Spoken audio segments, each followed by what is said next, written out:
Dear friends, welcome to the conference Global Crisis, Italy, the future depends on us. We Italians have organized this conference here in Italy because we feel it is necessary to address the citizens of our country and to deliver the most important information to each and every one of you. We understand the serious crisis that our beloved Italy is facing right now, and we realize that you are facing it in your lives and hear about it every day in the news. But the news doesn't tell us the most important thing. They don't tell us what's really happening to the climate, both in our country and across our planet. However, the climate crisis is by far the most important crisis for all of us. Why?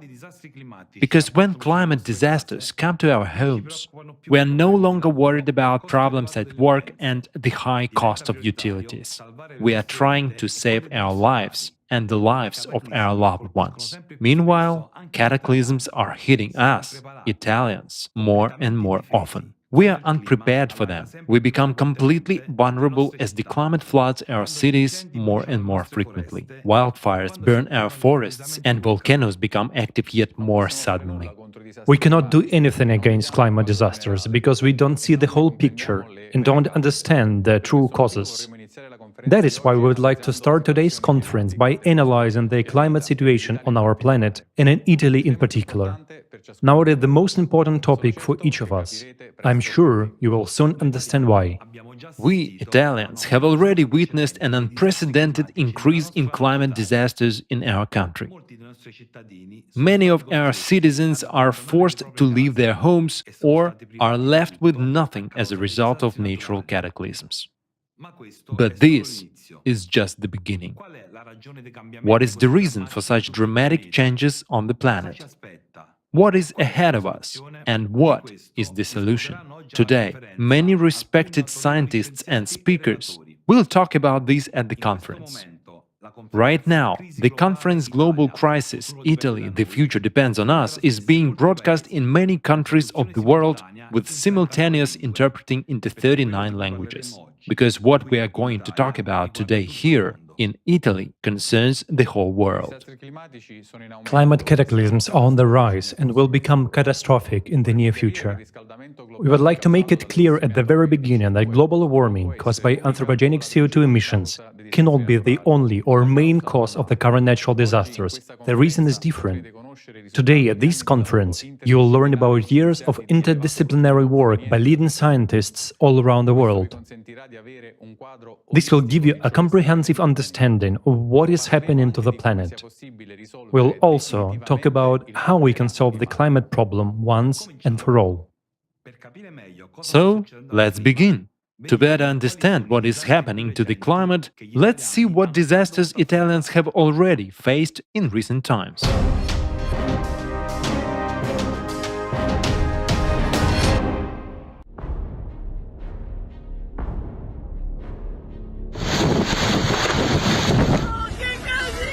According to the European Severe Storm Laboratory, in just 8 months of 2023, Italy has seen 2,648 dangerous climate events.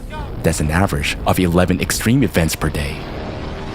Our country is devastated by the most powerful climate disasters, the number and destructive power of which are growing rapidly. Look at the graph. It shows the progression of natural disasters in Italy from 2010 to August of 2023. If in 2018, there were about 1,000 of them, then in 2022, there were over 3,000, and this year, there are already 2,648 climate disasters. However, 2023 is not over yet. Even a school child can calculate the progression of catastrophes and make a forecast for the coming years. Here's this progression. The number of natural disasters in 2028 will reach such a point where it won't even fit in this graph. Do you think it will be possible to live on the territory of Italy with such a quantity of catastrophes? After all, it will be just 5 to 6 years from now. Hasn't anyone told you about this yet?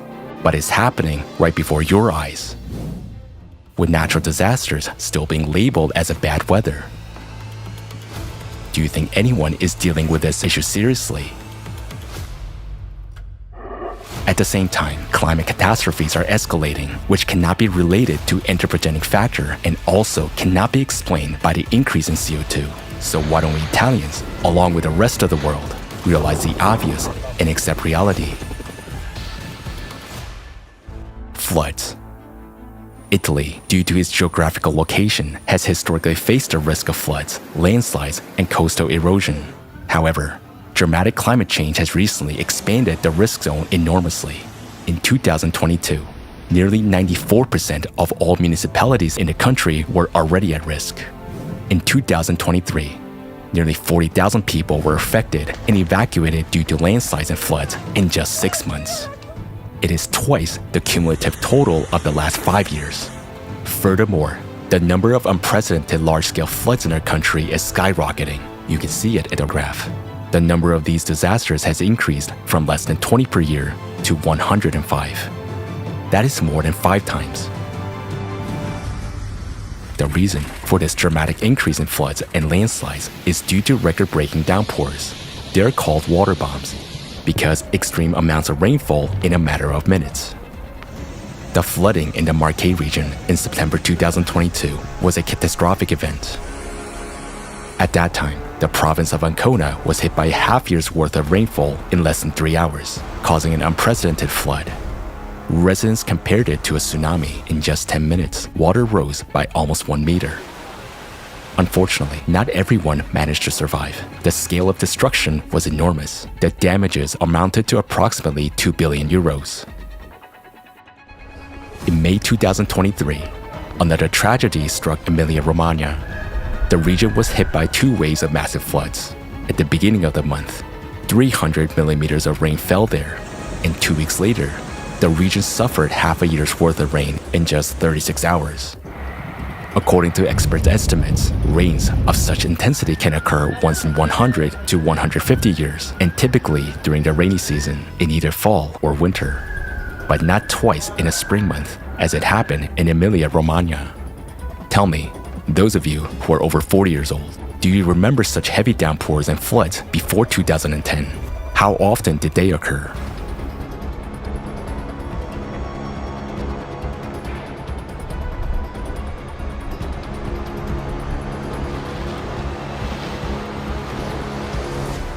What is the cause of these events?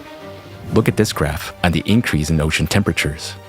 In 2023, an all-time record was broken. The ocean has never warmed us so much and at such a catastrophic rate. The warmer the ocean gets, the more moisture it evaporates. This means more precipitation and more floods. Remember the progression of increasing climate disasters. Compare this to the warming of the ocean. Are we still going to reassure ourselves that it's just a bad weather and nothing serious is happening?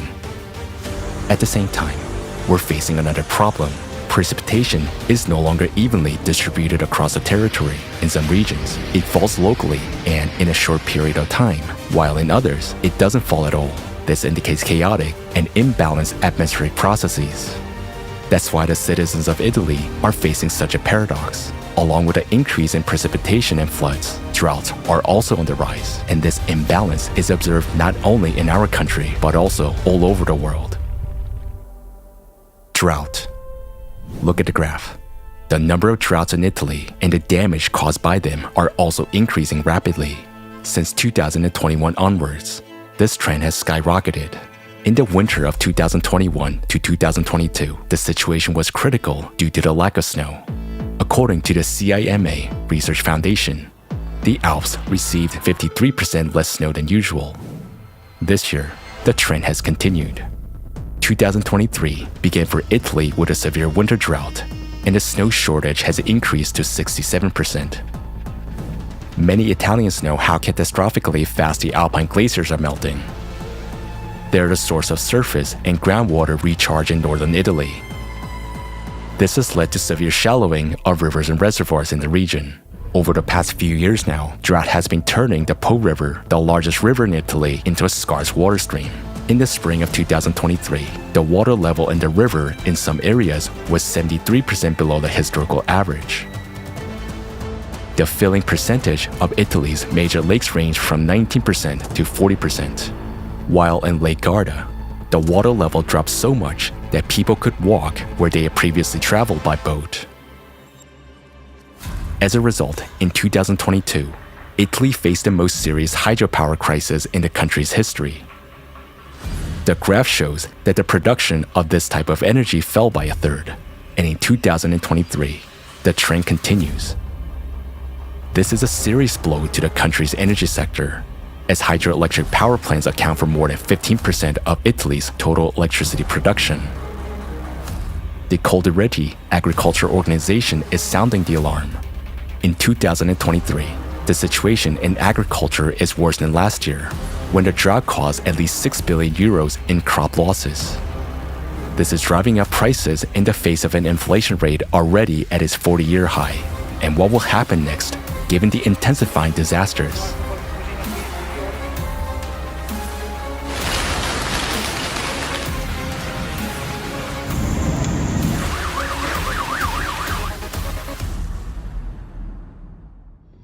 Currently, the water shortage for agriculture has reached 40%. 1 in 10 farms has stopped its work. At risk are the flagships of Italian cuisine: durum wheat, rice, tomatoes, and olive oil.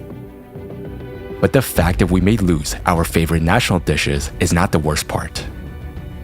Now, the water crisis has also affected drinking water. According to Francesca Vincenzi, president of AMBI, tap water is becoming a scarce service for 3.5 million Italians. Tell me, are you ready to accept not having tap water tomorrow? Extreme temperatures. Temperatures in Italy have been rising steadily in recent years. In this graph, we can see how rapidly summer temperatures are increasing compared to the norm. The record heat wave of the summer 2022 killed more than 61,000 people in Europe. Almost a third of them, 18,000 people, died in Italy. Experts estimate that 2022 was the hottest and driest year since weather observation began in the country. And in 2023, new records followed. July 18th was the hottest day on record in Rome, with staggering 42.9 degrees Celsius. On July 24th, a heat record of 47 degrees Celsius was also set in Palermo. And in the island of Sardinia, 48.2 degrees Celsius was recorded. This is a new heat record in July, not only for Italy, but also for the entire Europe. It's not just a heat wave. Experts are extremely concerned about a dangerous trend. Several records have been broken in a very short period of time, and the difference between their values has reached 3 degrees Celsius, whereas previously it was just tenths of a degree. Ask the older generation. Do they remember the temperature of 47 to 48 degrees Celsius in Italy? Do they remember experiencing such a heat wave? Wildfires. The increasing heat and drought are causing severe wildfires. 2021 became a black year for Italy as wildfires destroyed almost 160,000 hectares of land, which is larger than the province of Milan. At that, in 2022, wildfires in Europe reached an all-time high as recorded by satellite measurements. Let's take a look at the graph. The blue line represents the annual average of burned areas, while the red line is the area destroyed by wildfires in 2022. We are witnessing a threefold increase, and it is escalating. In the past few years, wildfires have begun to spread at lightning speed. According to ISPRA, Italian Institute for Environmental Protection and Research, wildfires in Italy destroyed an area comparable to the size of the city of Ravenna in just 8 months. But almost half of this area burned in just 3 days. The fire spread so rapidly that an area equivalent to 10 San Siro stadiums burned down in just a minute. Storms and tornadoes. According to ESWD, the number of storms and tornadoes in Italy is growing unprecedentedly. Every 5 years, starting from 2009, their number doubles.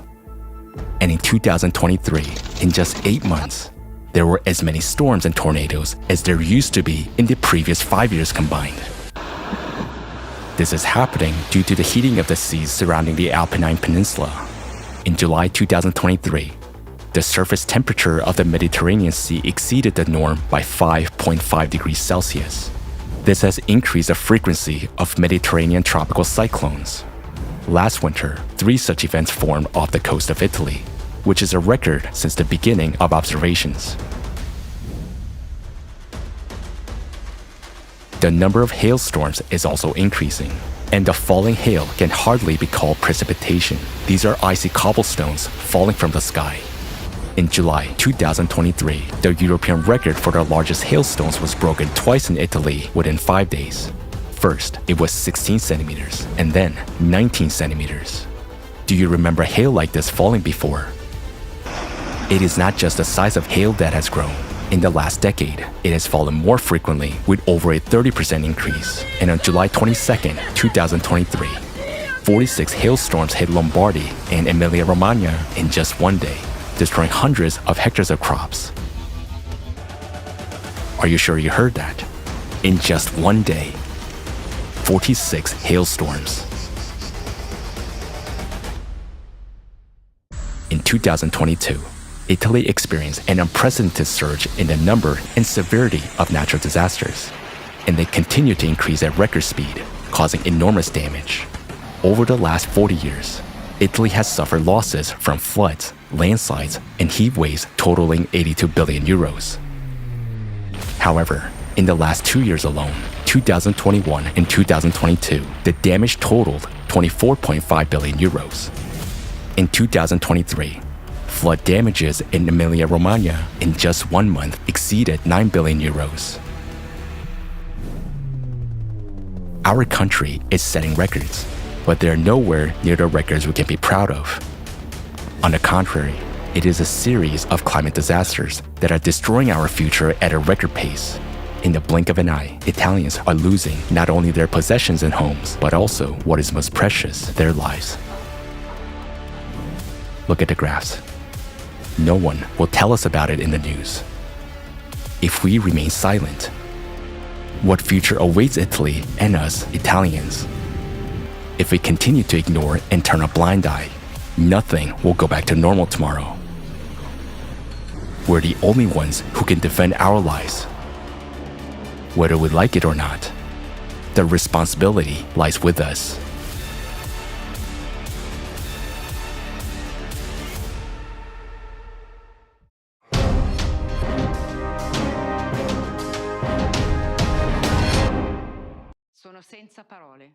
I'm speechless. Even though this video only showed a part of the climate disasters that have occurred in recent years, we know there have been many more. But this video gives us a complete picture of cataclysm growth dynamics, both worldwide and here in Italy. Look, the year isn't over yet, and there have already been thousands of cataclysms in Italy. Yes, I too was shocked by the enormity of what is happening. We see that not a day goes by without reports of natural disasters. It's painful to realize that we are defenseless and powerless in the face of these natural phenomena.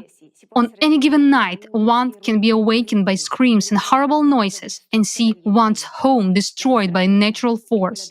Your life and the lives of your loved ones are at risk. This is what happened recently in Emilia-Romagna during a devastating flood. This is an example of our cruel climatic reality. We managed to speak with the residents of Faenza who lived through this nightmare. Let's watch together what the eyewitnesses have to say.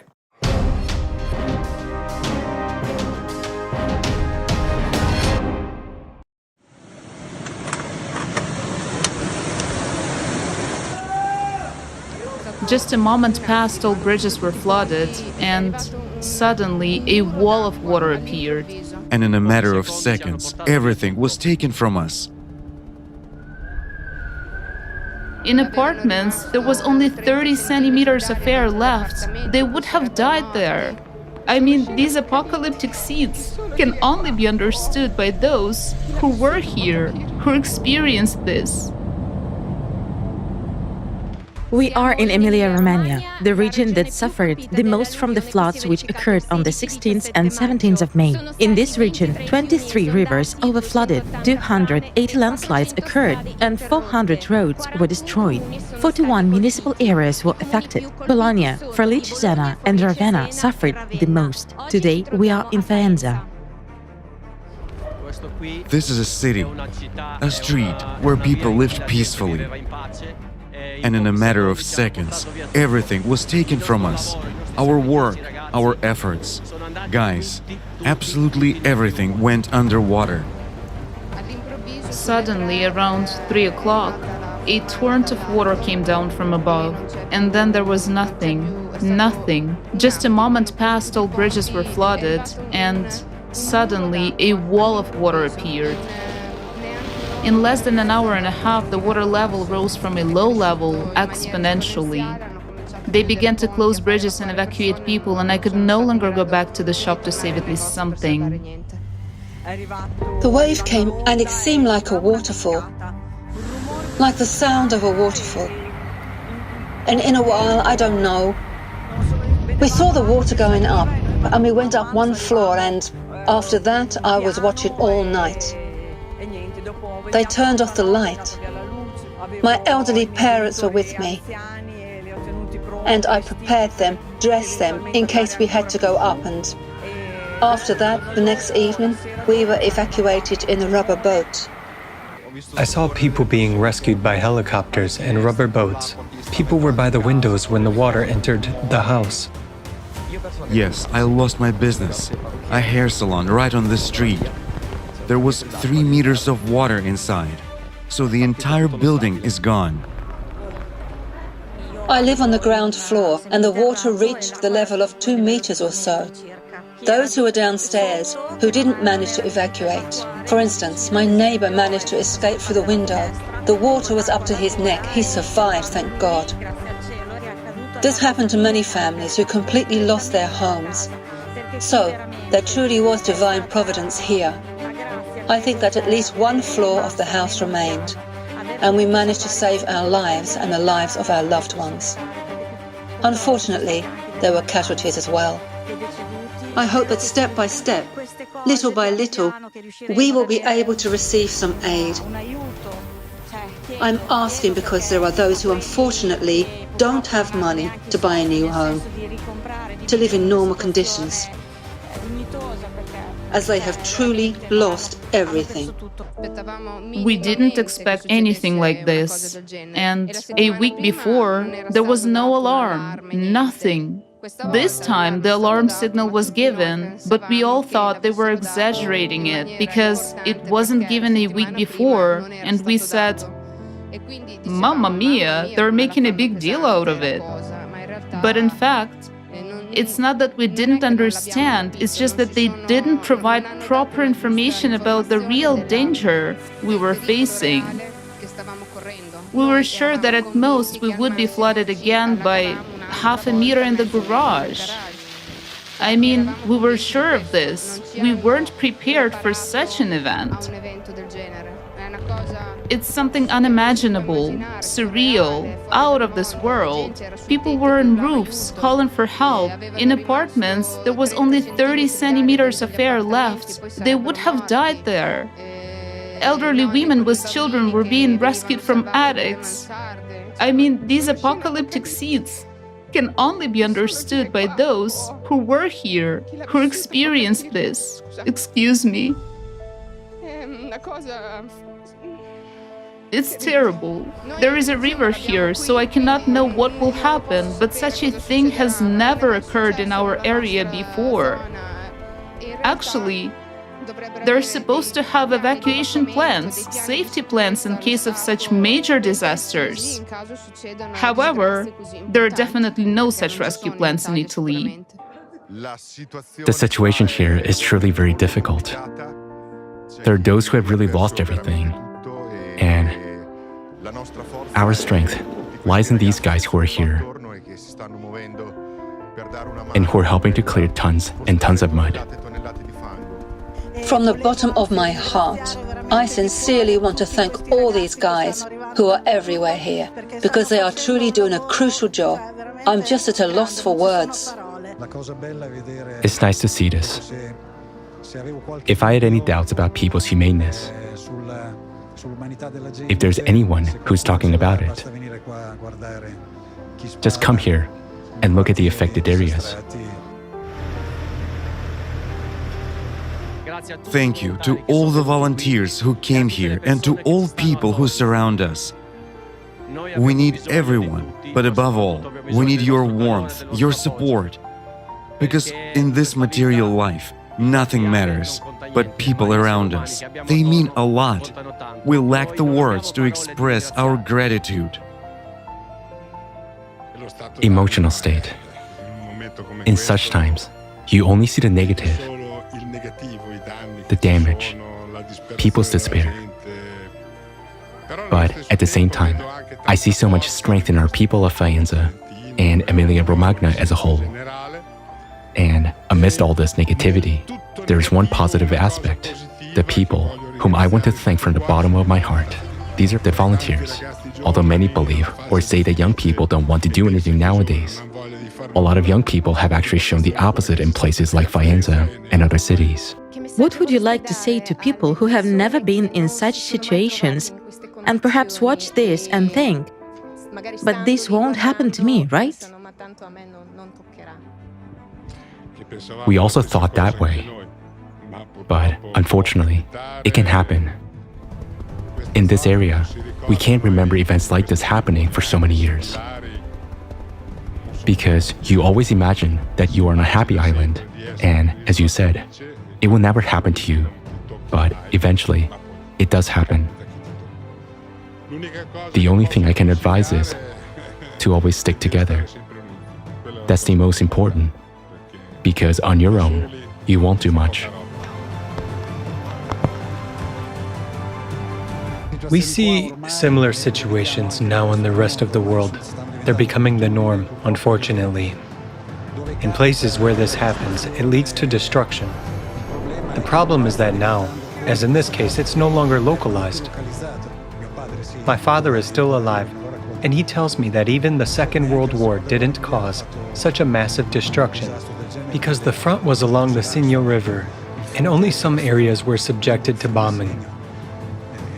It's like carpet bombing. I mean, on the very first day, I looked at the houses on Lapi Street, which is behind us. It seemed like they dropped a napalm bomb. It was shocking. I want to say that videos absolutely don't give a real sense of what's happening. It's truly similar to an apocalypse.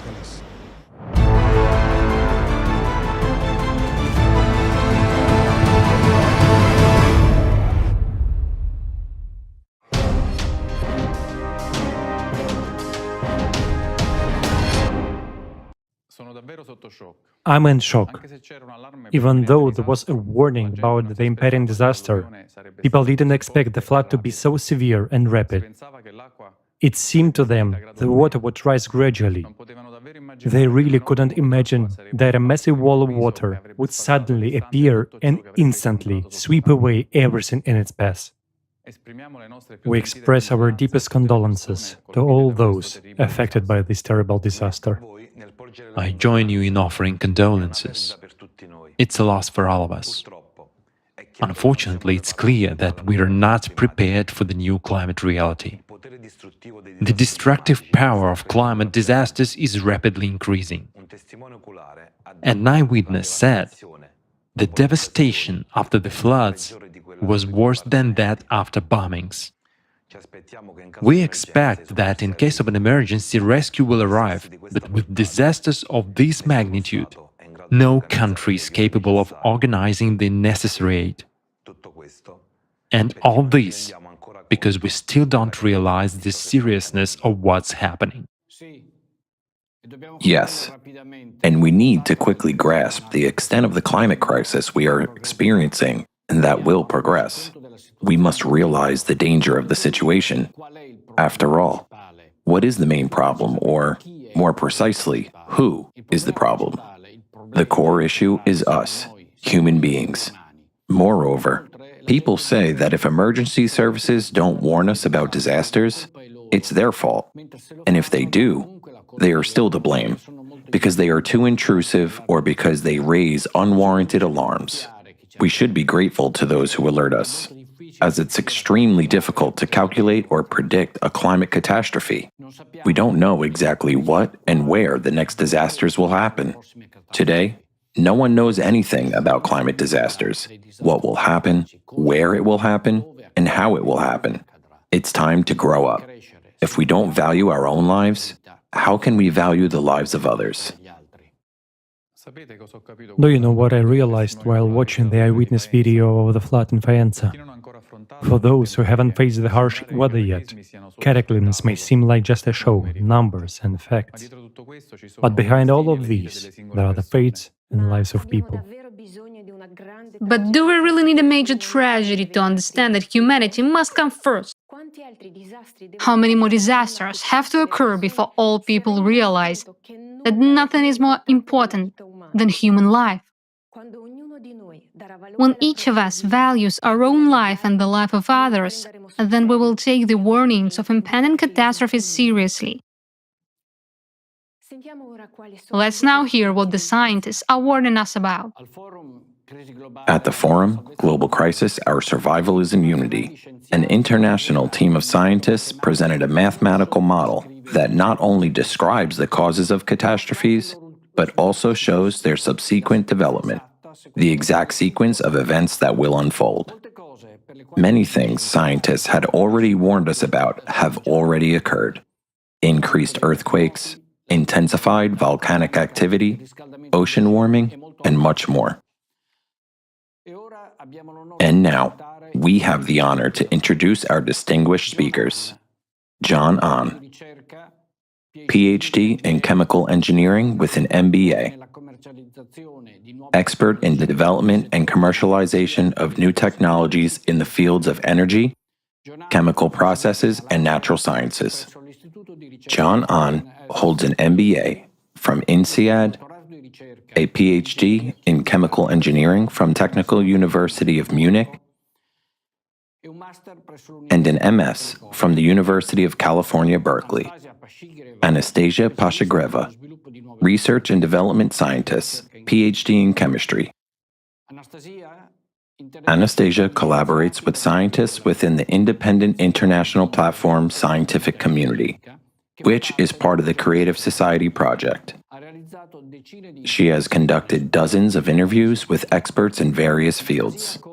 Anastasia coordinates the research in functional and chemical changes in the atmosphere and is part of a team of analysts that collects data and studies the growth of seismic activity on the planet. Anastasia, John, why are all these cataclysms hitting us right now? And in your opinion, what is the greatest threat Italy will face in the near future? Hello, dear organizers and participants of the conference. I would like to express my gratitude for invitation to speak today. It is a great honor for me to present the results of the work of the Creative Society Project, which includes scientists, experts, and researchers from different countries. Our goal is to provide accurate information about the processes happening on our planet. We will share conclusions of a climate report which were presented at the international forums, Global Crisis, Our Survival is in Unity, and Global Crisis, There is a Way Out. These reports were translated into 150 languages. We will also present the key findings of the global forecast of climate catastrophes for Italy and the world. These research findings will help you to understand why the current catastrophes are occurring. And the most importantly, today, we will answer the question, what is the primary danger that Italy is about to face in the near future? In addition, today, we will introduce a solution that Creative Society can offer in the face of climate collapse. As we were preparing for this conference, we were struck by the number of catastrophes that impacted Italy in a short period. It is a real tragedy. The residents of Italy may have grown accustomed to the disasters due to the country's geographical location and to the fact that after each terrible storm, everything returns to normal and the life is restored. However, now we are facing different reality. These cataclysms are occurring more and more frequently, and there are no longer breaks between them, but avalanche of cataclysms on the same territory. Waves of scorching heat, prolonged droughts, abnormal precipitation, violent hurricanes, uncontrollable fires. These are only visible aspects of the climate nightmare, while what is happening inside our planet often remains invisible, like the hidden part of the huge iceberg.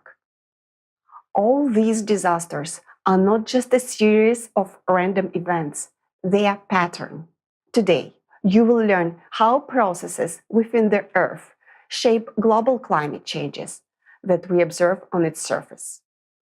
According to the mathematical model presented at the forum Global Crisis, Our Survival is in Unity, developed by an international scientific group, the growth of climate catastrophes is happening in a geometric progression. And here, there is an important question from our hosts. Why is this happening? I want to emphasize that we're not talking about greenhouse gases or CO2 emissions. Many scientists have attempted to link climate change to human activities, but the rate at which disasters are growing outpaces all predictions made by these scientists. What we are experiencing today, what the residents of Italy and other countries are enduring, according to these scientists' forecasts, was not supposed to happen for another 50 to 100 years. Furthermore, in recent decades, there have been a sudden change in the Earth's geophysical parameters and magnetic field, along with an unprecedented increase in the number and strength of earthquakes and volcanic eruptions. It is absurd trying to explain these catastrophes in terms of anthropogenic factor. Take a look at these graphs. You can see the increase in the number of earthquakes in Italy. Experts note that the tensions between the tectonic plates is increasing, which causes earthquakes. But at the same time, the number of earthquakes is also increasing worldwide. And this is not a mere coincidence. Take a look at these two graphs. Note that the increase in the number of earthquakes was recorded after 1995. This is a very important year, and we will talk about it more than once today. Since 1995, the number of earthquakes on the ocean floor has also begun to increase, especially along lithospheric plate boundaries marked in red on the map. Since 1995, there has been a sharp increase in the earthquakes occurring at a depth greater than 300 kilometers in the Earth mantle. These are called deep focus earthquakes. In essence, we observe that the sharp increase in the earthquakes is happening at enormous depth within the planet, on the ocean floor, and near the Earth's surface. There has been a significant increase in volcanic activity. Just in the first 6 months of 2023, there have been as many volcanic eruptions as there were in the entire year of 2022. These facts point to the global changes within the planet. Such enormous changes require immense energy, and I want to emphasize once again that these changes cannot be explained by increasing CO2 emissions. We're now dealing with a much more serious factor that causes abnormal changes in all layers of the Earth. Thanks to the collaboration of scientists from different fields, we have managed to identify the cause of anomalous changes at the increasing frequency of catastrophe. We now understand that these changes occur cyclically every 12,000 years. Every 12,000 years, our planet goes through a series of climate disasters. Supervolcanic eruptions, devastating earthquakes, mega tsunamis, hurricanes and storms, deadly floods, and mega fires.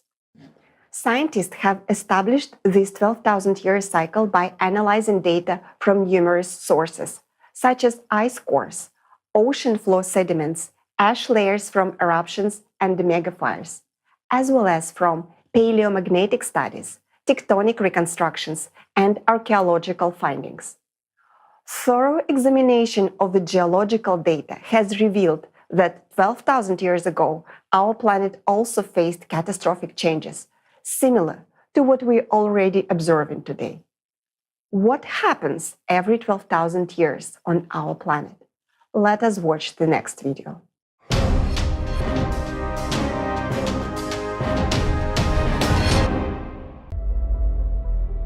Changes similar to what we now see occurred before the peak of the crushing disaster just about 12,000 years ago. Those events are called the Alarid Oscillation and the Younger Dryas glaciation that followed. 12,800 years ago, global temperatures rose as much as 15 degrees Celsius within just a few years. Most of the ice sheets suddenly melted, and the Earth emerged from a full ice age. At that time, there were extreme floods and other natural disasters, along with an intense sea level rise. The Gulf Stream stopped at that time, just as it is happening nowadays. Scientists from the University of Kansas have proven that about 12,800 years ago, there was a giant fire on Earth that covered a tenth of the entire planet's surface. Other researchers have also found that large fires raged in Siberia 12,000 years ago. Similarly, nowadays there are more and more large-scale fires that cannot be extinguished. Based on an analysis of satellite images, scientists have discovered that 10 to 13,000 years ago, the largest known dunes formed in the Sahara Desert and other regions, indicating the enormous strength of winds during the Younger Dryas. A short-term intensification of winds during that period has also been documented from Greenland ice cores data and research in Alaska. Nowadays, the same phenomena are happening on Earth as during the Younger Dryas. We see winds, hurricanes, typhoons, and tornadoes intensifying and destroying entire cities, razing them to the ground. Right at the cycle change 12,000 years ago, there was a very intensive seismic activity.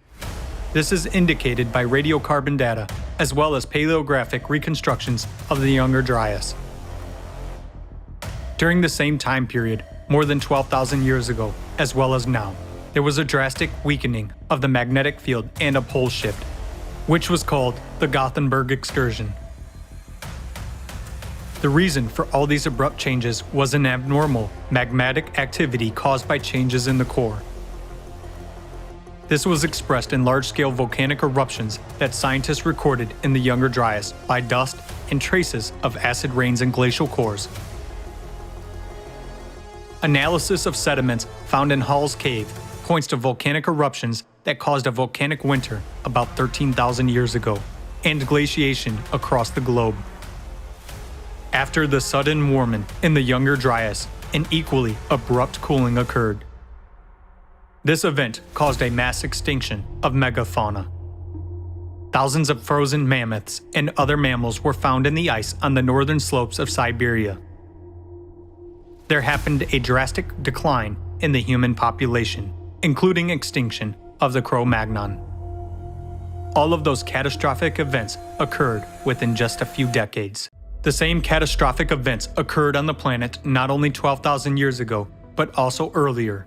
Taking into account errors in dating, this cycle is very well traced in the geological data. Catastrophists among scientists wrote about it independently of each other in their books and works. Vladimir Bubnenkov, Vitaly Bushyev, Alexander Baturin, Igor Kopolov, Nikolai Petrov, Maynard White, Douglas Vogt, and many other scientists have come to understand the cyclicity of global cataclysms on Earth with a period of approximately 12,000 years. In geology, paleontology, and archaeology, there is numerous evidence of past disasters of this cycle. Each of these catastrophic events was characterized not only by abrupt changes in the climate situation, but also by complete geodynamic restructuring, weakening and excursion of the magnetic field, widespread disastrous volcanic eruptions, tectonic restructuring, atmospheric temperature variations by 10 to 15 degrees, and changes in the world's ocean levels by 20 to 50 meters, followed by large-scale glaciations. Since every cycle is accompanied by a change in the magnetic field and powerful volcanic eruptions, it clearly indicates that the cycle is associated with changes in the planet's core, just as it is happening now. We are entering the active phase of the cataclysmic cycle.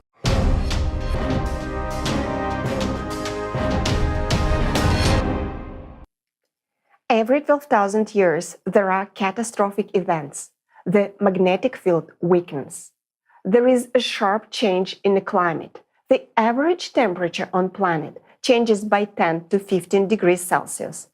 And there are large-scale destruction and extinction. All this happens because of changes in the Earth's core. So, what triggers such catastrophic changes on our planet? According to the research of International Group of Creative Society scientists, the cause of climatic and geodynamic changes on Earth is an external cosmic impact, which transfers additional energy to the Earth's core. This force directly affects the Earth's core and continuously pumps it with excess energy. This, in turn, causes the core to become unstable and amplifies the number and intensity of disasters. You can compare this to the constant, intense strain on a human heart. When the heart cannot cope with this load, it starts working less efficiently. The heart rhythm is disrupted, blood pressure rises, and the whole body faces major problems. The heart of our planet is its core, and due to constant external impact, the core is becoming less stable. We are already witnessing signs of these changes in the Earth's core. The initial changes began precisely in 1995, when a sharp increase in the number of earthquakes occurred. The core synchronizes and stabilizes all processes on Earth. Changes in the core lead to abrupt changes in the key parameters of our planet. Like a dynamo machine, the core generates magnetic field, but due to continuous influx of excess energy, the core overheats. This heating disrupts the balance of the magnetic dynamo, resulting in the weakening of the Earth's magnetic field. Since 1995, it is weakened by more than 15% from the norm, while the magnetic North Pole has started to move faster, increasing its speed by 3.5 times. These are clear indications of changes in the core. In 1995, the rotation axis of the Earth sharply changed its trajectory. This is clearly illustrated in the graph on the right. The blue circles here represent previous rotation before 1995, and the orange represents a new trajectory which shows a shift in the planet's axis of rotation. This indicates a major imbalance of the entire system. The influx of excess energy into the Earth's core has caused an acceleration of the planet's rotation. Since 1995, our planet has begun to rotate faster, and this is not gradual, but abrupt. So we can see that in 1995, the following significant changes began to occur. Changes in the Earth's magnetic field, acceleration of the planet's rotation, shift in the trajectory of its rotation axis, and an increase in the number of earthquakes around the world and in Italy in particular. All these signs indicate a global change in the state of our planet's core. The core synchronizes and stabilizes all processes on Earth, and it remains stable for a long time. But in 1995, fundamental changes began, at the point of which the core became unstable. That's when cataclysms began. The imbalance in the system led to the core shifting northward, in the direction of Siberia, which happened in 1998. All of this is a result of external cosmic impact affecting the Earth's core. But similar to these changes on Earth, other planets in the solar system also started to show changes in their cores and geodynamic restructuring. It was found that when the core of the Earth shifted in 1998, the cores of other planets also shifted simultaneously. Calculations have shown that the centers of the mass of all planets have shifted relative to their geographical positions, which indirectly points to the core shifts.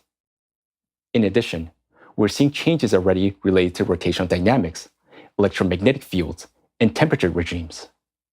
All of this indicate that this is a planetary-wide process.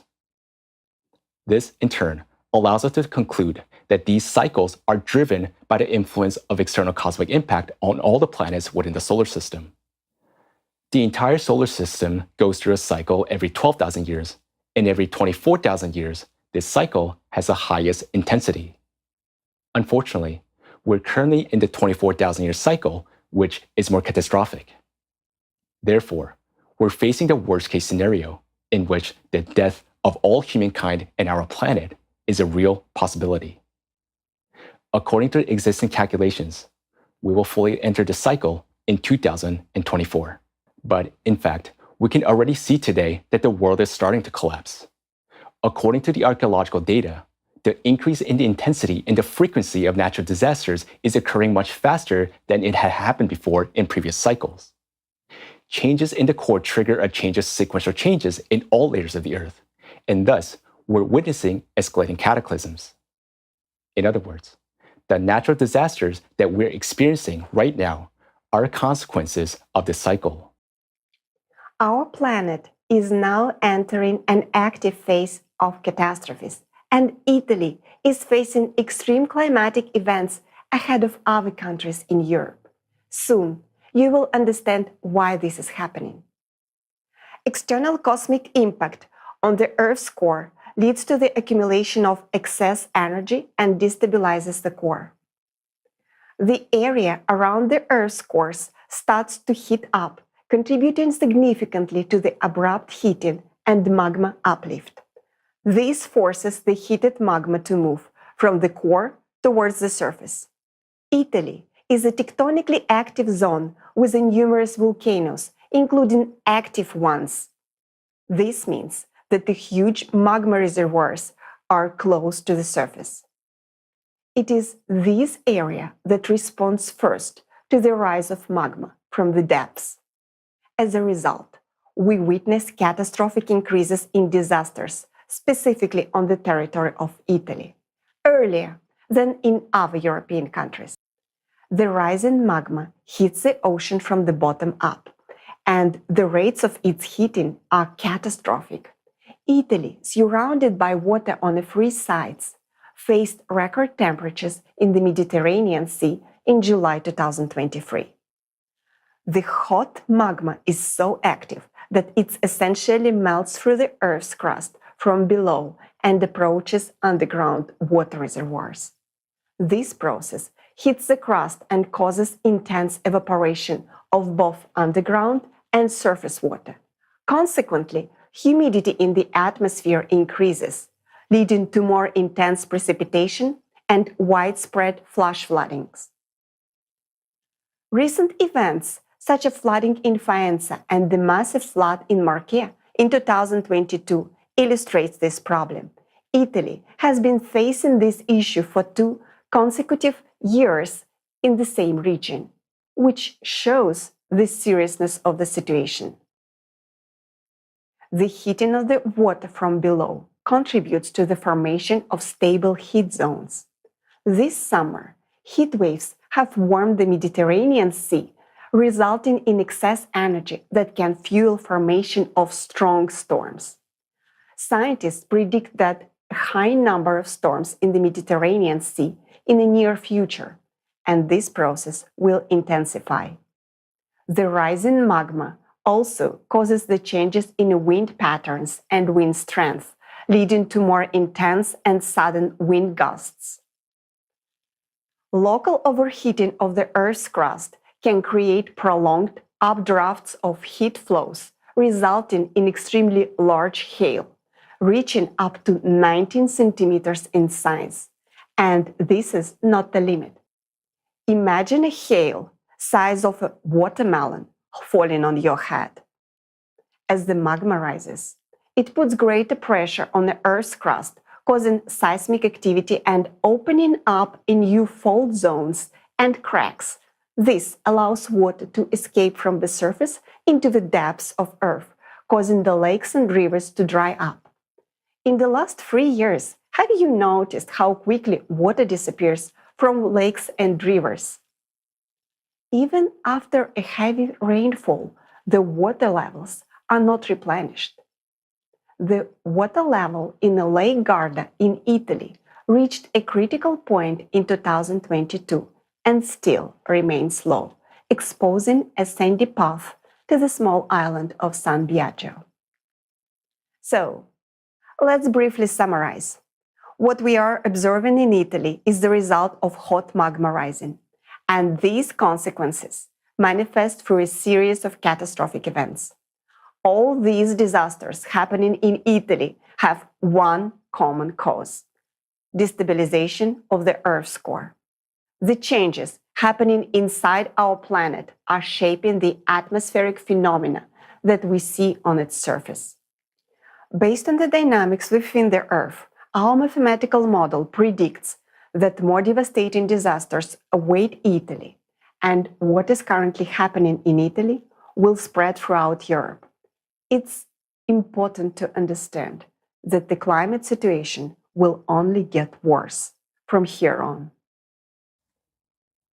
I want to draw your attention to a very important point. Our planet endured all previous cycles of catastrophes, although with great losses, but this cycle could be the last.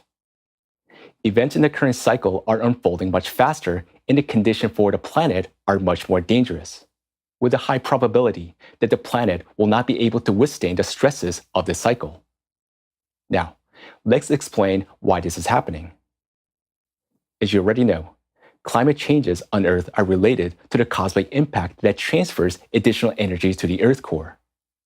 This activates the flow of hot magma that heat and erode the Earth's crust. In the previous cycles, our planet could withstand these changes, and the ocean played a significant role in cooling the Earth's crust and removing excess heat from the Earth's interior into the atmosphere and space. However, the ocean can no longer perform this function due to contamination by microplastics accumulated in its waters from human activities. Ocean pollutions alter its heat conductivity, making it less effective in cooling the Earth's crust and the magma beneath. In essence, the ocean is losing its ability to dissipate excess heat from the Earth's interior into the atmosphere. This leads to magma to heat up and rise more rapidly to the Earth's surface, which is observed in many parts of the world today. Look at this graph. It demonstrates the alarming trend of heat accumulating in the ocean, meaning that even more heat is accumulating within our planet's interior, further destabilizing the core. This in turn leads to even more destructive catastrophes. But the most dangerous aspect is that the rising magma causes an increase in earthquakes and volcanic eruptions.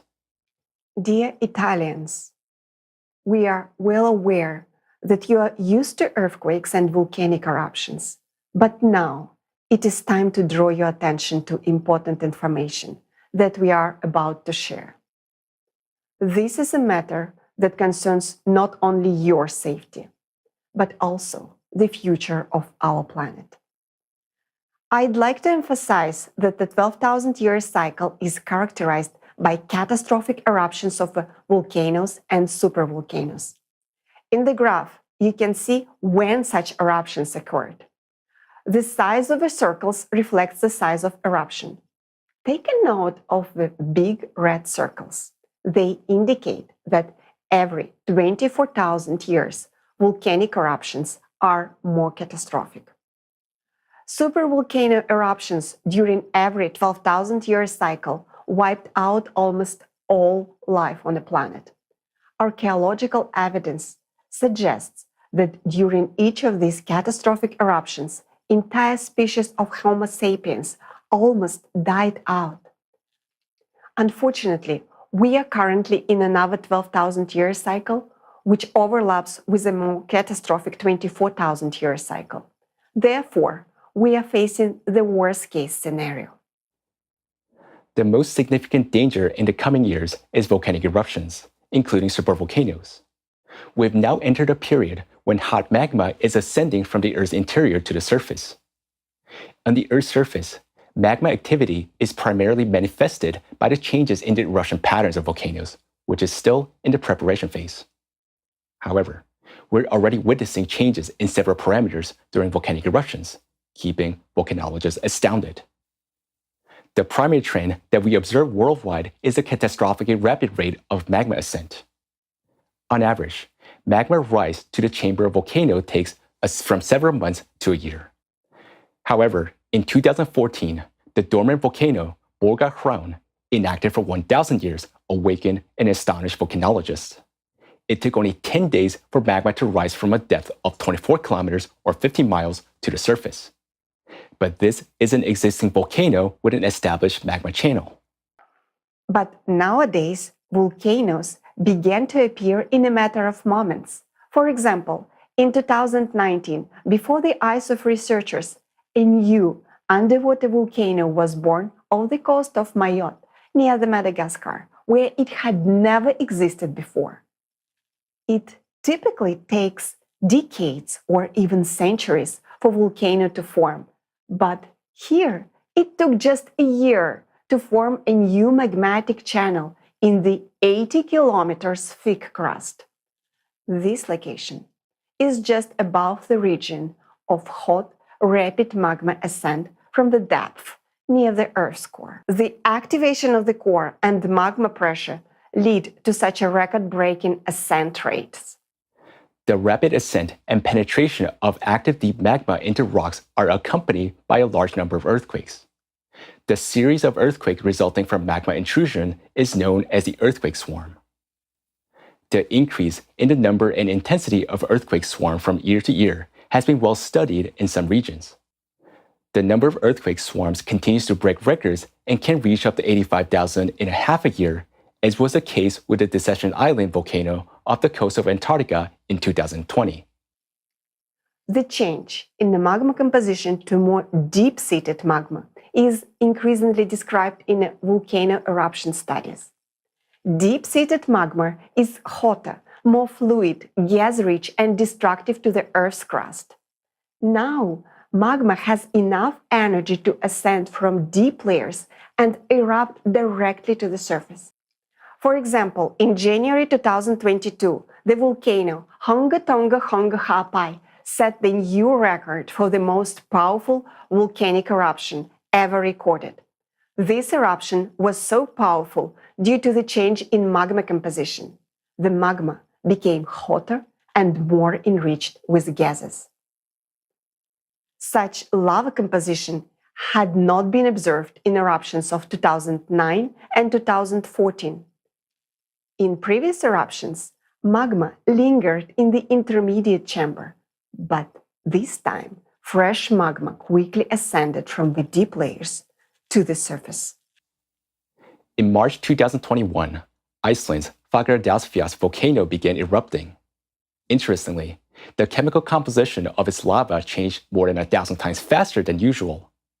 This occurred due to consecutive magma flows rising from deep mantle layers. Fagradalsfjall erupted again in 2023. This eruption is the third consecutive one in the peninsula following similar eruptions in 2021 and 2022, and it is unlikely to be the last one. It marked a new era of volcanic activity in Iceland. What about Italy? Many have noticed more frequent eruptions of Mount Etna and Stromboli. However, for Italy too, the beginning of a new volcanic era has been announced. A recent study of an extremely powerful Stromboli eruption in 2019 suggests that the volcano's internal system may have changed, allowing magma from the depth to rise more easily, leading to strong and unpredictable explosions.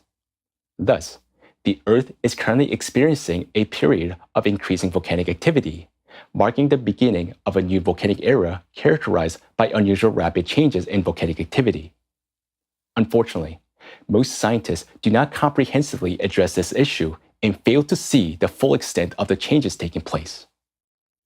In their research, they relied on the observation of volcanic activity that were made before we entered this cycle. What is happening now, they have never witnessed. Due to the cyclical nature of these events, the increase in volcanic activity is occurring much faster, and the examples we have discussed demonstrates the rapid rise of anomalies during the volcanic eruptions. But the most terrifying aspect is that supervolcanoes became active during these cycles, and supereruptions have, in the past, brought humanity to the brink of extinction. Cascade eruptions of volcanoes and supervolcanoes create conditions incompatible with life. Today, supervolcanoes in different parts of the world, Taupo in New Zealand, Yellowstone in the US, and Campi Flegrei in Italy, are all showing signs of activity with magma rising within them. This means we're getting closer to a critical and terrifying threshold. On the territory of Italy, one of the largest supervolcanoes, Campi Flegrei, has been showing clear signs of activation over the past half a century. Ground uplift, soil heating, seismic activity, and intense gas emissions. The dangers posed by this giant will be explained in the video.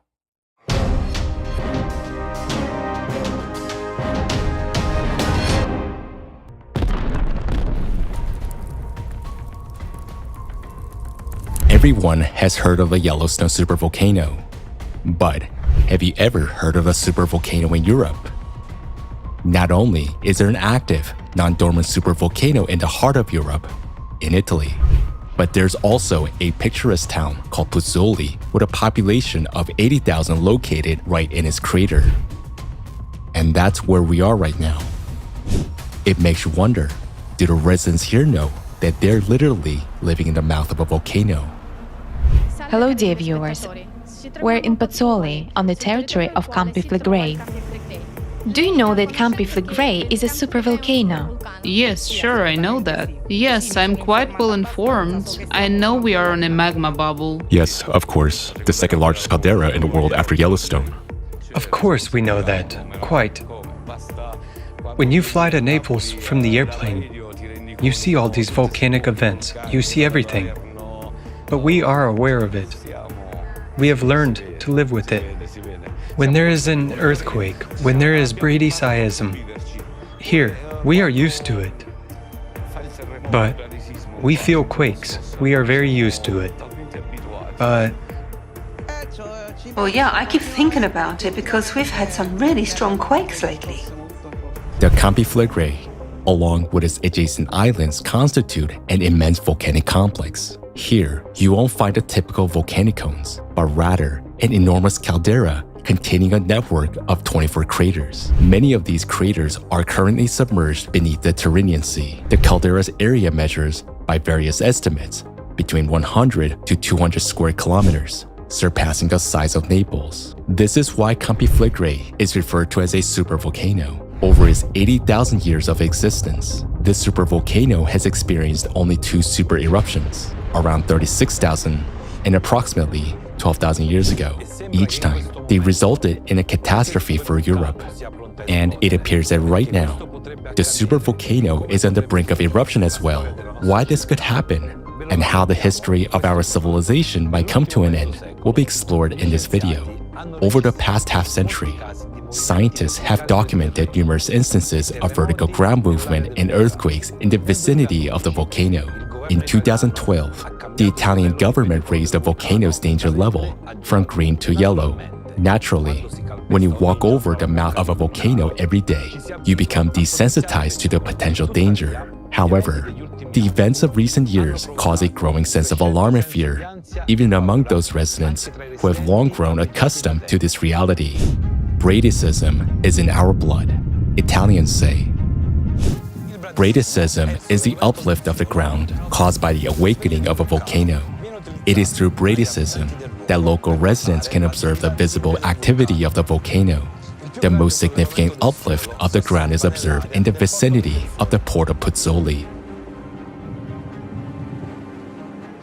Local residents have vivid memories of the bradyseism events that occurred in the 1980s.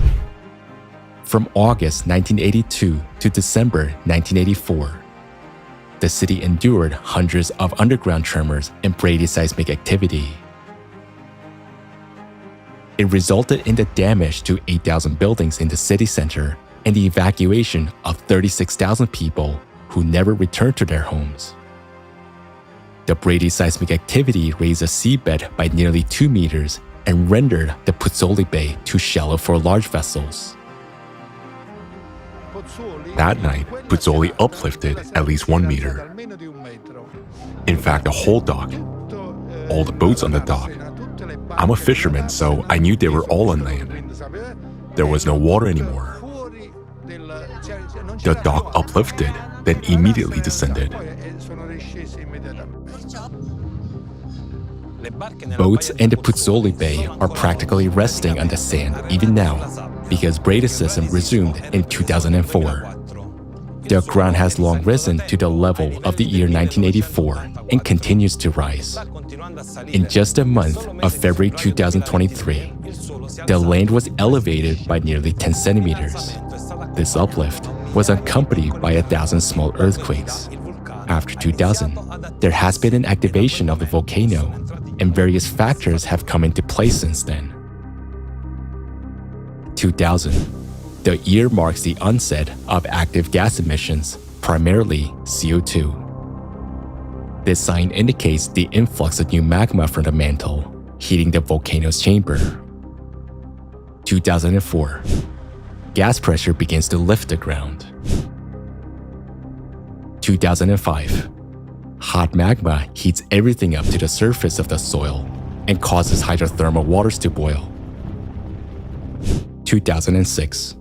Earthquakes become noticeable at the surface. 2016. The beginning of an exponential increase in the number of earthquakes and the synchronization of all processes. This has never been observed before. Previous bradycism lasted only 2 to 3 years, while the current one has been ongoing for 19 years, which is causing particular concern.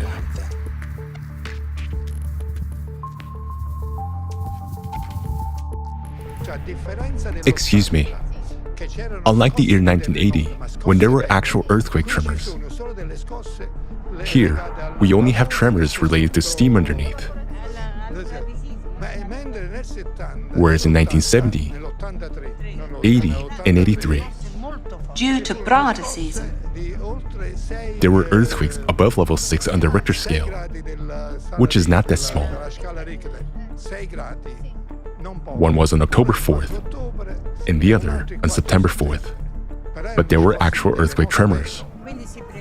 that's why they predicted a volcano. They predicted the most terrible things. Thank God nothing has happened there since that time. Well, I hope it will be the same now. Local residents and scientists are comparing the current situation to the bradycism of the 1980s, when no eruption occurred. They believe that before the upcoming volcanic eruption, there will be stronger earthquakes and ground uplift than what occurred last time. However, there is an undeniable evidence that conditions have changed, and we can no longer rely on previous experiences. What is happening with the volcano today? What makes today's bradycism more dangerous than that of the 1980s? Scientists, led by Christopher Kilburn, have determined that the properties of the Earth's crust in the Campi Flegrei area have changed, with the crust losing the strength and elasticity it once had. This means that the signs of an eruption, which everyone is anticipating, may not occur, and the volcano could erupt at any moment without warning. What changes have occurred in the crust beneath Campi Flegrei over the past 40 years? At the very least, since 1950s, deep-seated magma has been steadily and continuously ascending to the surface like a bulldozer, demolishing everything in its path. Sometimes it finds weakened zones in the rocks and penetrates them through narrow intrusions. From the 1950s to the 1980s, it would intrude, raise the ground, and then stabilize at a certain level. Take a look at the graph. You can see this from the sharp rise and sustained level of the ground. The crust used to be sturdy enough to contain these magma intrusions. During the bradycism of the 1980s, the magma pressure was exceptionally high, resulting in powerful magma intrusions at depths ranging from 7 to 2.5 kilometers. It was terrible. The city of Pozzuoli was rocked by thousands of earthquakes. Evacuations were underway. The streets were filled with police, military personnel, and weeping residents whom the government was forcibly evacuating from their homes. No one understood what would happen in the next minute. Many houses were cracking right before the eyes of residents who hadn't managed to flee to the streets. At some point, during the bradycism of the 1980s, the pressure from the magma and gases became so intense that it exceeded the crust strength limit, leading to its catastrophic rupture.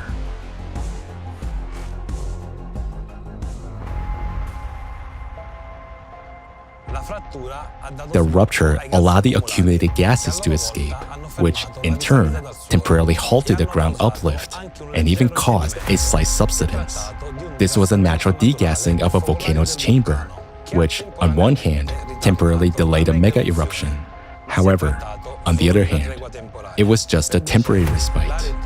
For decades, there were hardly any earthquakes in the volcano's vicinity. This reassured people, and they returned to normal life, gradually forgetting the horror they experienced in the 1980s. But this temporary calm deceived them, and unfortunately, invisible processes of catastrophic subsurface change were occurring deep within the Earth during this time.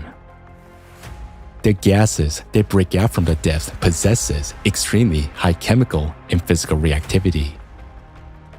As they penetrate the rocks, they weaken them and make them more brittle. Essentially, these gases, by weakening the crust, pave the way for the magma ahead, like an icebreaker, clearing a path through the ice for other vessels.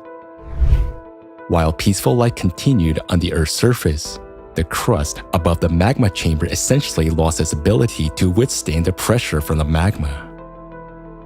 In other words, since 1984, the process of crustal degradation in the Campiflegrei area not only hasn't stopped, but has gradually intensified.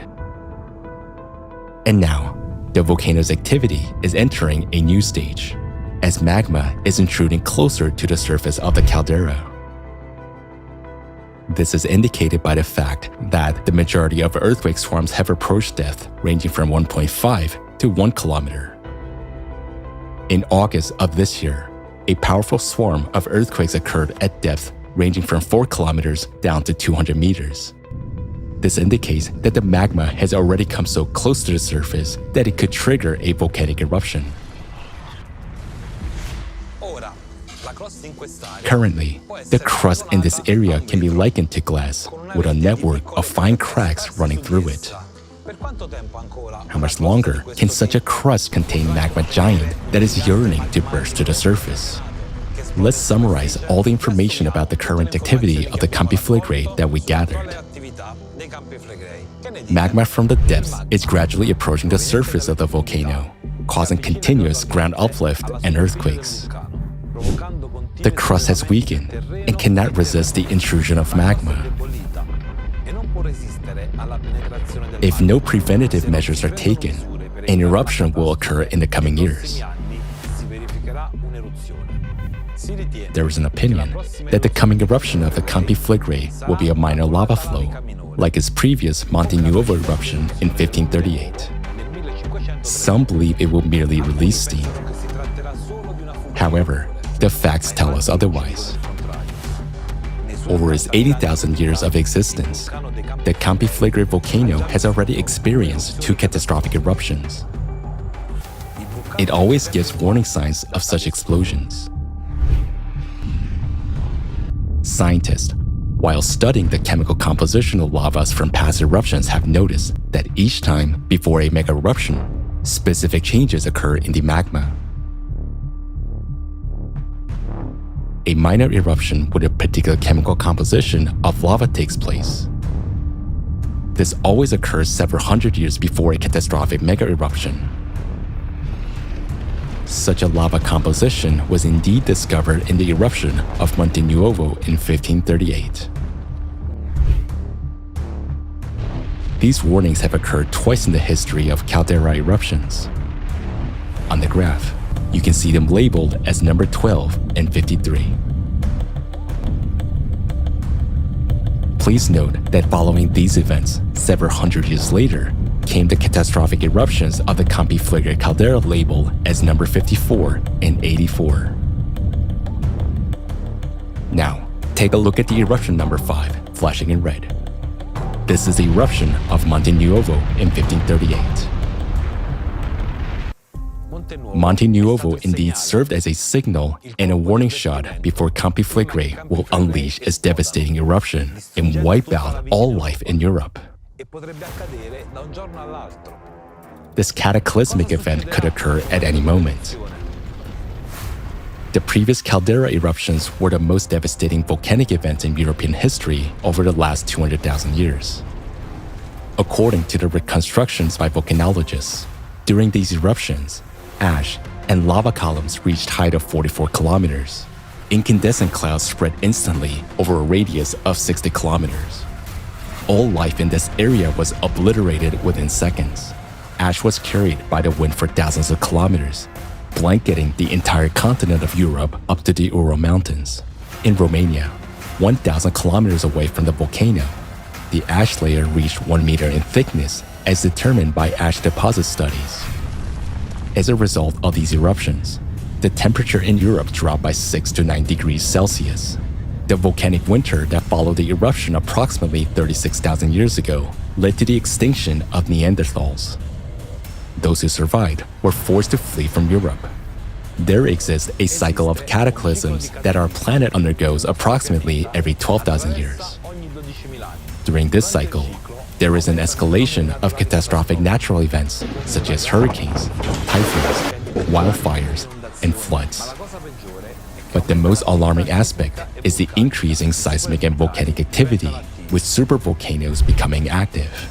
The supereruption of the Campi Flegrei, labeled as number 54, occurred approximately 36,000 years ago, and number 84 occurred about 12,000 years ago.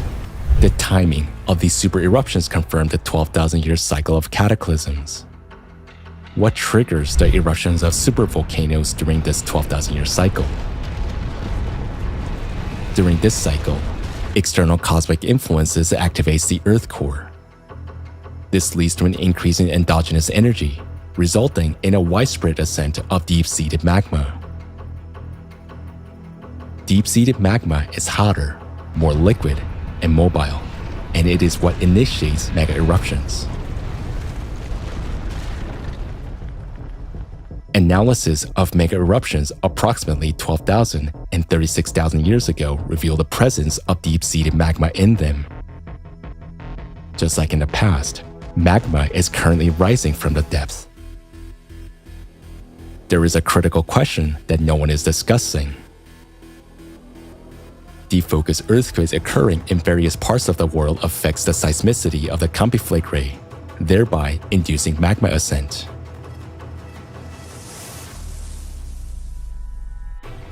The cause of such deep focus earthquake is a powerful explosion deep within the Earth's mantle.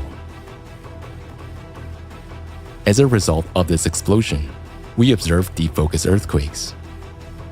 In the case of a supervolcano, this is reflected as a swarm of earthquakes.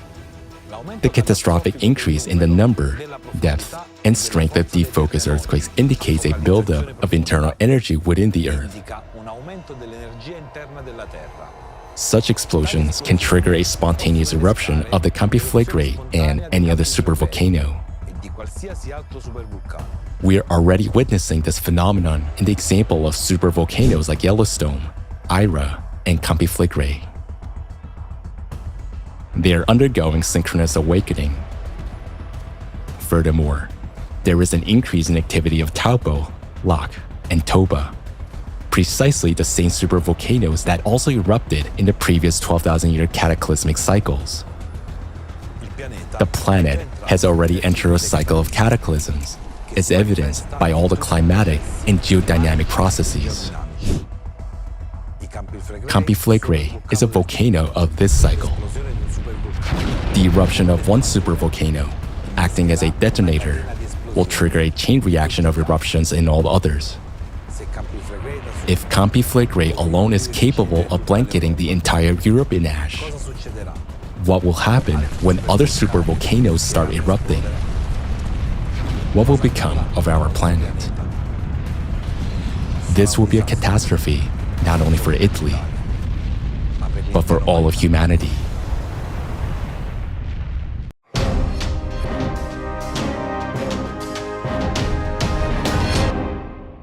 People can be understood. They have been informed multiple times about potential eruptions, and they have experienced their symptoms themselves: daily tremors, earthquakes, and ground uplift. I have experienced these firsthand as a resident of Pozzuoli. Such things have occurred many times in the past, but fortunately, everything eventually returned to normal, and nothing serious happened. So we believe that this time too, everything will be fine. However, this time the signs of activity are simultaneously appearing in many volcanoes around the world. This is not a mere coincidence. There is a scientific explanation for this process. The explosive eruption of the Campiflagre supervolcano poses an enormous threat not only to Italy, but all of Europe. The catastrophic consequences include not just the explosion itself, which would annihilate all life over a large area, but due to the massive amounts of ash and steam ejected into the atmosphere, breathing would become impossible if we would also experience intense acid rains and flooding caused by these acid rains. Following that, a volcanic winter will start, and those who survive the eruption would not be able to return to their normal lives.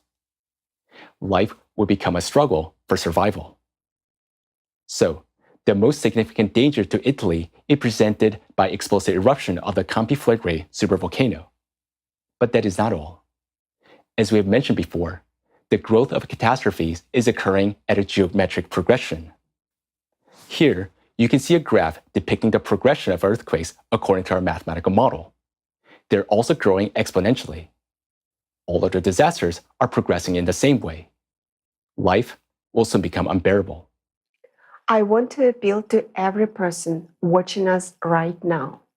The catastrophes we are facing today in Italy and around the world are not random.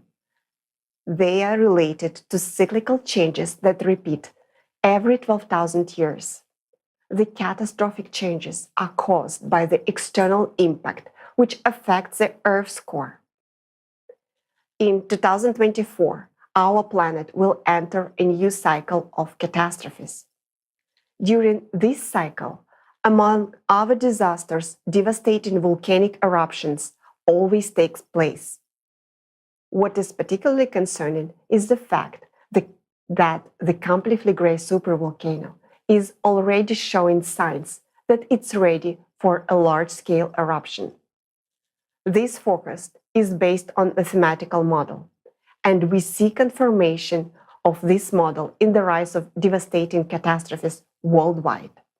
Many facts have already been verified, and the question before us is, will we continue to observe or start acting? The responsibility for the future of our planet rests on each of us. Thank you very much, Anastasia, and thank you, John, for explaining in such detail what happens to the planet when it enters a cycle of cataclysms. The real scientifically substantiated cause of these climate catastrophes and geodynamic events, the escalation of which we are witnessing on the planet, has now been voiced. What is most troubling for all of us is that the Campiflagre supervolcano is already showing all of the signs of being ready for a super eruption. Are we, people, prepared for this? What are we going to do when everything around us becomes covered in lava and ash? Volunteers from the Creative Society Project interviewed residents of Pozzuoli who live in the caldera of Campiflagre to understand what people are planning to do at that moment. Do people realize the danger they are in right now?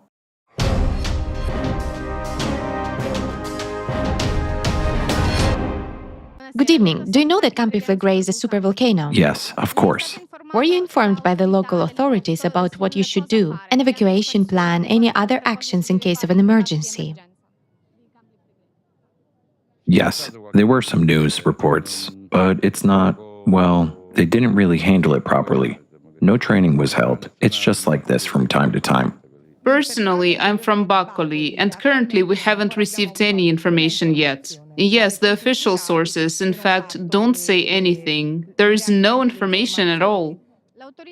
In your opinion, have the authorities proposed any well-thought-out plans for the population in case of an emergency situation with a volcano? Well, there's an old evacuation plan that I think dates back to at least 1980. So it's no longer valid because they changed the whole scenario, toponymy, and everything else. So it must be completely redesigned. Because everything has obviously changed. Yes, even the population numbers have changed because of regeneration and so on. And then there's a need to work a lot on the scenarios. I mean, it should be understood how people would react to such an event and in what time frames. It's all very complicated. Yes, they have. They handed out brochures to everyone with information about the collection points and where to move when necessary. Recently? No, a few months ago. Something came along in the past, but lately, no, nothing. Do you know what you will do in the case of an emergency, in case of a volcanic eruption? Yeah, I'll go out to the balcony and watch the volcano erupt. There's no way to predict anything. How can we evacuate 250,000 people in 2 days? To act? But, there's nothing you can do against nature. How can we help? In Pompeii, in 79 AD, thousands of people died so quickly, and the gases erupted with great speed. If volcanic eruption happens, I always think about it. I always have a suitcase ready. But the question is, will I be able to do it in time? That's the point. The problem isn't so much whether you can prepare in time, it's that you don't know what to expect. Because the recent events were horrible. I've been here for 20 years, but this has never happened before. After all, you can prepare any way you want, but when it comes, it comes. Are you ready to respond? What would you do? I don't know what we're going to do. I don't think we citizens are prepared. We don't know whether to run or to stay indoors, and whether we will need masks because I don't know what can happen. In the 83, there were tremors over 6 magnitude. 5, 6 on the Richter scale. But they were real earthquakes. And was there an evacuation? It was an evacuation, of course. Pozzuoli, with all the people, were evacuated, and they were all relocated along the Domitian coast. It lasted, though, as far as I understand, just during school time. I returned to my house, which of course was damaged. But those damages were eventually repaired. Now, I'm telling you all these things very frankly. I don't care anymore. Maybe because I'm already vaccinated. Probably. But it doesn't bother me anymore. We see that the strategy is ready. Perhaps on paper, the Civil Protection Service has really prepared everything. They have done a great job. Here, we also did evacuation drills, but this is Pozzuoli. You can't evacuate in an instant through the narrow streets. It will take a long time. However, looking around, and do we have all this time to escape from here?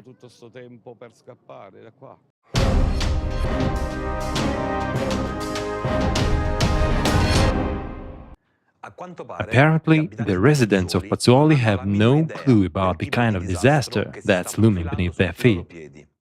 We hope that the authorities will inform them and us, and that an evacuation plan will be set in place. But under what conditions does the evacuation begin? According to the National Civil Protection Plan, evacuation in the Campi Flegrei area will begin only when the following signs occur. When thousands of earthquakes per day occur, when the land is severely deformed and tilted, when there is significant release of gases with carbon dioxide and sulfur dioxide, when there are cracks in the streets and broken pipelines. Only then will the Italian Prime Minister declare a simple pre-alarm. It seems more like a mockery than an operational evacuation plan whose purpose should be to save people. If there are 990 earthquakes per day, can people just stay where they are and not worry about anything? Do you realize how absurd that sounds? Only when the situation worsens further is a state of emergency declared and evacuation is ordered. At this point, people must evacuate on their own from the dangerous area. Experts estimate that it will take 72 hours to evacuate 500,000 people living in the red zone alone. How is this possible given that there will be more than 1,000 earthquakes per day and all the roads will be damaged by faults? All these plans were developed in the 1980s based on the experience of ordinary eruptions without taking into account the effects of a cyclic super-eruption. Large explosive eruptions like the one currently forming at the Campi Flegrei have never been witnessed in the history of our civilization. We have never faced what is coming, and unfortunately, it will escalate. During this period of the cosmic cycle, the Campi Flegrei will erupt, and they will certainly do so as they are already showing signs of activity. Not only Italy, but the whole of Europe will simply cease to exist if we don't take action before the volcano erupts. Italians, friends, wake up. If this eruption begins, no evacuation plan, no preparation will help us. The eruption will be instant and terrifying. And let's be honest, in our consumerist society, human life has not value. The task of saving all people, every human being, simply has not been considered. Do we have a solution? But despite the complexity of the situation, there is a solution. And you're about to discover it. We are pleased to present an excerpt from the video of Professor Egon Chalakian's speech. Egon Chalakian is a qualified particle physicist who collaborates on the development of the future circular collider technology at CERN's Advanced Particle Physics Laboratory. He is also involved in the NASA NISAR mission. Egon Chalakian has worked with 4 US presidents. Currently, he is a federal lobbyist for the United States Congress and the White House.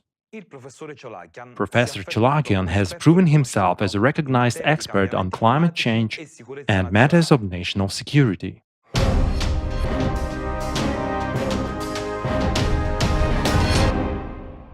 The esteemed Egon Chalakian has spoken on the topic of climate several times, and further, you'll be presented with the excerpts of his 2 addresses. My name is Egon Chalakian. Today I have an urgent message for all of humanity that pertains to the fate of our civilization. I elected to bring this message to your esteemed attention following my recent participation in a joint Nobel Prize Committee National Academies of Science meeting in Washington, D.C., whereat we discussed the issues of misinformation and disinformation. This sparked a point in my life where I realized there is so much misleading information on the subject of climate change that inspired me to deliver the following message to you people. This matter is of utmost significance for the survival of every living being on this planet. My qualifications attest to my competence to make a decisive statement regarding climate change on our planet. It is evident that the Earth is experiencing a rapid escalation of extreme climatic and geodynamic events. There is a significant rise in the occurrence and magnitude of seismic, volcanic, hydrological, atmospheric, gravitational, and thermal anomalies. Furthermore, we have recently detected a number of alarming anomalies in all the layers of the Earth's system. There is an extraordinary displacement and destabilization of the Earth's core, a sporadic and chaotic acceleration of the planet's rotation, and a shift in its rotational axis. This scenario is compounded by a critical weakening and emergence of atypical anomalies of the magnetic field and a change in the composition of the upper layers of the atmosphere. These events have culminated in an extreme activation of magnetic foci and an accompanying increase in deep mantle earthquakes, a decrease in the thermal conductivity of the ocean. As a consequential result, our oceans have lost their ability to function as a compensatory and cooling mechanism.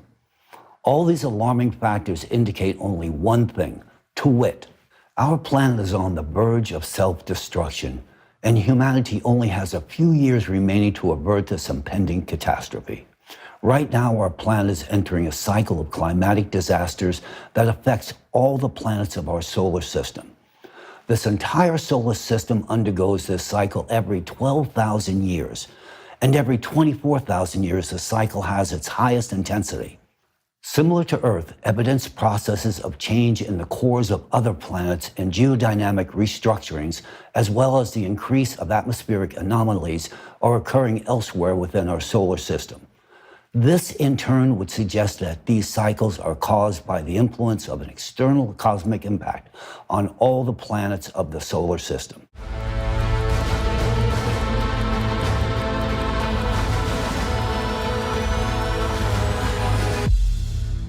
Now let's talk about volcanoes. This portion of my presentation will be centered on the cataclysmic volcano activity, both historical and forthcoming, and on the impact likely to be visited upon mankind. Whether viewed through the national security or national disaster lens, the threat warrants immediate global attention. Accordingly, from the introductory presentation, it is hoped that a blueprint to address this issue at hand may ultimately be born. The enhanced frequency of extraordinary geophysical events indicates pronounced instability in the Earth's core. This same instability will consequently manifest itself in the form of intense heat and subsequent magma, as witnessed just a few weeks back. The seismic events unfolding before us today should not be overlooked or discounted. Earthquakes realized in Turkey and Syria, compounded by a succession of volcanic eruptions and subordinated activity, ought to provide ample warning of imminent danger at our doorsteps. Should an earthquake occur in a geospecific region of China or elsewhere on the planet that produces a force magnitude similar to that recently visited upon Turkey, such an extraordinary event could actually trigger volcanic activity as far away as Yellowstone caldera, located in North America. Volcanic networks are indeed incestuous in all respects. If this were to happen, the consequences could be devastating, potentially resulting in a consequential eruption of the Yellowstone supervolcano. Moreover, such a catastrophic incident could also activate an interconnected network of volcanoes worldwide. In this lattermost scenario, the fate of mankind would likely be at stake. Volcanoes erupt when mandatory conditions are met. Currently, an increase in magnetic activity is observed on the Earth's interior, and this will ultimately bring about enhanced volcanic activity from both volcanoes and supervolcanoes alike. As magma escapes to the surface, even if external impact on the Earth's core were fully arrested, the presence of inertia would suggest that the eruptions would persist. This inspires the inevitable question as to whether or not volcanic eruptions could be controlled, regulated, or even precluded by man. Can we actually diffuse volcanic eruptions? The eruption of a volcano is instigated by the ascent of magma and the buildup of pressure within the conduit of the volcano. Upon reaching the surface, the magma is discharged as a result of degassing.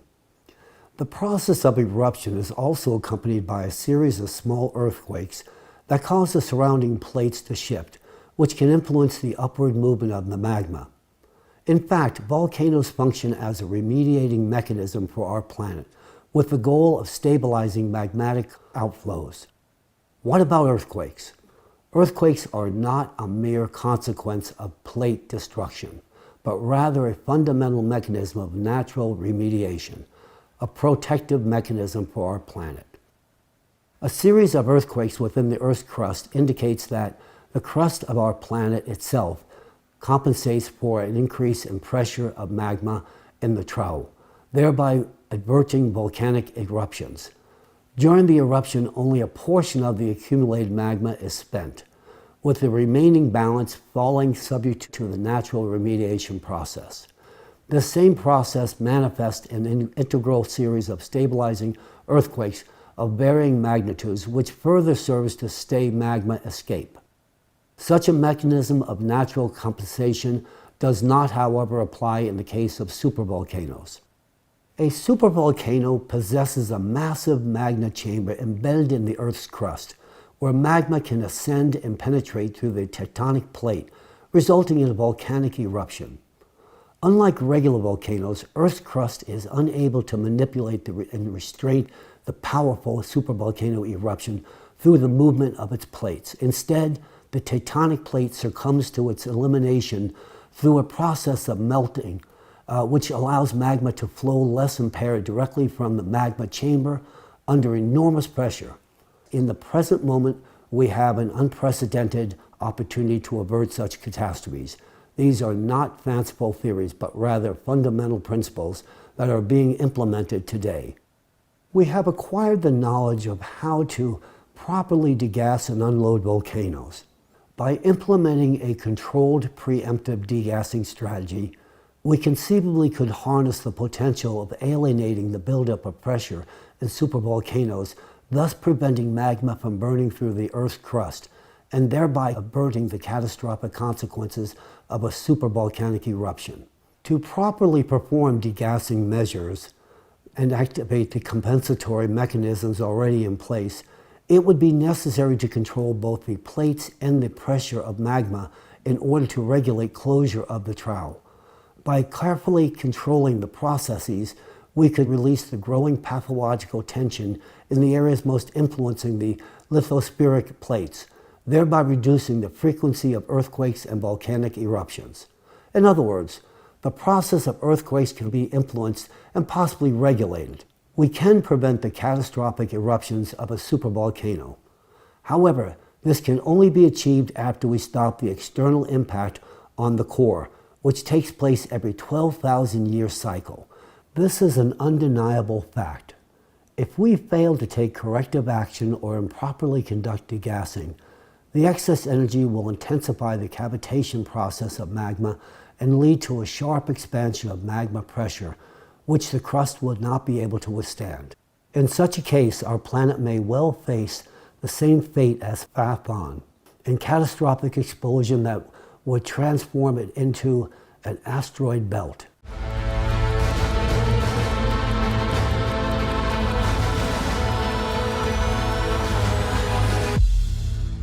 And in due course, I realized that any comprehensive understanding of such a complex and sophisticated subject would likely require an intimate interface within not only the geophysical and astrophysical domains, but a variety of other specialized scientific domains as well. The problem of the scientific world, which is supposed to solve such issues, is that this academic world is divided. Everything is studied within the narrow confines of a specific discipline. Whereas the question of synchronous and anomalous destabilization of all the Earth's layers and the associated risk of imminent destruction of our planet can only be investigated with the use of a global interdisciplinary approach. Some scientists and policymakers argue against disseminating information about the severity of the situation to avoid causing panic and destabilizing society. However, such an approach can be dangerous, and it hinders the search for practical solutions to this problem. It's akin to a situation where a patient has a disease and refuses to go to the doctor, hoping for self-healing. In such cases, the risk of the patient's death significantly increases. Therefore, an open and objective dialogue among all interested parties is essential to choose the optimal strategy for saving humanity from a global catastrophe. However, what has the global community been preoccupied with regarding addressing climate issues? We're still collecting funds to combat the rise in CO2 concentrations, which is in fact a compensatory mechanism during the 12,000-year cycle of catastrophes. It's the result of ocean warming that leads to CO2 emissions. The subsequent natural step in compensating for the heat rise within the planet is the activation of volcanoes. This is a natural process. We urgently need to establish a unified international scientific center, essentially an international interdisciplinary alliance of the world's best scientists who will work on solving this problem. We need a fruitful collaboration of specialists from various fields of science, such as particle physics, astrophysics, neutrino astrophysics, planetary science, climatology, atmospheric physics, oceanography, ecology, paleoclimatology, geophysics, seismology, volcanology, geology, hydrogeology, glaciology, cryology, atmospheric chemistry, magnetostratigraphy, earth physics, geodynamics, tectonics, geomechanics, and much, much more. We need the brightest minds of this world capable of thinking unconventionally and innovatively. We need people who are ready to collaborate and to act in the interest of all humanity. The prompt creation of a unified international research center and its immediate launch into active operation is crucial for successfully accomplishing our vital task. I emphasize that any delay in coordinating and forming a unified scientific group critically reduces the likelihood of achieving this necessary result. I call upon all interested parties to act promptly and effectively to ensure the best conditions for our collaborative research aimed at saving all of humanity. Dear colleagues, friends, today I, Egon Chalakian, address you with the most important and urgent call in the history of humanity. I want to reach out to all scientists of the world, those who can distinguish truth from falsehood, those who literally understand what is happening to our planet, those who know about the real threat of climate collapse, yet also see the prospects for the future of humanity. I address those who have dedicated their lives to science and practice, and those unafraid to seek the truth. I implore you to unite for the sake of saving the future of all of humanity, your lives and the lives of your children and grandchildren. I also want to address all people, every person in the world. Today, I, Egon Chalakian, address you not as representatives of different nations, religions, or political forces, but as a united humanity, as fellow citizens living on one unique and vulnerable planet. I urge you to support the creation of a unified international scientific research center and to support the leaders of your countries in endorsing this international initiative. This is not just a project, it is our shared responsibility and our chances for survival.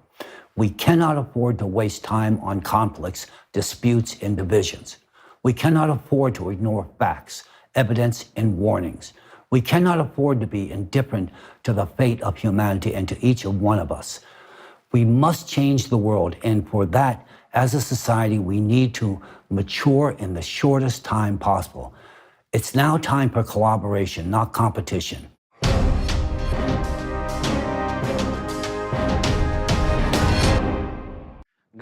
Thank you very much, Professor Chalakian. The fact that there is technology to prevent volcanic eruptions is encouraging. I'd like to address our respected experts. If this technology exists, why is it not being used yet? Is it possible to apply it to the Campifligray volcano? We have a good understanding of developing technology to safely release pressure and prevent volcanic eruptions, and that indeed gives hope. However, this technology cannot be implemented right now for two reasons. Number one, as emphasized by Dr. Chalakian, we need to address the root cause of climate disasters, which is external cosmic impact. It continuously transfers energy to the Earth's core. This excess energy heats up the core, causing the overheated magma to expand and rise to the surface. In addition, the ocean plays a crucial role in cooling the heated magma. However, due to microplastic contamination, the ocean can no longer perform this function effectively, leading to an increased rate of magma rising to the surface. Only after we have tackled the root cause can we then address the issue of volcanoes. To put it simply, it's like preventing a boiling pot from overflowing by turning off the heat source. So here's a plan, step by step. Shield our planet from external cosmic impact and restore the oceans. Once that's done, depressurize the volcanoes. Think of volcanoes as high-pressure magma balloons connected to an external magma source. To make them safe, we must turn off the additional heat coming from inside our planet, causing the magma to expand and rise. Afterwards, we can safely release the pressure from the volcanoes. It is important to note that we have the solution, technology to release the pressure, but it will only work effectively and safely if we prevent new magma from reaching the surface and replenishing these explosive magma balloons. Without first addressing the root cause, applying this technology would even be dangerous. In essence, implementing this technology is pointless unless we first safeguard our planet from external cosmic impact. The reason number two, Let's just try to imagine if it is even possible to implement the technology and prevent eruption in today's world. Well, even if the solution exists today, the implementation will face significant challenges. First, agreement between countries. Our world is divided into nations, each fiercely guarding its own interests. Now, imagine a conflict must be urgently depressurized from thousands of miles away in another part of the world. This would prevent the eruption and protect millions of people in Europe, but at the same time, it would ruin the landscape and business of another country. In this case, how long, or rather, would it even be possible to reach an agreement? Achieving such global agreements, especially if it affects the interests of multiple countries, will be unrealistic in today's society.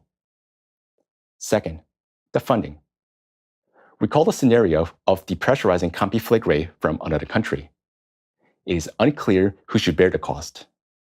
Should it be Italy, where Campi Flegrei is located, or the country which is deploying the technology, or the European countries where the volcanic eruptions will impact the most? Given the limited resources for climate refugees and disaster victims in today's society, securing funds for large-scale volcano depressurization projects would be unlikely. Third, collaboration among scientists. Scientists from different disciplines must collaborate closely to address complex global problems, but interdisciplinary collaborations are rare today. Many prioritize personal gains over collaborative problem solving. This makes tackling multidisciplinary challenges and implementing solutions impractical.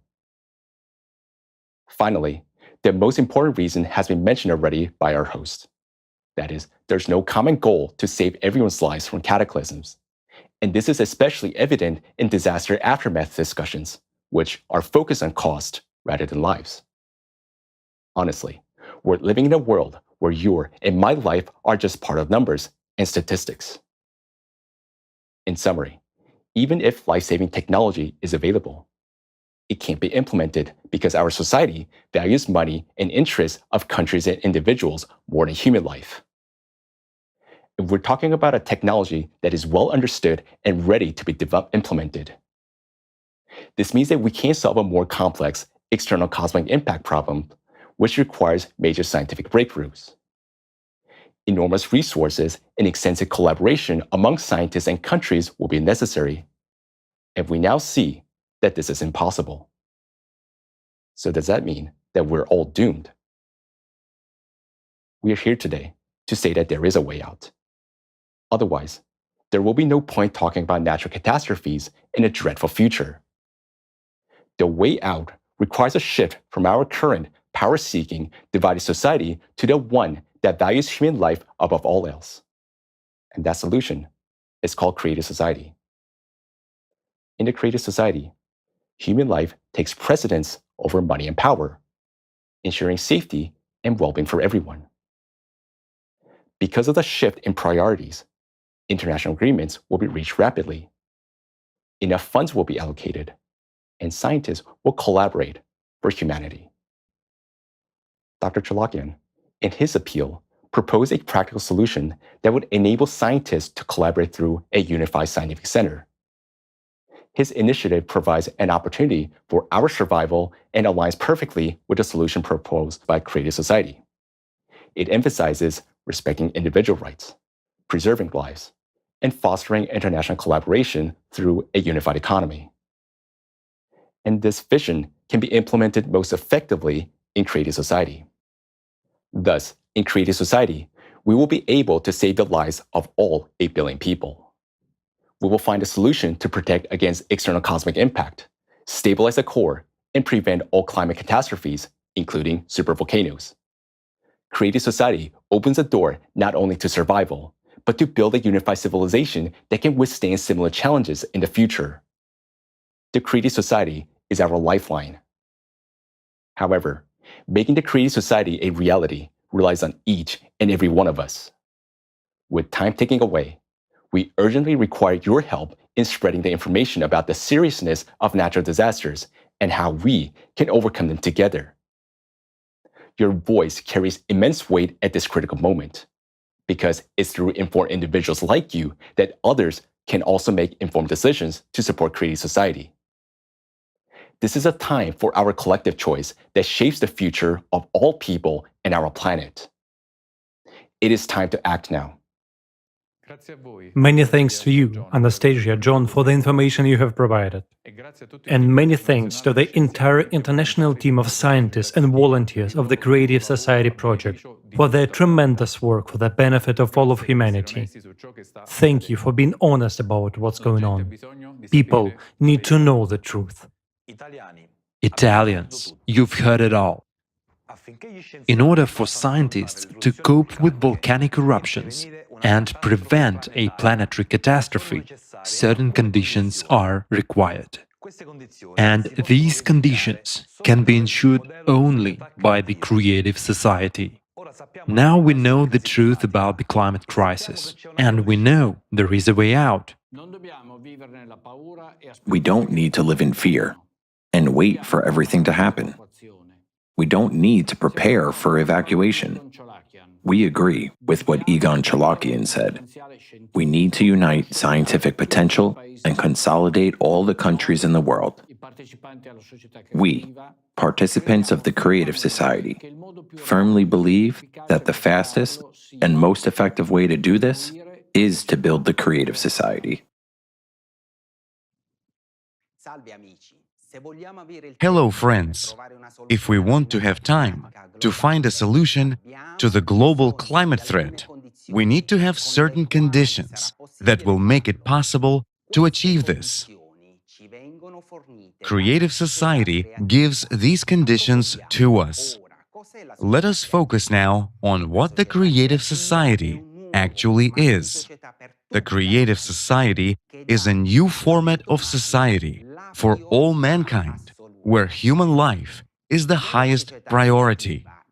In the creative society, power will belong to the people and will not be concentrated in the hands of one person or a separate group of people, as it happens today, leading to conflicts, wars, crises, and so on. The demand for a new format of society, where the value of human life is the main priority, comes from millions of people from all over the world. This was shown by the largest social survey in history, which was conducted by volunteers for more than 10 years in 180 countries. Each participant was asked the same question: what kind of world would you like to live in? Based on the results of people's answers, 8 pillars were formed that became the basis for building a new format of society called the creative society. In order to implement it, people from all over the world today unite and act in a project of the same name, the creative society. We need the creative society all over the world because only creative society provides a way out of all global crises, including the climate crisis, ensures a future without wars, conflicts, violence, poverty, and famine, provides an opportunity to bring humankind to a new stage of evolutionary development in the shortest possible time, in a peaceful and legal way, provides every human being with security, health, well-being, and overall development. Further, we will explain in detail how this can be realized in a peaceful and legal way. Thank you, dear Flaviano. Now it becomes clearer what the Creative Society is. In the first part of the conference, we heard a lot of shocking information regarding the seriousness of the current climate situation. Literally under our feet, here in Italy, magma is simmering and could erupt at any moment.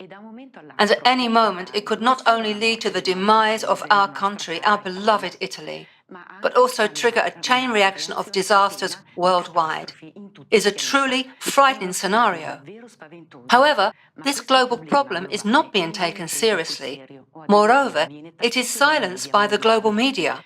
And, on the one hand, this is understandable, because in our current format of society, this problem cannot be solved. It's a dead end. It can be solved only in the creative society, where we can create all the conditions for scientists and advancement of science. Thanks to this, technologies capable of shielding us from global catastrophe will be developed. Yes, the creative society is a new format based on millions of surveys worldwide. Can you imagine volunteers talk to the people asking them the same questions for 10 years? All this effort was aimed at bringing forth the 8 pillars of the creative society over a decade. It's not that someone out there wanted to impose their ideas and solutions on us, like politicians do. It is the people themselves who have expressed how they see the world.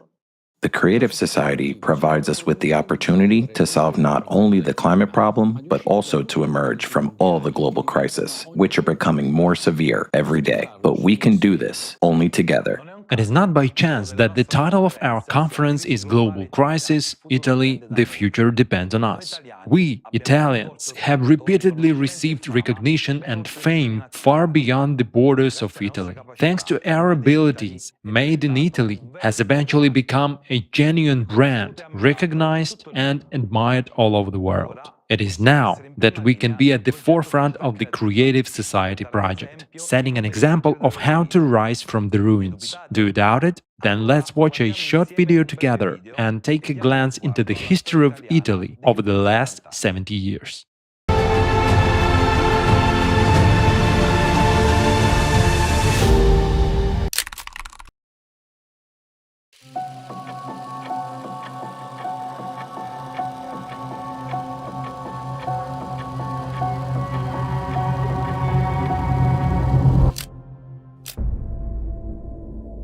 Let's recall what Italians have been capable of.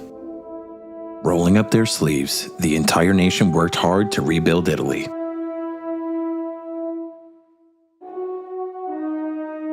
Italy awakened. Through hard work, it managed to build what went down in history as the economic boom. Thanks to the burgeoning economy, Italian families started having a better quality of life and more free time.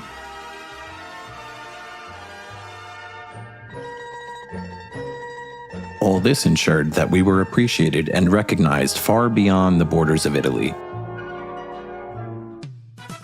Owing to our excellence, Made in Italy became truly a recognized and admired brand across the world.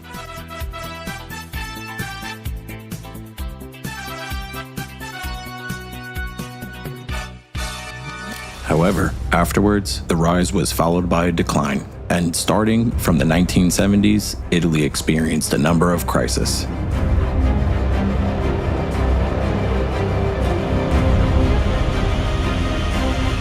The only sector which, despite the crisis, continued to develop and is still developing today is the arms industry.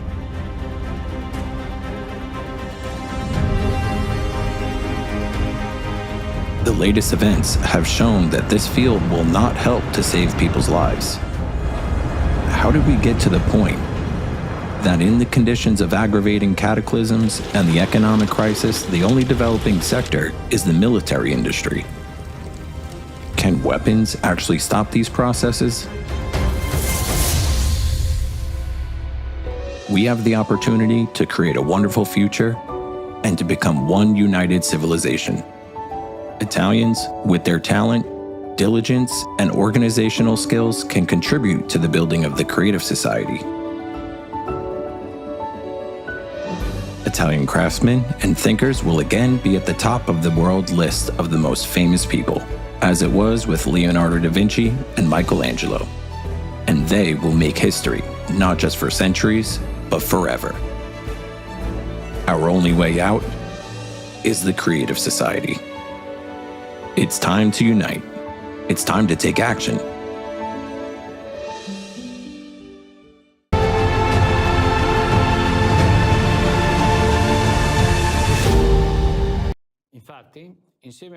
Indeed, together we can achieve a lot when we have a common goal. I have just plunged back in Italy's history, not just for 70 years. I've felt immense respect and gratitude toward all Italians for our history. But it's very painful that now we've lost everything we worked so hard to create. It's evident that our knowledge, skills, organizational abilities, creativity, and talents are very much needed by the entire world to build the creative society. But we should not forget that we, Italians, get accustomed very quickly to problems and crises. We must remember that our nation has this ability. But now there is no time to be inert. We must come together even more and utilize all our talents to build the creative society. It's a turning point for our country and for the entire world. Do you see what's happening now in Italy? In the heart of Europe? It was a shock for me to discover how many homeless and hungry Italians there are today. Just recently, we earned the world's respect in fashion, cinema, and art. And now, in Italy, poverty is becoming a regular part of our lives. My God, but is this normal? How can poverty be the norm? We conducted a social survey and asked Italians what concerns them the most right now. Let's hear it together.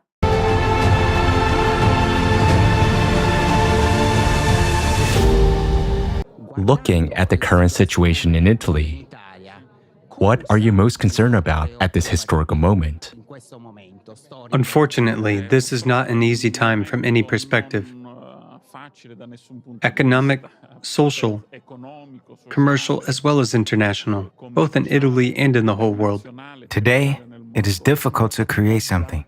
Today, it is even difficult to form a family because you are afraid of not securing a good future for your child. Of course, it's the uncertainty of the future that young people are facing nowadays, putting them in a difficult situation, both in terms of work and plans for the future. That is what I'm concerned about. The lack of confidence that young people are experiencing nowadays, sadness, the fact that they think there is no future for them, and very often they look for it outside their country. Unfortunately, as people inside the economic system affirm to me, the inequality is constantly growing.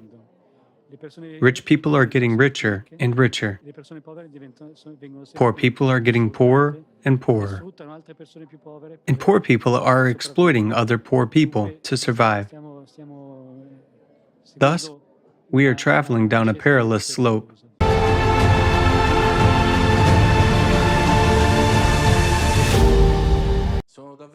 I'm horrified by the fact that I hear the phrase, the poor get poorer, the rich get richer more and more often around me. And it seems to have become our reality. And it's not surprising, considering that 1 in 12 Italians live in absolute poverty. Poverty has hit us, Italians, particularly hard, especially since 2022, due to rising energy prices and climate disasters, such as droughts, floods, and hailstorms. The pandemic was just the beginning. This situation is especially challenging for the poorest families, constituting over 2.6 million people in Italy, who are forced to rely on social aid, including soup kitchens for the underprivileged and homeless, and more frequently, food parcels.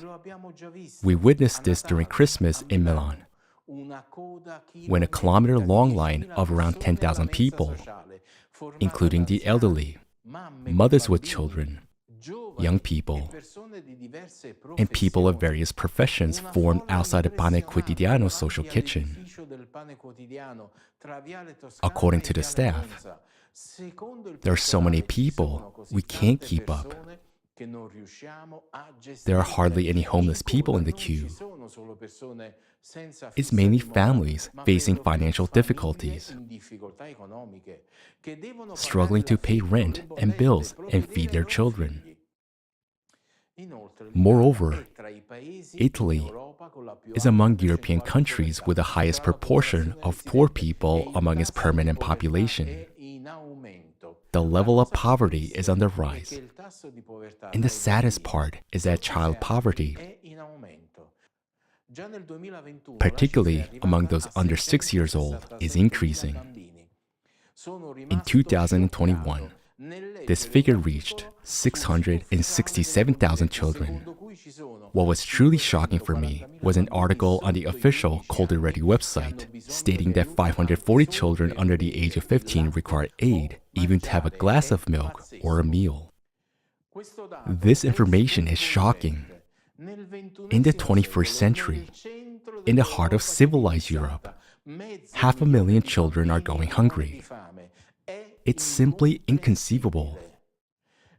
At the same time, our farmers are dumping truckloads of milk and discarding tons of food just because someone wants to maintain high food prices in the market.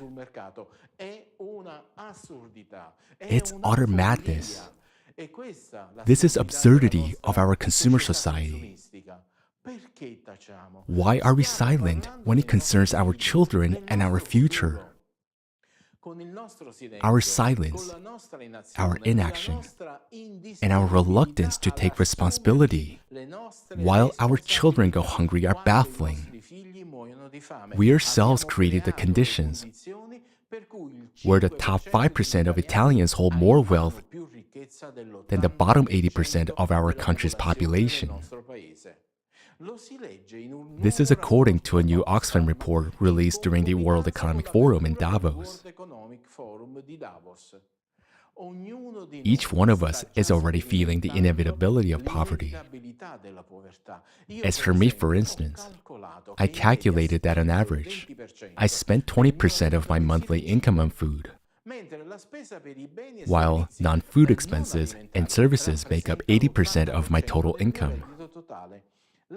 This situation is particularly critical for people like me, who live in rented accommodation, and people like me are the majority. Most of my expenses go to housing, water, electricity, gas, and fuel for my car. I can't avoid paying for these because I'll be evicted from my apartment, and I can't avoid using transportation because I need to commute to work. The only area where I can cut back is on food. If this continues, we'll be forced to survive on bread and water, and I'm not exaggerating. And all of this is happening right under our noses, in the homeland of Lamborghini and Ferrari, of our famous Made in Italy excellence, the trendsetters of high fashion and the world's finest footwear. We're looked up to by the whole world. Aren't we Italians ashamed? Don't we care? Don't we deserve better? Who's to blame for this? We are. We have shifted the responsibility. We have delegated power and willingly relinquished control over those we elected. At the elections, we check the box and shift the responsibility for our lives. And then, in our kitchens, we resent that they only think about themselves because we don't have any levers of influence on their actions. They manage a budget that consists of our own money. And at the same time, we have images in our heads that everything can be resolved through protests and revolutions, even though this only leads to losses and destruction. And at the same time, we don't even want to hear that people from 180 countries around the world are already uniting to fundamentally, peacefully, and in a lawful way change the format of society to a creative one, where everyone will have enough of everything, and everyone will have as much money as they need. I already dream of the day when thoughts about which gas stations to choose to save a bit on fuel, or which supermarket to go to for groceries that will last until the next paycheck will disappear from my mind. Not to mention, where to take my daughter for a vacation. Right now, we have one thought: where to get the money to survive. And I thought about it too, until I learned about the Creative Society project which are ready during the transition period, will directly solve all money-related issues and more. In the creative society, every person is guaranteed to receive an unconditional basic income equivalent to $10,000 per month, free high-quality healthcare and education, no utility bills, cancellation of debts, and no taxes. And all of this will be available already in the transition period to the creative society. But fair questions arise. How is this possible, and where will we get so much money? Today, together with you, we will hear the answer to this question in the presentation of a new economic model prepared by an international team of economists, especially for the online forum, Global Crisis, There is a Way Out. This innovative model will change our lives from the very first day of its implementation.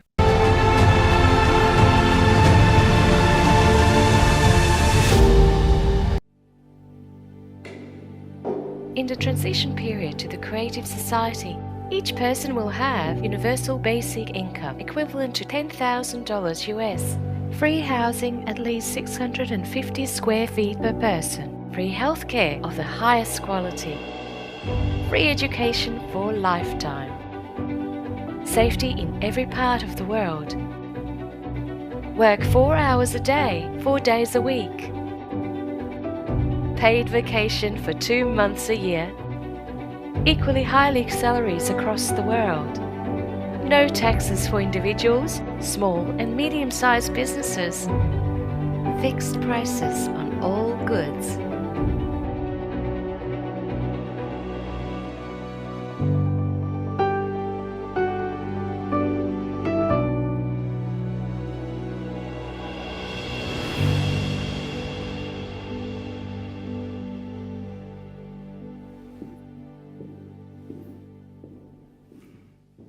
When I look at the picture of this kind of the world, a thought comes to my mind.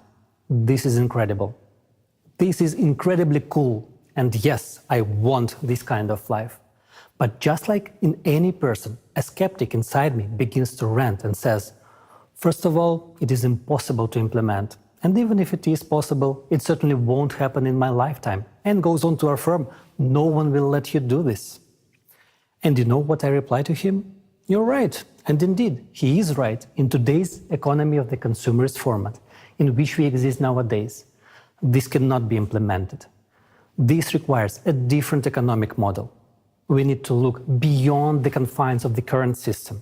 And I invite you to learn about a new model of economy that will provide a high standard of living for every human being. This model has been developed and proposed by experts from around the world. It takes into account the economic needs of each person, technological advances, and the need for our civilization to develop and evolve. This innovative model will change our lives from the first day of its implementation. I want to draw your attention to the fact that its implementation is possible only if the format of society is changed from consumerist to creative. And further, I will explain why. Unlike the current economic model, the new model will have a different goal: to provide the high standard of living for every human on the planet. There are two key requirements for the new economic model to function and achieve this goal. The first requirement: the new economic model can only work on a planetary scale. It cannot work in a single country. The second requirement is the self-governing society. All power must belong to the people. The economy, along with other strategic spheres, will also be managed and controlled directly by society, represented by every person, each of us, via the electoral platform. So, we have formulated the goal of the new economic model and outlined the necessary requirements for its implementation. These requirements can only be met in the creative format of society. I now invite you to model the near future. After we have successfully completed all stages of building the creative society, the world community legally and peacefully transitions to the creative format of society that we all have chosen together. and become one civilization. From that moment on, it will take a small amount of time to launch the new economic model. 6 months, according to preliminary calculations. After that, we will enter the transitional period to the creative society, which will last 5 to 6 years. As soon as we enter the transitional period, everyone will be provided with the monthly unconditional basic income in the amount equivalent to $10,000, with their own housing of at least 60 square meters per person.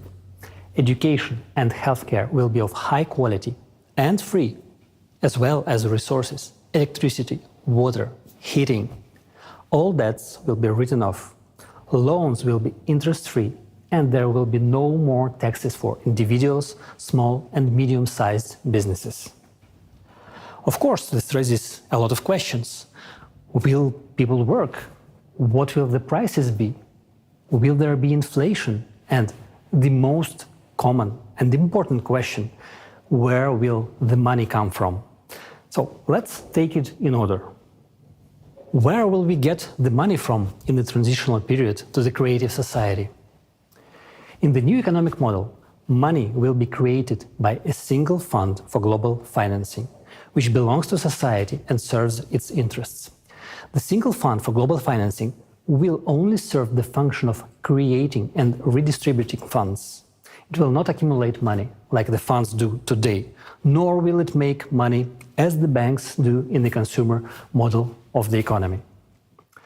There will be no banks in the transitional period to the creative society because there will be no need to keep money, because money will be exclusively digital. In fact, there will be no money in the conventional sense of the word. These are just numbers and equivalent for exchange. That's your assets. You can exchange them for something, a product, a service, and so on.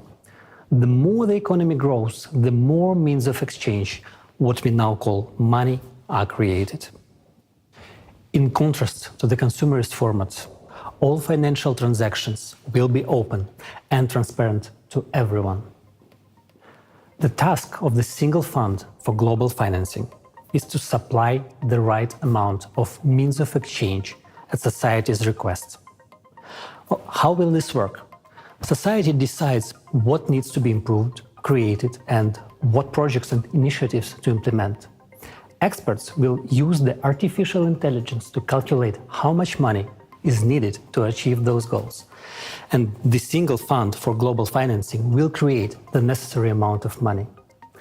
If there is a request for the implementation of a project in a village, city, or country, an application is submitted to the electoral platform. For example, if a city decides to replace its asphalt pavement, it submits a request, and funds are allocated for this from the single fund for global financing. It's just like in the family. You know what everyone needs, and you allocate money from the family budget to buy the necessary goods, pants, sneakers, a piano. It's the same at the city and global levels. The only difference is that our budget as a society is not limited. We can spend as much as we want if there is something to spend on and we need it. This approach does not limit the development of the economy. The economy develops and our opportunities increase. In the new economic model, there will be no budgets of cities and countries. There will be no such thing as state money either. The only place where money can accumulate is your personal account. And you yourself dispose of it as you please. If a country, city, or village has a budget, there will inevitably be those who will try to make a profit from that budget, local officials and others. And when there is no budget, it cannot be taken away. And this is the answer to the question of why there will be no corruption, theft, and bureaucracy. There won't be a situation where the asphalt pavement was changed last year and this year it is changed again, and someone makes money on it. It will not happen because the monitoring system will guarantee the transparency of all operations.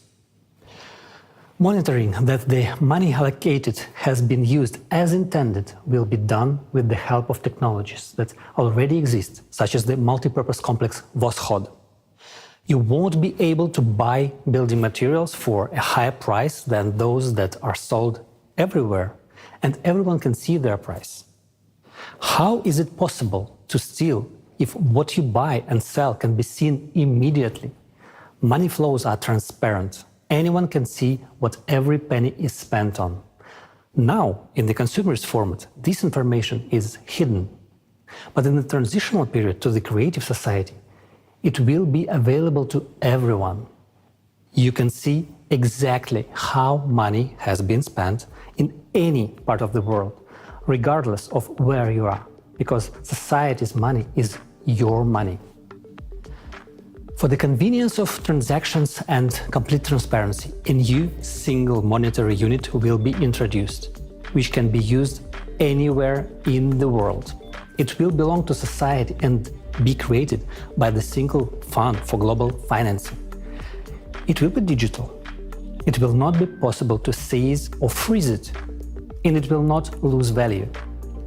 You cannot lose digital money. It cannot be stolen, and its flows are completely transparent.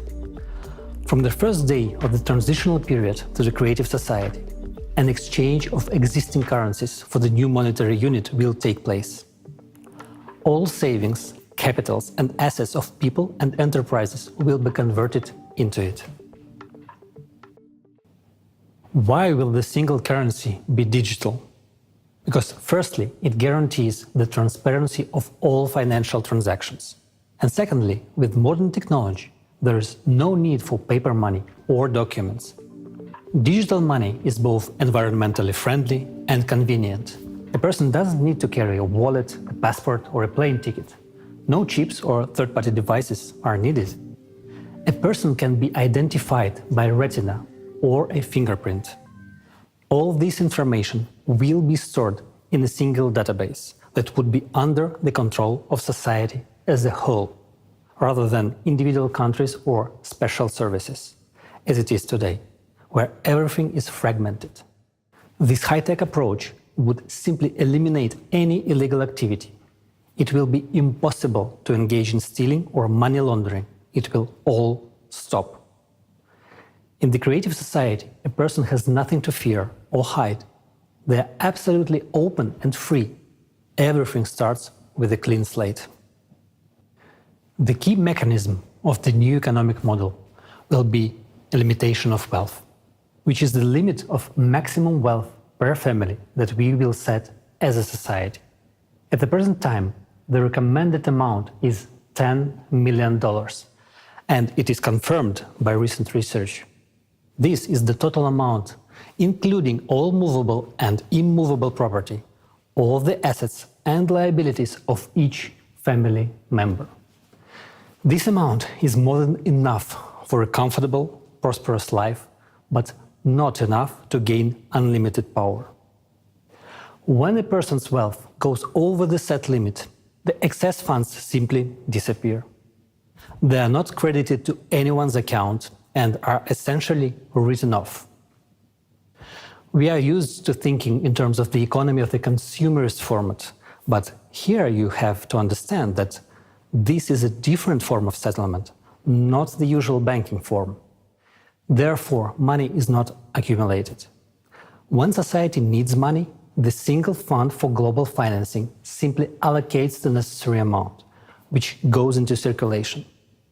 Society is financed without limitations for as much as required for its needs. In the transitional period, money is needed as an exchange fund to limit the wealth, so that humanity or a group of people would not build empires and usurp power again. This would create a high standard of living for all people. Let's summarize. In the consumerist format, money is a means to retain power. People try to accumulate it, hide it, take it away, while in the transitional period to the creative society, money is a tool to achieve society's goals. And money is needed only during the transitional period to the creative society, as a temporary measure for 5 to 6 years, and it will not be needed in the future. And later we will explain why. Nowadays, they say that the problem is not money, but its quantity. As we have already understood, in the new economic model, there will be no such problem. But the question is different. Will it lead to inflation? The answer is simple. There will be no inflation at all. It is impossible. In the current economic model, this would indeed lead to skyrocketing prices, hyperinflation. But in the economic model of the transitional period to the creative society, this simply could not happen. Why? Because prices would be fixed worldwide by law for all resources, goods and services.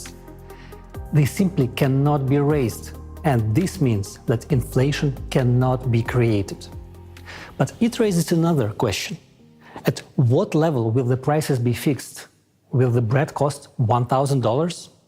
Well, if you make that decision, of course it will, because we will decide as a society anyway.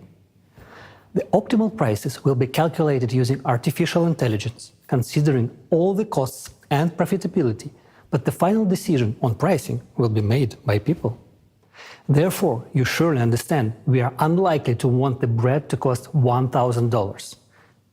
We would rather want it to cost less than it does today. And it will. All prices will be less than they are today. And thanks to what? Because there will be no interest on loans and taxes for medium and small-sized businesses included in the prices. Electricity, water and gas will be free. There will be a single economic environment in the creative society. And the absence of borders means no taxes on exports and imports, no duties, no excise taxes and no customs duties. The introduction of robotics, fuel-free generators and smart logistics will contribute to lower prices for goods. At the same time, quality standards will be equally high for the same goods all over the world. For example, the same hamburger that today costs $6 in America and $1 in Romania will cost, for example, 40 cents worldwide and will be equally delicious and juicy and healthy. Tasty and healthy food will be available to everyone. Right now, in the consumerist economy, 8 billion people is a lot. And in the creative society, 50 billion won't be enough. But even in the transitional period, we will not need to add worms, bugs and other insects to our food, because the production of organic and quality food will increase many times as new technologies are introduced, such as vertical farms, which we already have now, but it is not profitable to introduce them in the farming, in the consumer's format. And in the new model of the economy, it will become completely natural. Today, despite the addition of insects to our food, 2 billion people are starving. And in the transitional period to the creative society, there will be neither hungry nor poor. I'm already anticipating your next question. Such a rapid improvement in people's living standards and purchasing power, including an unconditional basic income of $10,000, lower prices and free utility services, won't all this lead to a shortage of products? It won't, but friends, the truth is, not everything is going to be so easy. You will have a new headache, where to spend the $10,000, because the selection of goods and services will be huge.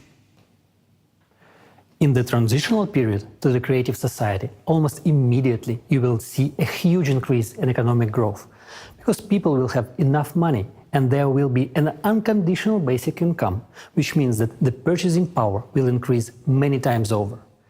And this is a massive boost for trade turnover. Moreover, ideal conditions will be created for manufacturers and business.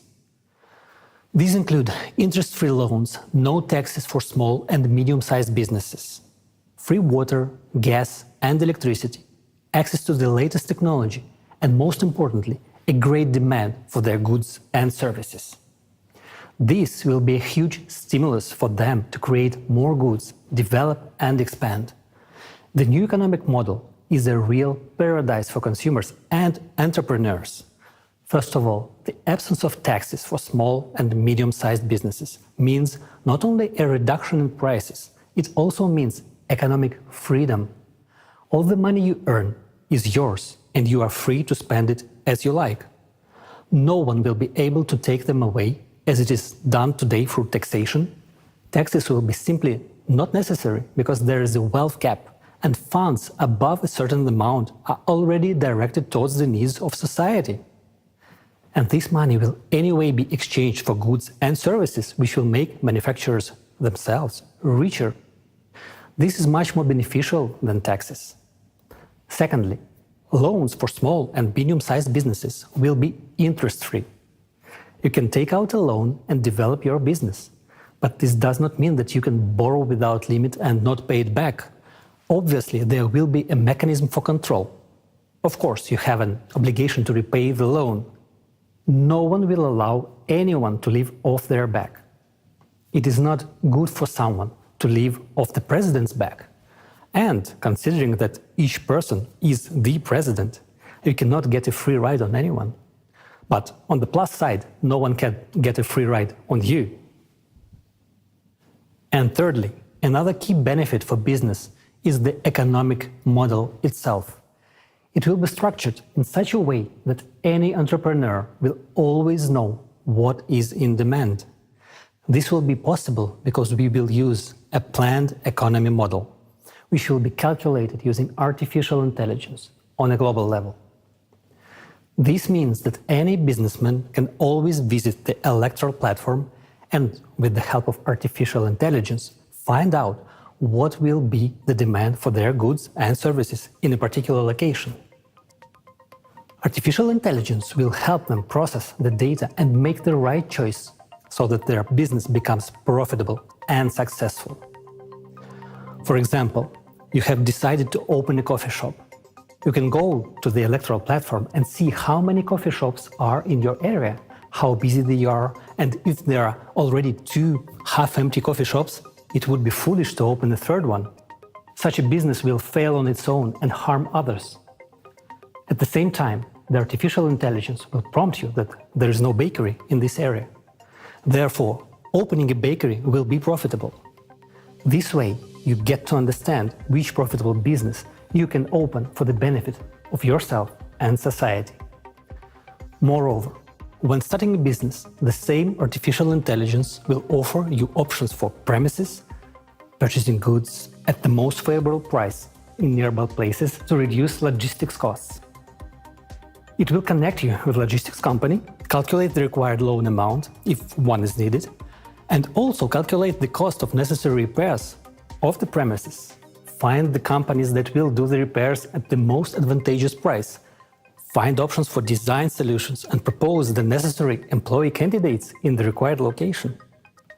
All on a turnkey basis. At the same time, it is you who chooses from the options suggested by AI, and all final decisions are up to you. The same artificial intelligence will calculate how much time it will take from the moment you apply on the electoral platform for your business to start making a profit. Additionally, the AI will calculate the necessary number of employees and help you draft their schedule. This is very useful considering that the work week will be 4 days, 4 hours a day, meaning that in order to cover 12 hours of daily work for that very coffee shop, 3 people per day are needed per shift. Of course, after this, many people will say that everyone will become an entrepreneur. They won't, because running a business requires a certain character, motivation, responsibility, time commitment, and most importantly, organizational skills. For many, and this is the overwhelming majority, it is much easier to go to work 4 hours a day, 4 days a week, receive a good salary in addition to the universal basic income, and enjoy life, rather than continue developing their business and work on it almost 24 hours a day, despite all the help from AI. Even if artificial intelligence does the calculations for you, it's still up to you to do the work. AI will help you launch the business and assist you in the process, but it is you who will run the business. Communicating with customers, overseeing production, the responsibility for all this will be on you, right down to picking out the design, starting from the smallest details in the process of launching the business. There is no getting away from it. You will be engaged 24 hours a day, despite the simplicity and ease of the process. And it is up to you to decide whether to work 4 hours a day, 4 days a week, or to be an entrepreneur. Some people want to earn more, while others are satisfied with their salary and a free, wonderful life. Naturally, all of these conditions, such as no taxes, interest-free loans, understandable demand, etc., will have a positive impact on increasing wages. Wages will need to be increased regularly because companies will need skilled workers to meet the growing demand for goods and services. Since unconditional basic income allows even those who used to be low-income individuals to purchase quality goods, there will be an increase in the number of companies needing employees to meet this demand. For example, let's consider a medium-sized business. A person has an enterprise with 200 to 300 employees and a turnover of several tens of millions of dollars. They don't have to pay taxes. All the money earned belongs to them. And of course, they will raise wages, because competition for specialists in the labor market will be high. While unemployment will inevitably increase in today's world, in the creative society, on the contrary, there will be competition for good workers. They will be needed. And we come to another often asked question.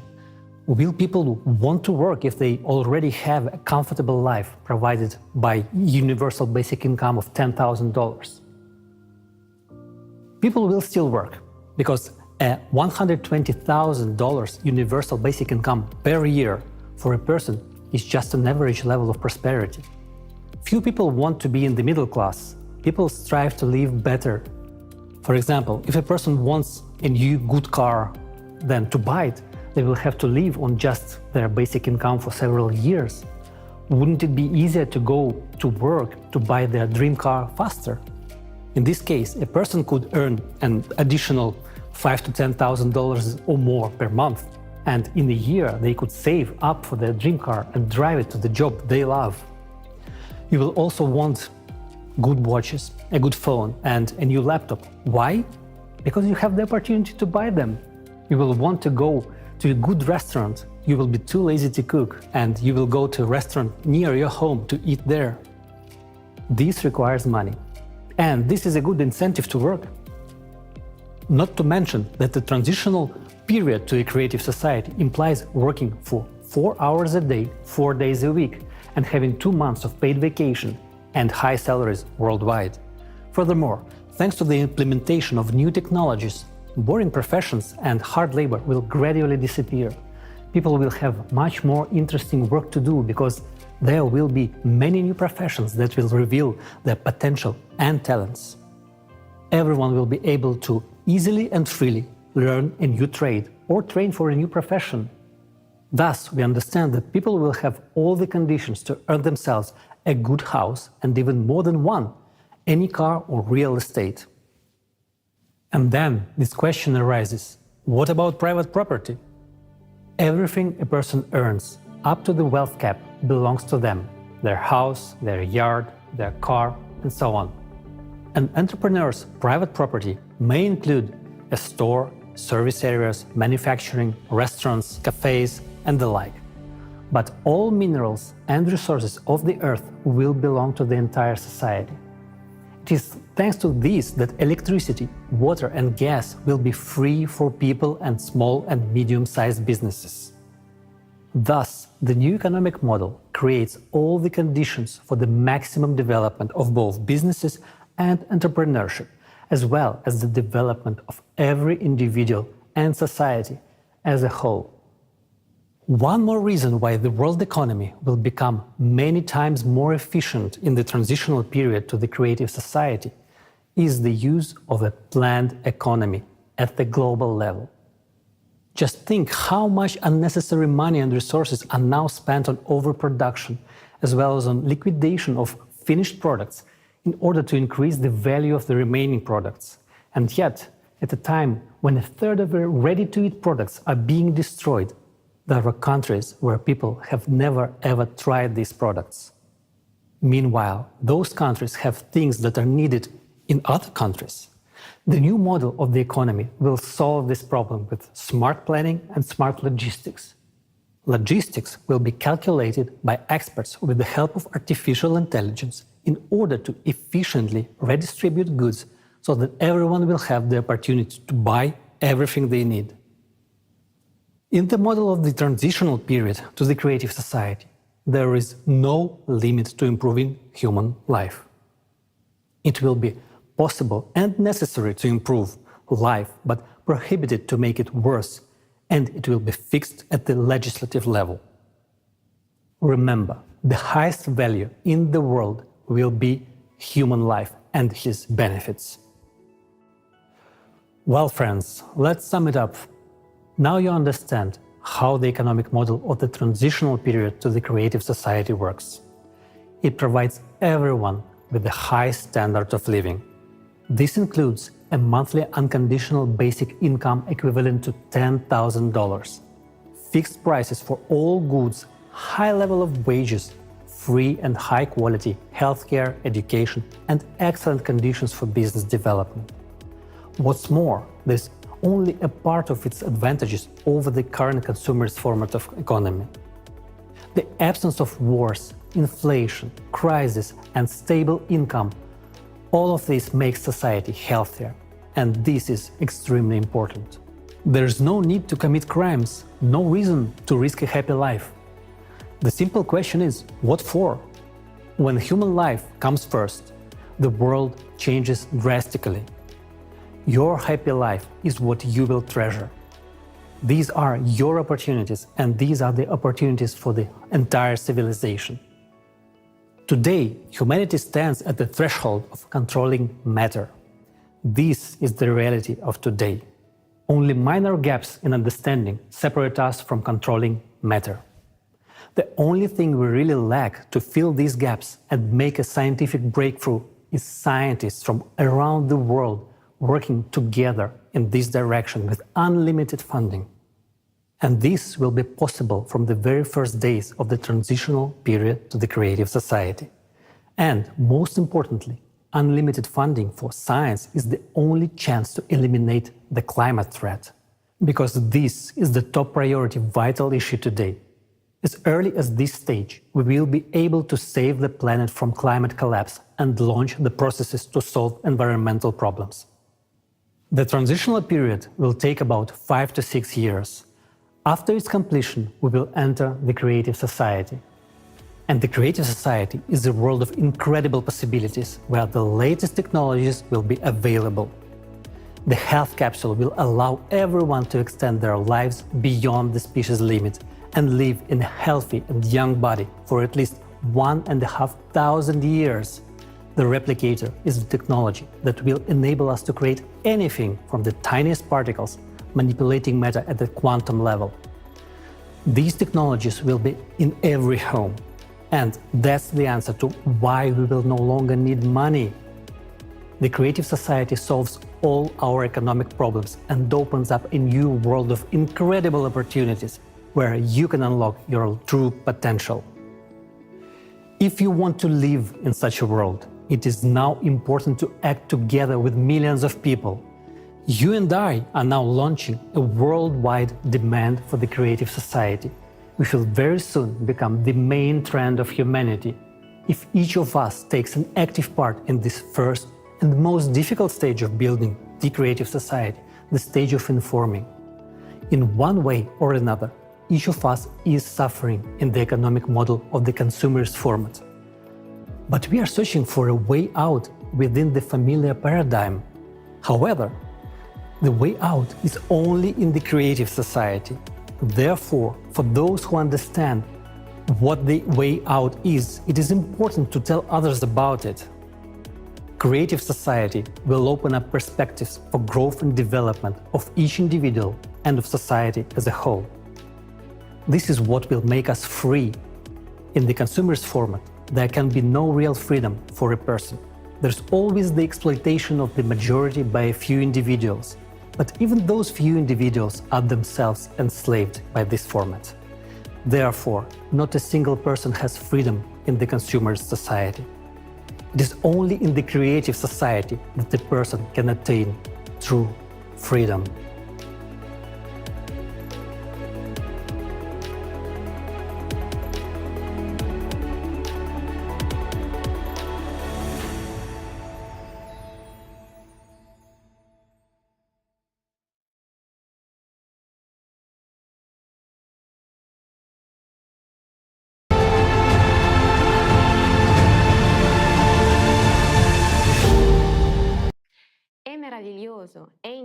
It is marvelous. It is incredible. It is an entirely new and excellent model of economy. And when the world's top economies come together during this transition period, a fully functional economic model will be created based on this concept, which will serve us, people. I'm so tired of paying these endless bills. The only thing left for us to do now is to try and save on food. Unthinkable, but that's our reality today. And this is at a time when we hear news about the release of some new, super modern technology almost every day. But are they available to us now? What good is this news to me if my family and I, like most Italians, continue struggling to barely make ends meet? Exactly. Look at the energy industry. The largest bills we receive today are for electricity. It's unimaginable. And it's no secret that there's technology available to generate energy without fuels. Free energy that could completely change our lives. Who will ever allow us to introduce fuel-free generators into the current consumerist format of society? It would disrupt the massive green energy business where only a few profiteer, and we, ordinary Italians, suffer more and more. We have conducted a detailed analysis of the green reforms, highlighting their utopian nature. And now I will prove it to you. While you listen, please write in the comments below the video. Would you like your home to be powered by a fuel-free generator?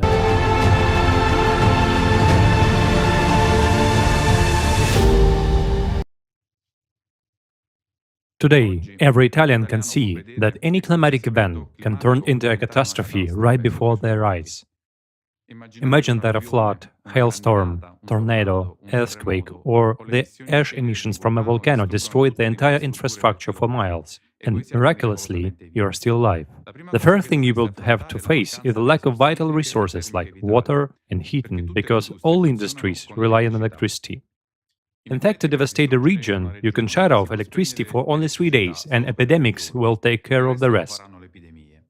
Without electricity, everything that supports the infrastructure that sustains a community comes to a halt. I hope you do realize how much our lives depends on energy. Let us now discuss our country's energy system.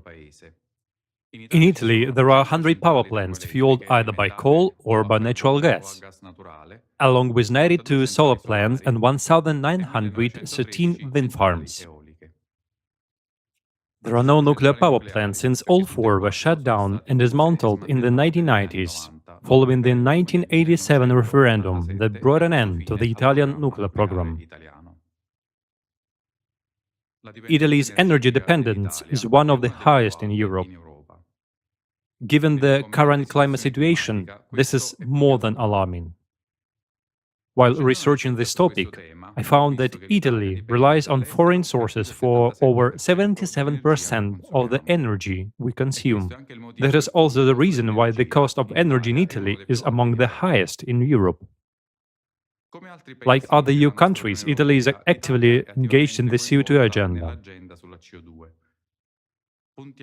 We aim to achieve the European goal of reducing CO2 emissions by 55% by 2030. Focusing on either energy efficiency or renewable sources. Between 2008 and 2014, there was a significant growth in these sources, with national green energy production doubling. Many see this as a well-intentioned objective. However, increasing renewable electricity production will have a significant impact on the distribution network. This in itself will lead to disruptions in electricity supply. Since we'll have 2 networks essentially performing the same functions, differing only in voltage levels at which they operate.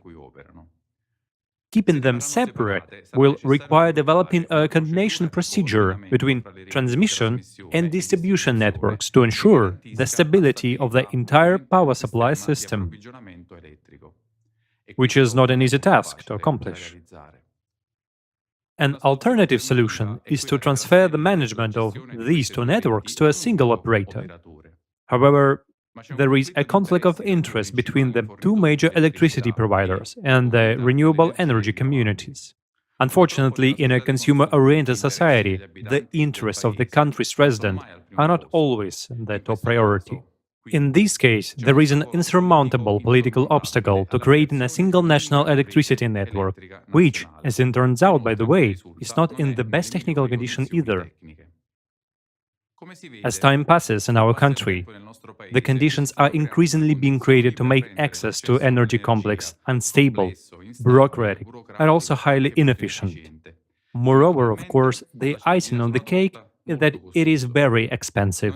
Wasn't it easier when we had a state monopoly like Enel? Personally, I think it was. Another goal set for us by the European Commission is to completely switch over from internal combustion engine cars to electric cars by 2035. Battery production for these electric cars had already started in our country, but the project for the facility was suspended due to issues of connecting to the electrical grid in the intended plant construction area. Now, let us consider the situation of electric cars from a purely mathematical perspective. For example, a 2019 study from the Polytechnic University of Milan provides data whose conclusions are still relevant today. The study takes as an example an electric car that travels 11,000 kilometers per year and has an average consumption of 16 kilowatt per 100 kilometers. Therefore, this car would consume 1,760 kilowatt in a year. The average Italian family consumes about 2,700 kilowatt per year, so an electric car consumes 65% of what an average Italian family consumes. This represents an additional load on the electrical grid. And, let's be honest, the current Italian grid will not be able to handle the power needed to recharge millions of electric cars. The Polytechnic University suggests an average charging capacity of 100 kilowatt for fast direct current chargers. If 185,000 electric vehicles are being charged simultaneously and 100 kilowatt, the required energy consumption will be 18.5 gigawatt. Considering that the average electricity consumption in Italy is 55 gigawatt, it turns out that 33% of this power will be dedicated solely to car charging. The same applies on local scale. Charging 50 cars simultaneously would require 5 megawatt, an energy capacity sufficient to strain an entire neighborhood. I'm just a simple engineer, and I really can understand why many of my more renowned colleagues aren't speaking out about the complete failure of the plan that suggests electric cars. How will we generate the electrical power for these cars? What will we do with the batteries when they need to be disposed of? It's just an infeasible plan being sold to us as a solution. It's the same old story. The bigger the lie, the easier it is for the public to believe it. Now let's take a look at the green energy sector. Here the situation is even more intriguing, and of course, the corrupt journalists artificially pushing the green agenda won't tell this to us. From 2005 to 2015, there was an increase in the installation of renewable energy sources in Italy, particularly solar and wind. Currently, we have around 20 gigawatt of solar energy and 11 gigawatt of wind energy. However, this boom was made possible due to bonuses and subsidies for installation, which had been heavily implemented until 2013. After this period, the growth came to a halt. Currently, solar energy has become mandatory by law, for example, in public buildings. The same can be said for the evolution of wind energy. Nearly 11 gigawatt of installed wind energy, but they on average only produces 3 to 4 gigawatt per hour, with a very low efficiency factor of 25%. Following the end of the phase of economic incentives that artificially boosted the number of solar and wind electricity generating plants, we have now entered the legal phase of transitioning to renewable energy sources, aiming to compel the market to legally shift towards green energy. The European Commission and individual countries, including Italy, have started enacting a series of laws to force and mandate the transition to the so-called green energy. The justification behind these laws is the same narrative that CO2 is the cause of climate change. And to save the planet, we must abandon traditional energy sources and switch to solar and wind energy. Forcing us to transition to green energy is an unreasonable race, driven solely by the slogan "Save the planet," and doesn't make sense, even from an economic standpoint. Let's try to understand why, from both an economic and technical perspective, the Green Revolution is not, so to speak, reliable. From a technical standpoint, the supply of renewable energy is very unstable. Take solar energy, for example. We can install up to 90 gigawatt of solar energy, but we'll always face a problem that sun doesn't shine at night, and its efficiency decreases by 4 to 5 times in winter. Efficiency also decreases at high temperatures. And with climate change, anomalies will occur more frequently. Take a look at the electricity production graph in Italy, available in real time on the Terna website. Solar energy works only when the sun is shining. And what happens when the sun isn't there? 85% of the energy is still produced from traditional sources, which means approximately half of a typical day's production comes from conventional sources. Furthermore, two interesting electricity components are present in the graph. The first is self-consumption, mainly using gas for local cogeneration. And the second is imported electricity, primarily nuclear energy from other European countries. As you know, these energy sources are banned in Italy, by the way. From a technical standpoint, to make solar and wind energy work would require very challenging, perhaps unattainable conditions. The first condition is to increase solar energy generation to a level where it produces the energy needed during the night. The second condition is to double the instantaneous bandwidth of the transmission network. The third condition is to make the transmission network highly flexible and capable of handling the constant fluctuations in energy productions, the so-called smart grid. The fourth condition is the ability to store all this energy. While points 1, 2, and 3 are theoretically achievable, albeit at very high cost and with lengthy implementation times, and fourth point, energy storage, is currently not feasible. The technology to store this amount of energy is impossible to achieve. The paradox of the rush toward renewable energy is the lack of energy storage systems, both in Italy and worldwide.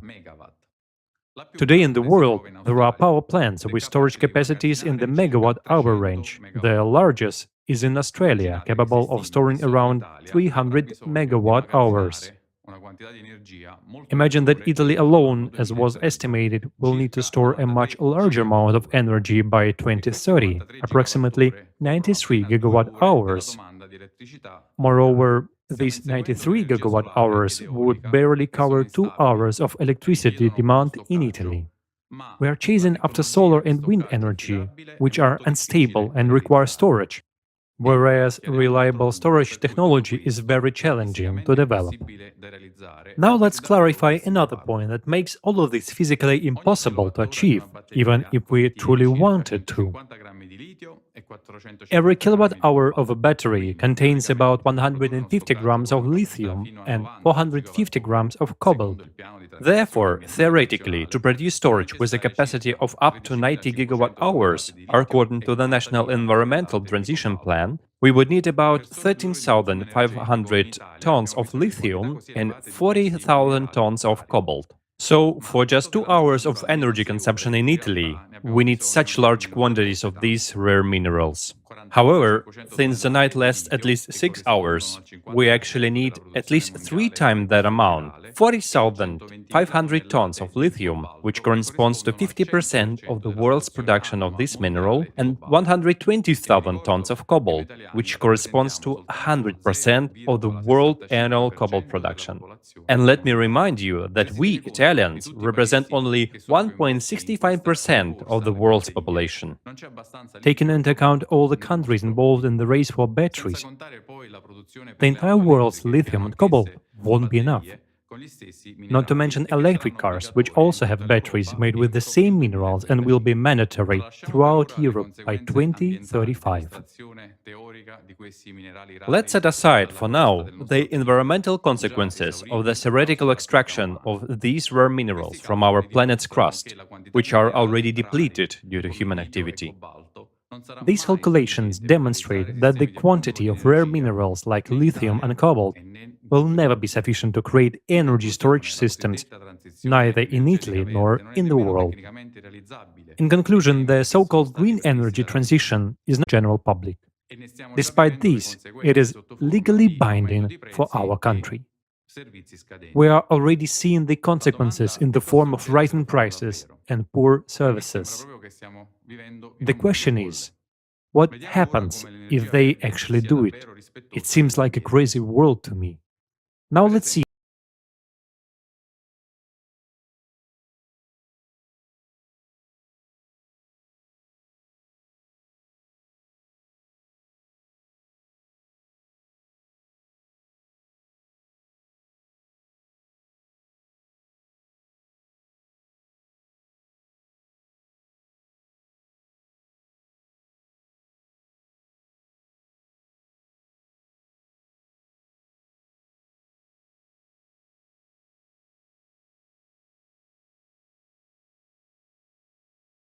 To third world countries or dumped to landfills because it costs 10 times less than recycling.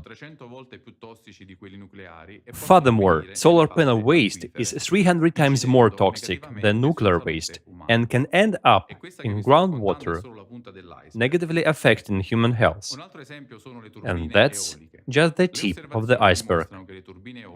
Another example is wind turbines. Observations show that wind turbines alter the local climate. They also generate low-frequency noise that is harmful to the health of nearby residents and has a negative impact on the ecosystem. That being said, we haven't even mentioned maintenance, which involves the construction of special vessels, expensive maintenance elevators, and constant blade replacement. A single wind farm requires more than 350 tons of lubricants during its operation, which is equivalent to 6 tanker train cars, which, by the way, are also produced from non-renewable resources of the planet. Take another example, electric cars. Just think about this. Child labor is used in underground mines in the Congo for cobalt production, and this is happening in the 21st century. Considering all of these, we must collectively address the question: should we actively develop alternative energy technologies when they have so many disadvantages? This information is truly shocking. After that, one realizes that green energy not only fails to be green, but further worsens the planet's ecology.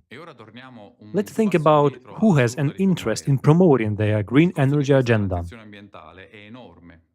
And now let's get back to the absurd green reform. The cost of this environmental transition is enormous for our country and for all of us. Let's see how much this plan to transition to so-called green energy sources will cost Italy alone. We still need to install 70 gigawatt of solar panels. We currently have only 25 gigawatt. And these alone will cost 210 billion euros. Then we need to install another 40-50 gigawatt of wind energy, which will cost approximately 150 billion euros. We also need to modernize the transmission grid, and there aren't even estimates of the costs, and install a minimum of 200 gigawatt hours, 4 to 5 hours of reserve in the Italian system of energy storage, which we haven't even invented yet. Now, let me tell you about a recent news incident from late June 2023. Progressive green energy couldn't withstand the weather. A massive hailstorm destroyed most of the 14,000 solar panels with a capacity of 5.2 megawatt on a farm in Scottsbluff, United States. Countries worldwide are trying to transition to renewable energy sources, even for economic reasons. But it's not the first time that such projects have proven unreliable in times of disasters. Many have already realized that not only hail, but also tornadoes, dust storms, floods, sinkholes, and other catastrophes will certainly make green energy highly unreliable, if not impossible. Thus, in Italy, as in Europe, there is a push toward highly unreliable energy sources, and the myth of solar panels, wind energy, and of course, the war on CO2 is being pursued. Currently, under the pretext of the greenhouse effect caused by human activity, a whole series of new European laws are being introduced to mandate the installation of green technologies. The first European law is already in effect. By 2035, all cars must be electric. For Italy, this poses a highly complex technical problem, almost impossible to solve from an energy perspective. If we were to convert 40 million cars, approximately 100% of the national car fleet, we would need about 400 gigawatt hours of additional energy per day compared to today. This represents a 50% increase in energy demand within 10 years when we will have completed the transition mentioned above. So where will all this energy come from? It turns out that the law was passed without any technical justification. One has to wonder about the competence of those individuals who passed these laws. Furthermore, another detail that demonstrates the incompetence or malice of the system. The law only applies to passenger transport, meaning cars. Can you guess why it doesn't apply to road freight transport? Do you know what percentage of emissions are due to truck transport? It's 27% of the total. So switching light vehicles to electricity doesn't solve much. The second law concerns the forced retrofitting of homes, which must be carbon neutral. It seems like they want to speculate on our homes and take them away from all of us. They have devised a European law with the noble goal of making our homes green and emissions-free. For Italian families, this means spending many thousands of euros to modernize their homes. Moreover, many Italian families live in ancient historic centers, so the modernization will cost even more. If the conversion is not carried out, non-green homes cannot be sold and will therefore lose value, and by a considerable amount. Since 80% of the housing stock in Italy is privately owned, and many families are already facing a severe economic crisis, this means they won't be able to make their homes eco-friendly. Homes will naturally decrease in value, making Italian families even poorer, worsening the economic crisis. But the most absurd thing about the transition to green energy is that we are doing it only in Europe, the United States, and Australia, whereas these countries represent a population of only 800 million people, while the other 7.2 billion people are not joining us in this race. Let's take into account the strong growth of the global economy. Even if we were to close all factories and hold all production across the entire European continent right now, it wouldn't have a significant impact on CO2 emissions globally, because our economy is just a part of the larger global economic system. Of course, the Western world, as usual, wants to set an example for the rest of the world. However, under this pretext, a colossal, planetary business is being created out of thin air, leading to enrichment of the elites who control green energy and restriction of energy accessibility for ordinary people, making them even more controllable. Unfortunately, Italy has become a very passive country, and even among ordinary scientists, there is a lack of courage to declare the inadequacy of this idea and the economic catastrophe that the race for green energy will bring. And of course, this doesn't solve the main problem humanity is facing, the climate change. Friends, right now, we are making a decision. Either this chaos will continue and our energy will become more and more expensive, ultimately leading to the collapse of the entire energy system due to the climate crisis.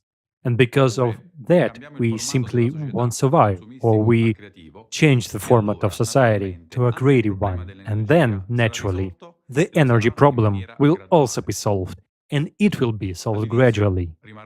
At first, we'll stay on traditional energy sources to overcome all cataclysms. Simultaneously with these, new sources of energy will be introduced, and eventually we will get the desired technology like fuel-free generators, which are actually a reality today. Right now, together, we're making a decision whether to let things continue to go down the drain or to realize our responsibility and use this opportunity to change everything. You have just heard a detailed account of the energy situation based on facts. Now let's ask ourselves, what can we, ordinary Italian citizens, do? The problem is that we underestimate the power of our unity. If everyone supports the development of the creative model and spread this information further, then very quickly important transformations will begin in our world.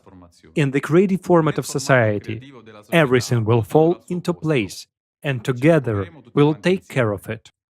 Today, it's the only constructive solution, allowing to address the energy problem and more. If you wonder who will allow us to implement it, I'll tell you this. No matter what games the elites play, when people unite, the elite becomes powerless. The only power they fear is the unity of all people. Dear Luca, thank you for explaining the absurdity of this green idea. And we have to pay for this madness at a time when a hurricane can smash to smithereens the entire green energy industry and leave us without electricity. Not to mention hail, the size of baseballs, and floods that inundate entire cities. How can that windmill or that glass solar panel help us when everything around us is washed away by water or bombarded by hail? Yes, it's an absurd decision. At a time when the FFG technology already exists that could provide free electricity to all Italians, one small box can already generate electricity for an entire house or car. Can you imagine the possibilities it offers us? But it cannot be implemented as long as we live in the consumerist format of society. Yes, the FFG fuel-free generator is only possible in the creative society. Let's see why.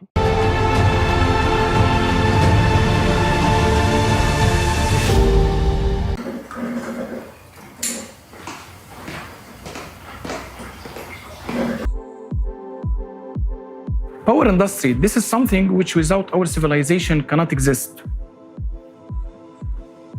But how much efforts do we invest and what factors do we depend on to produce and generate power for our well-being?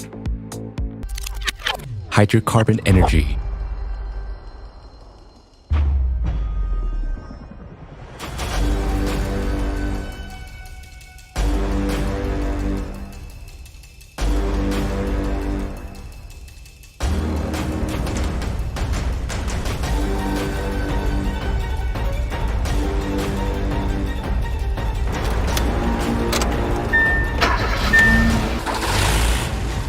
Nuclear power.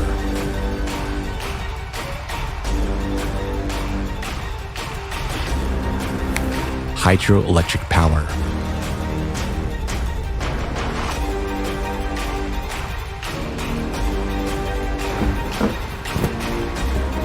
Green energy.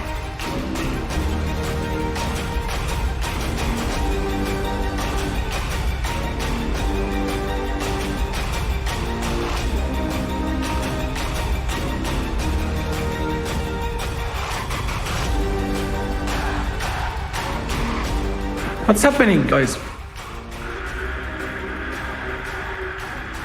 The forest shut down again? Right now, we are totally dependent on our planet's non-renewable resources or weather conditions for our power industry. In the pursuit of producing more power, we are destroying nature. Also, we are jeopardizing our own lives.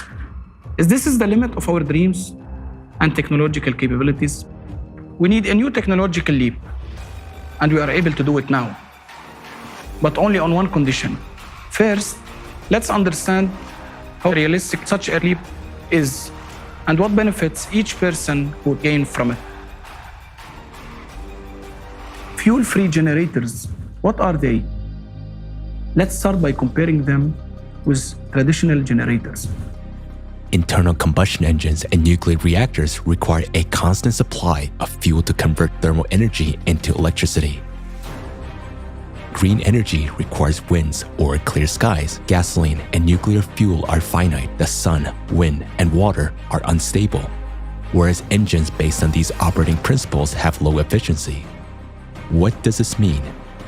For example, an engine has combusted 100 megajoules of fuel, and from this energy, the engine has delivered 30 megajoules into the mechanism for operation.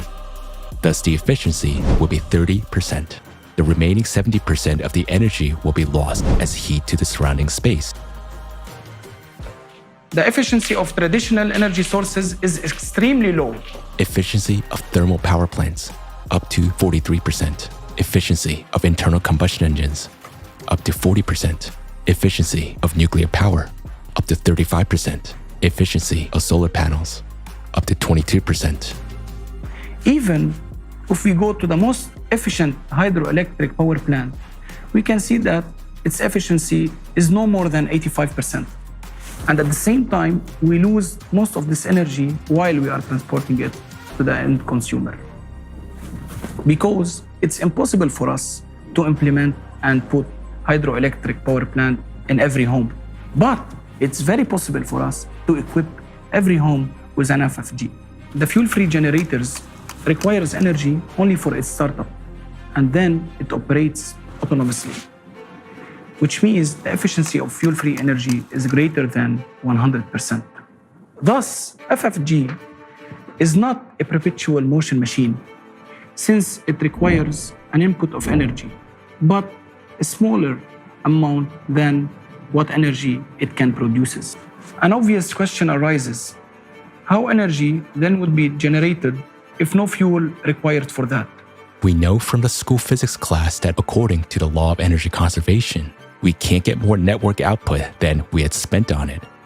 But this law only works in a closed systems. Whereas FFG is an open system and it receives energy from the surrounding space. Scientists of the Russian Academy of Sciences experimentally confirmed that, for example, during the operation of magnetic FFGs, the space around the generator does not heat up but cools down. Instead, there are many myths and fakes around this technology that discredit the very existence of FFGs. Someone tries to make money from selling fake devices. Real inventors are being intimidated and even physically eliminated. Many developments were stolen or destroyed. Why is this happening? Energy is not only a tool of manipulation, but also a tool of political influence. It brings billions of dollars in profits for energy corporations, which will be gone instantly with the implementation of FFGs. Consequently, their power over us, those who buy energy and depend on this resource, will disappear too. However, despite all the obstacles, we have working devices from officially recognized inventors. Let's take a look at some of these developments. Magnetic generator. Its original inventor is considered to be John Searle, who used custom-made magnets in his machines. Since 2019, based on a similar technology by the inventor, Dennis Danzig, a US company has been supplying power to its customers using plants with a capacity of up to 25 kilowatts. Since 2019, it's no longer science fiction. Only those who are far from science and do not monitor new technologies laugh on FFGs as a fiction. Therefore, those who make fun at FFGs, themselves gave a fund on others. Let's continue. A whole range of fuel-free generators was developed in Ukraine. The principle of operations of these generators was based on a looped electromagnetic gun, a pulse power system. For example, one of the systems produced 25 kilowatt of free energy on a conventional generator with an input of 3 kilowatt. The efficiency is 833%.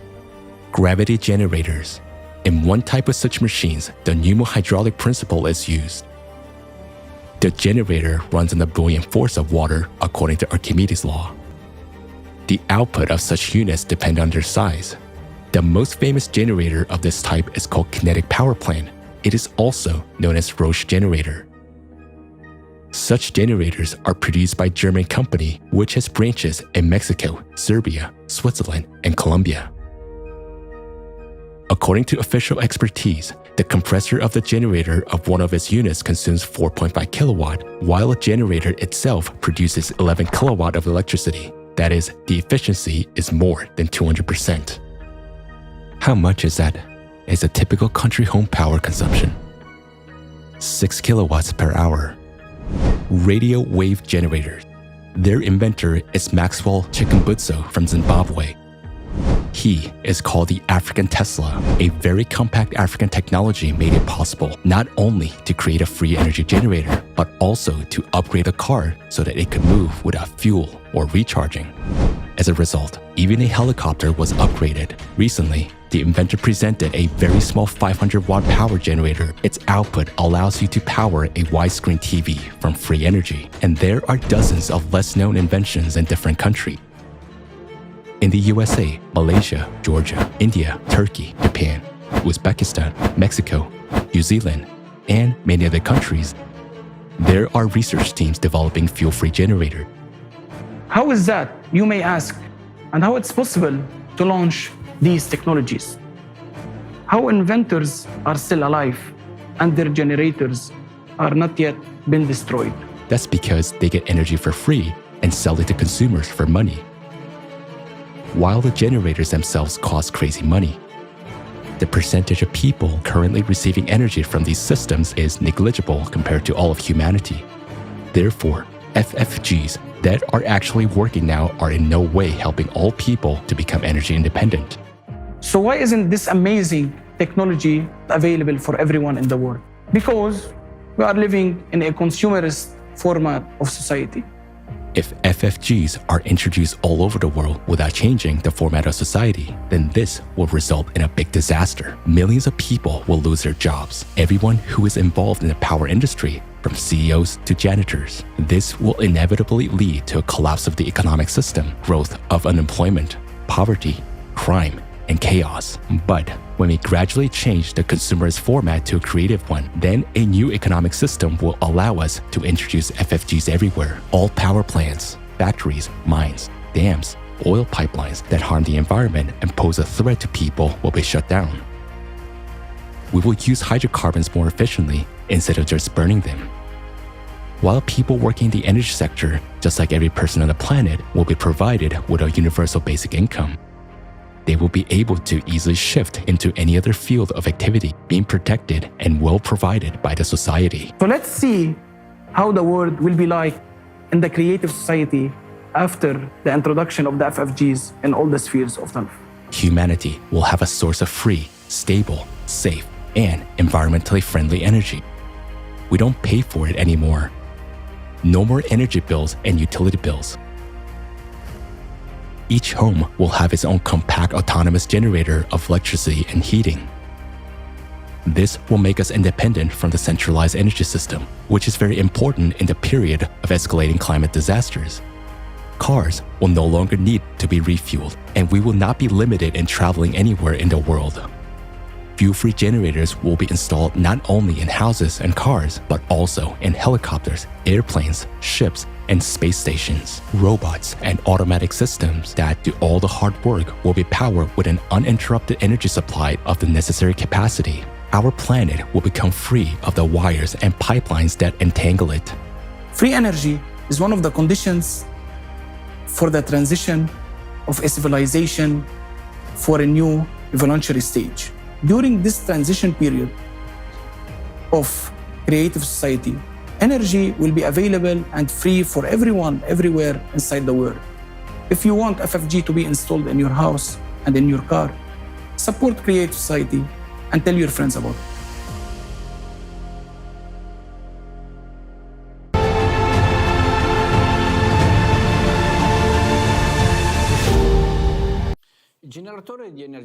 The FFG is a highly significant development for all of humanity.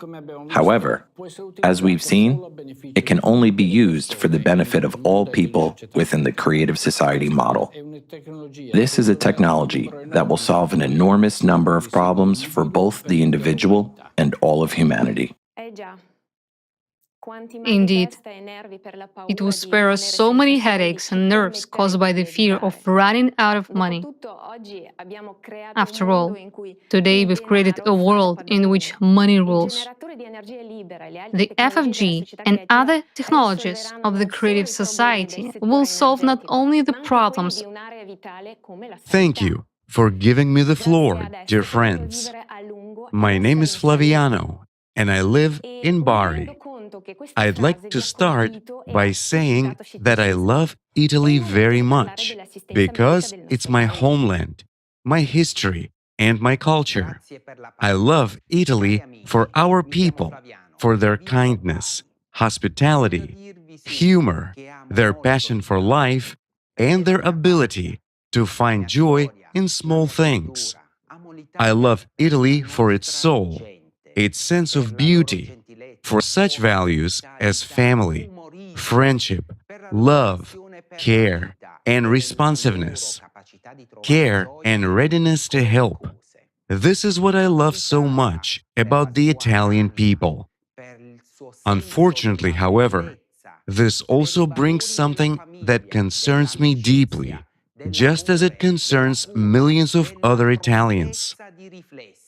For several years now, I have been wondering, why do we, Italians, who by nature are very caring and supportive people, have a healthcare system that is so inefficient and substandard, due to which sometimes we are not even able to help each other?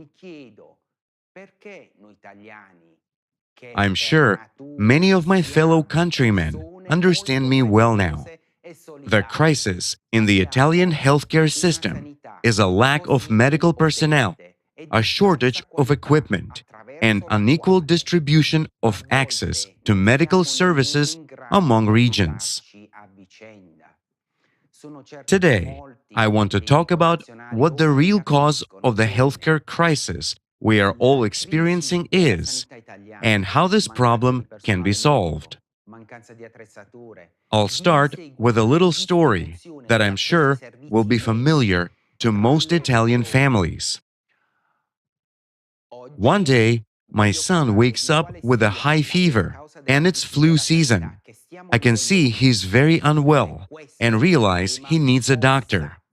And here already I am faced with a problem.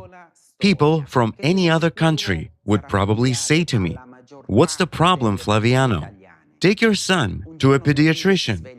But it's not that simple, friends. I am Italian, and I understand perfectly well that if I were to take a child with a fever of 38.5 degrees Celsius to a state-run clinic, would be welcomed by mile-long lines, and we would have to wait for several hours, and we might not even get into the doctor's office. Why? Because Italy has a catastrophic shortage of pediatricians. According to statistics, there's an average of 985 children for every pediatrician in our country. The health report, Health Thermometer, gives us this number, 985. It's madness. Just think about it.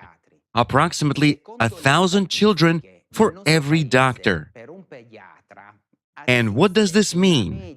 It means that during the periods of acute flu outbreaks, when the workload is particularly heavy, a doctor can receive 100 to 200 calls a day.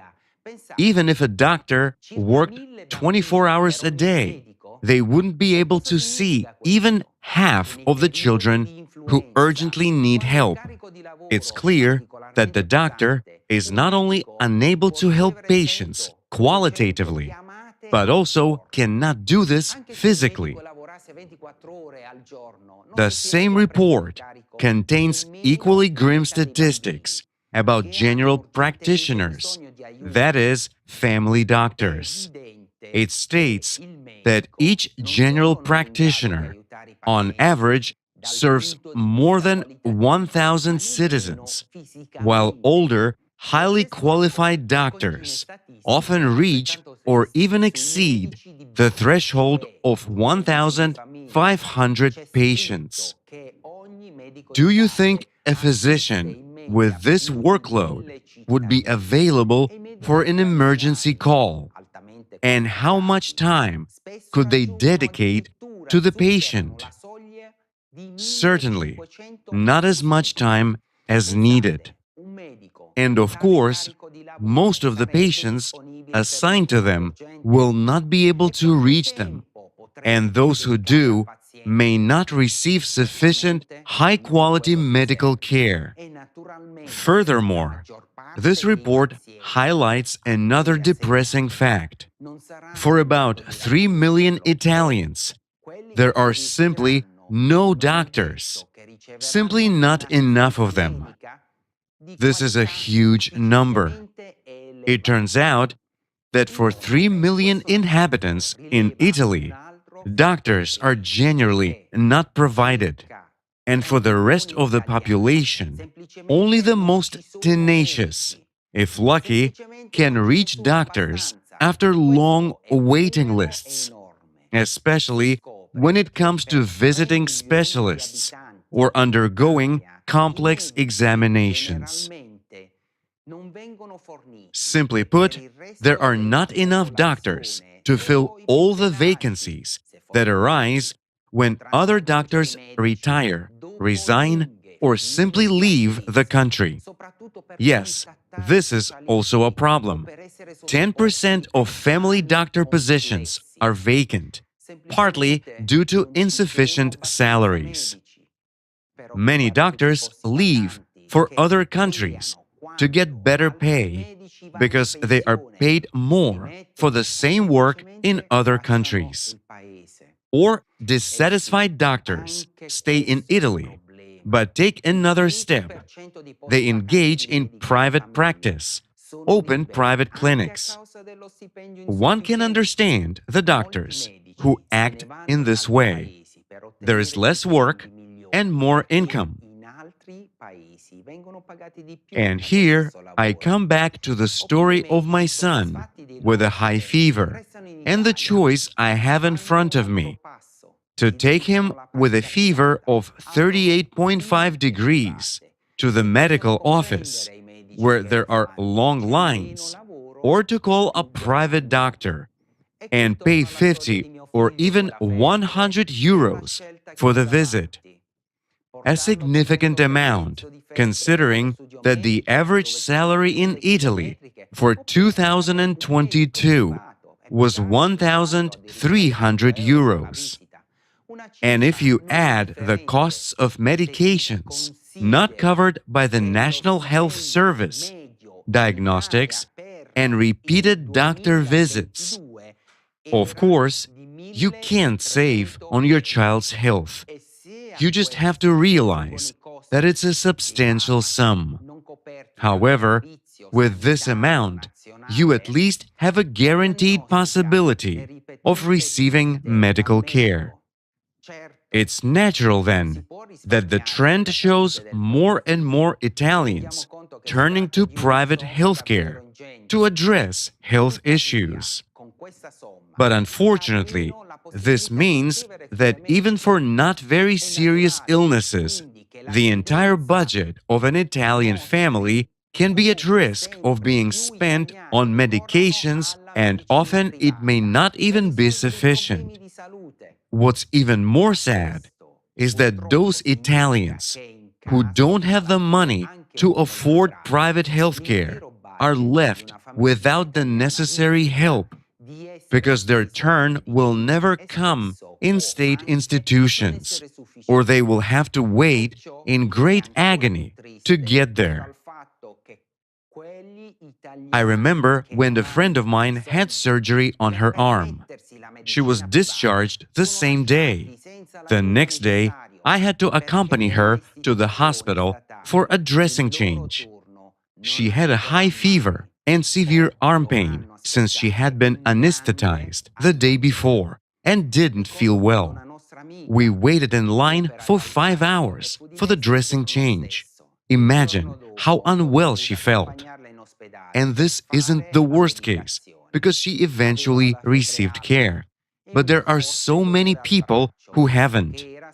And I'm sure any Italian can tell many similar stories. It's obvious that human life in the current format of consumer society is not a top priority and, unfortunately, is not valued at all. In Italy, public spending accounts for a significant share in the total healthcare expenditure and goes to the national health system. And herein lies a paradox of the modern consumer society.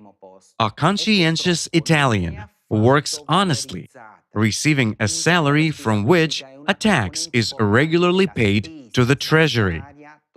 The amount of tax paid by him is also allocated to healthcare, i.e., the state undertakes to provide him with free medical care.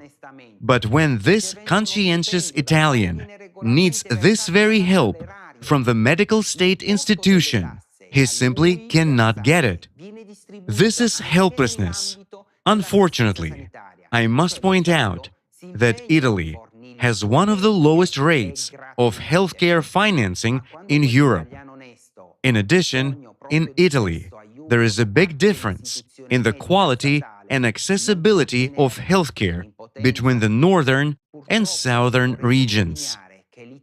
Medical staff and equipment are particularly lacking in the southern and island regions.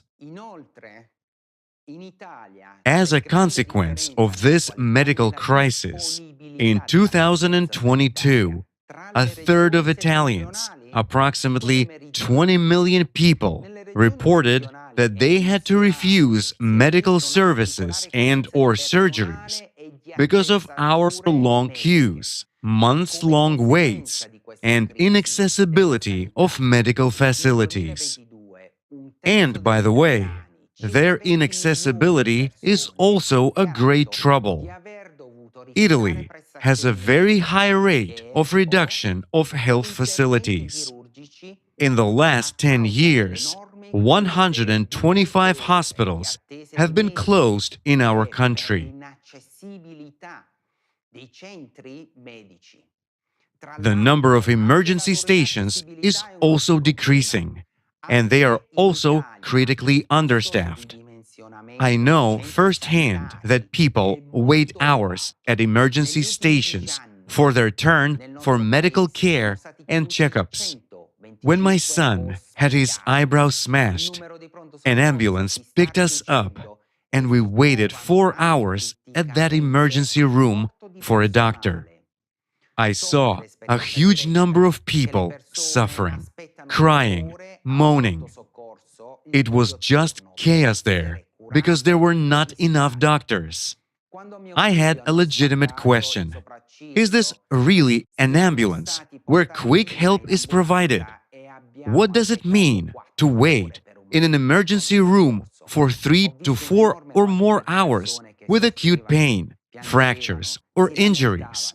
And sometimes people with such symptoms have to go to another city or region because there is only one hospital for a large number of settlements. Again, helplessness. And this whole picture is aggravated by the disappointing statistics on the disease growth. In particular, in 2022 in Italy, an increase in the number of diagnoses of various forms of cancer was recorded. And in addition, In the summer of 2023, Italian hospitals recorded a sharp increase in the number of emergency room visits due to health problems caused by the heat wave. Temperatures in Rome reached plus 41.8 degrees Celsius in July. 23 cities have declared a red alert level related to the heat wave. Doctors note that such climatic changes are especially dangerous for the elderly and people with chronic diseases. And we, knowing what is happening to the climate of our planet, understand perfectly well that extreme phenomena will increase. The conditions for people's survival will only get worse and more unbearable. Will we be able to cope with it, with such a state of healthcare as we have now, with kilometer-long queues, lack of hospitals, medical staff, and medical specialists? What will we do when the number of sick people grows due to fires, floods, and volcanic eruptions? Unfortunately, we will have to face this. We understand perfectly well that in the consumerist format of society, where human life is not valued, we cannot guarantee the survival of ourselves and our children. The consumerist format and lack of value of life is the reason for the poor state of our healthcare. Today, unfortunately, we are hostages of the consumerist format, where everyone suffers: doctors, patients, and each of us, including our children. But we are human beings. Care and mutual assistance are inherent in us by nature, especially in us, Italians. Therefore, we just need to create other conditions of the society that allow us to show our best human qualities. We need a format of society that allows us to be human. But I care about my and my children's future, as do many people around the world, as well as many Italians. That's why we are here today, and that's why we are talking about a way out, about changing the very format of society from a consumer society to a creative society, in which human life is the top value. What does the format of the creative society mean for human health and life? Already in the transition period to the creative society, decent healthcare, free of charge and of high quality, will be available to every person on the planet. Healthcare will work to prevent diseases, and doctors will be paid equally high salaries in all parts of the world according to their qualifications. And they will not be interested in moving because of their salary, which means that there will be no lack of specialists in any country. In addition, doctors will be interested in treating everyone, because if patients remain healthy, this will also be reflected in the form of additional bonus to their salary.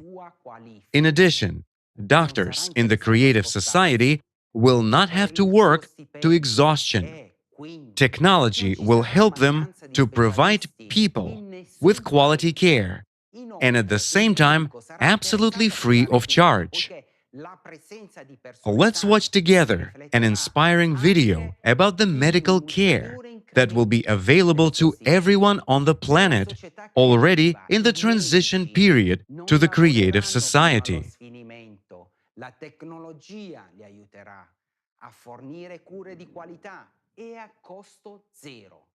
Guardiamo insieme un video sulla medicina che già durante il periodo di transizione alla società creativa sarà disponibile per tutti gli abitanti del pianeta.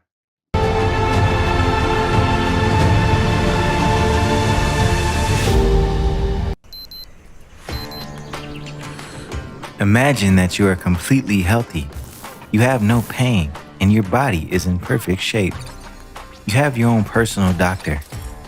Their main task is to keep your health at the highest level through preventative medicine. They daily check all your body indicators and provide you with the best recommendations for nutrition, micronutrients, physical activity, and rest. You forever forget what it's like to be overweight, get headaches and colds. Your chronic illness or genetic disease turned out to be easily curable. Your doctor has made a breakthrough discovery, and now you'll be rid of your ailment forever and be completely healthy. Your personal doctor is the best doctor in the world, the most educated and competent. They have the experience of all the doctors in the world and know all the most advanced technologies and contain knowledge of medicine from all the millennia. They make an accurate diagnosis in 2 minutes and never make mistakes. They are the most caring, attentive, and tactful. They are always in touch with you, 24/7. And every person in the world has such a doctor. Moreover, they work absolutely for free. Do you think that's science fiction? No, it can be a reality already today. Because your doctor will be artificial intelligence, which will be available to everyone already during the transition period to the creative society. It will incorporate the experience of all doctors, clinics, and medical research institutes worldwide. It will absorb the experience of treating 8 billion people. It will have access to all treatment methods, indications, and contraindications. It will know the unique characteristics of your body and monitor your condition and test in online mode. Therefore, it will prescribe you the best treatment for your individual case based on this vast experience. Let's see how your personal doctor will be able to interact with the latest technologies that will help you stay healthy at all times. These technologies already exist and will be available to you for free already in the transition period to the creative society. Visits to the doctor, appointments and queues, forget about them. You won't need to go to the clinic, sit in queues, or take tests because there are already sensors that can continuously monitor vital signs around the clock, online. Temperature, blood pH, pulse rate, blood pressure, blood saturation, ECG. This can be an elastic biosensor capable of monitoring various blood parameters, levels of oxygen, sugar, metabolites, and immune molecules in the blood, and detecting disease even before symptoms appear. Such a biosensor was developed by researchers from the Pritzker School of Molecular Engineering, PME, at the University of Chicago. And the smart mirror in your bathroom can identify symptoms of illness in just a minute. All you have to do is look in it. The built-in software detects stress levels and gas sensors, takes breath samples, and determines their components. 3D scanners analyze the shape of your face, and multispectral cameras can estimate heart rate, HR, or hemoglobin levels. A retina scanner, developed at the University of Leeds in England, can also be embedded in this mirror. In a matter of minutes, it can identify the precursors of heart attacks and strokes with high accuracy, years before they develop. A research team led by Professor Alicia Rudnicka from St. George's University of London has developed the quartz algorithm, quantitative analysis of retinal vessels topology and size. We can even defeat cancer.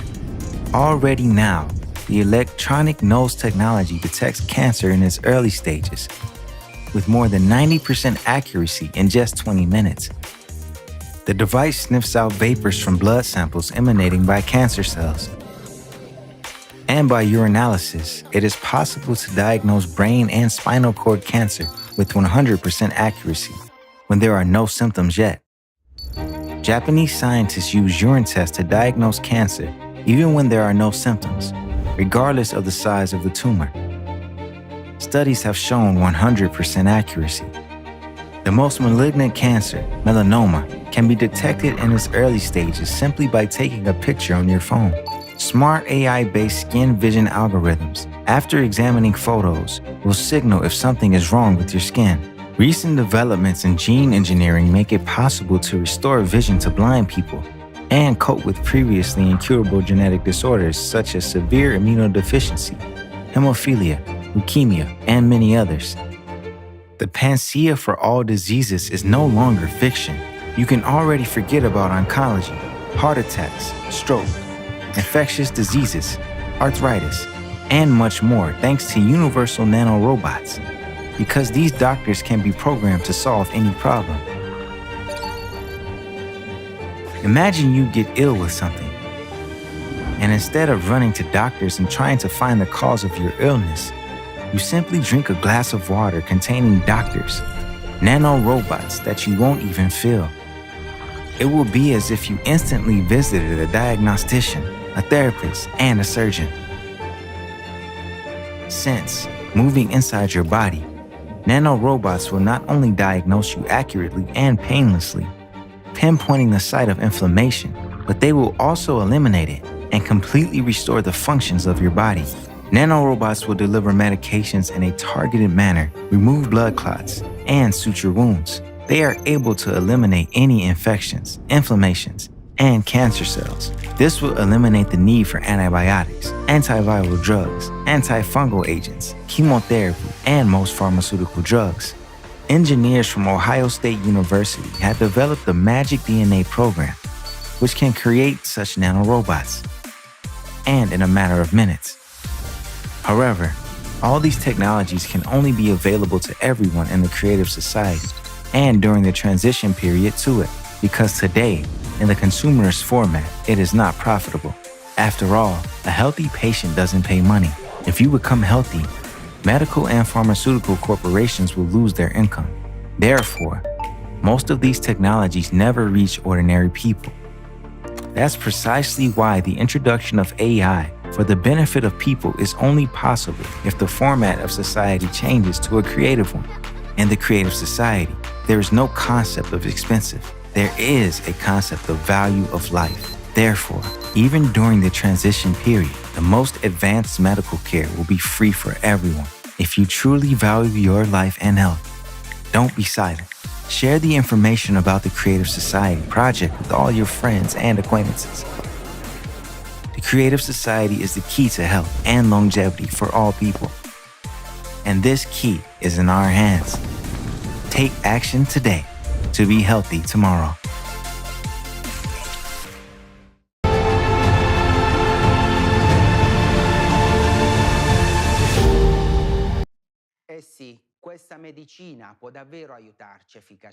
Yes, such healthcare can really help us effectively in case of climate disasters.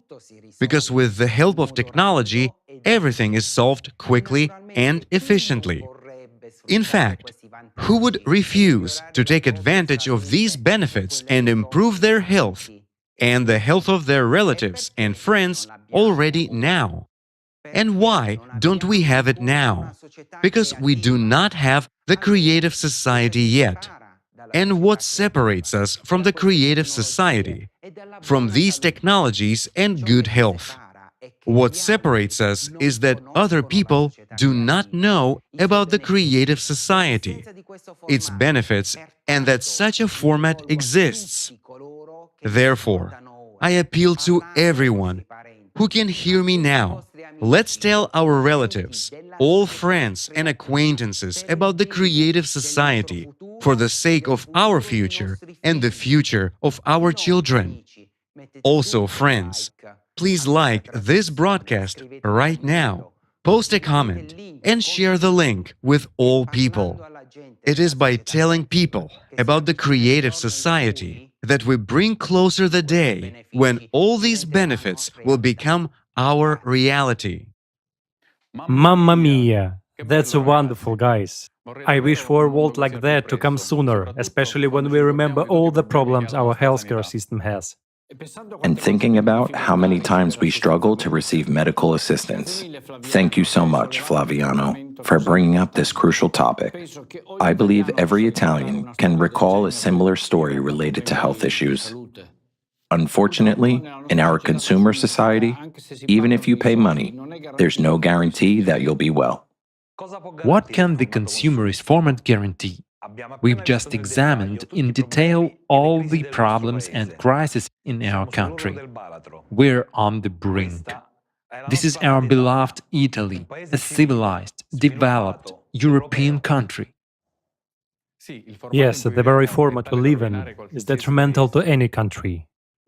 Despite society appearing technically advanced, technology and science are not serving us to the fullest. Why? Because human life and the care of it are not priorities in our society. This is the key point indeed. And here lies the fundamental difference between the consumerist format we live in and the creative society in which human life finally becomes the highest, most important value. This is the attitude towards our own lives and the lives of others that will allow us to save this world and make it much more beautiful. And this kind of warm relationship is so typical of us Italians. Caring comes naturally to us.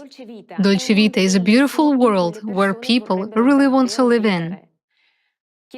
Ask anyone what kind of world they would like to live in, and everyone will describe the creative format of society.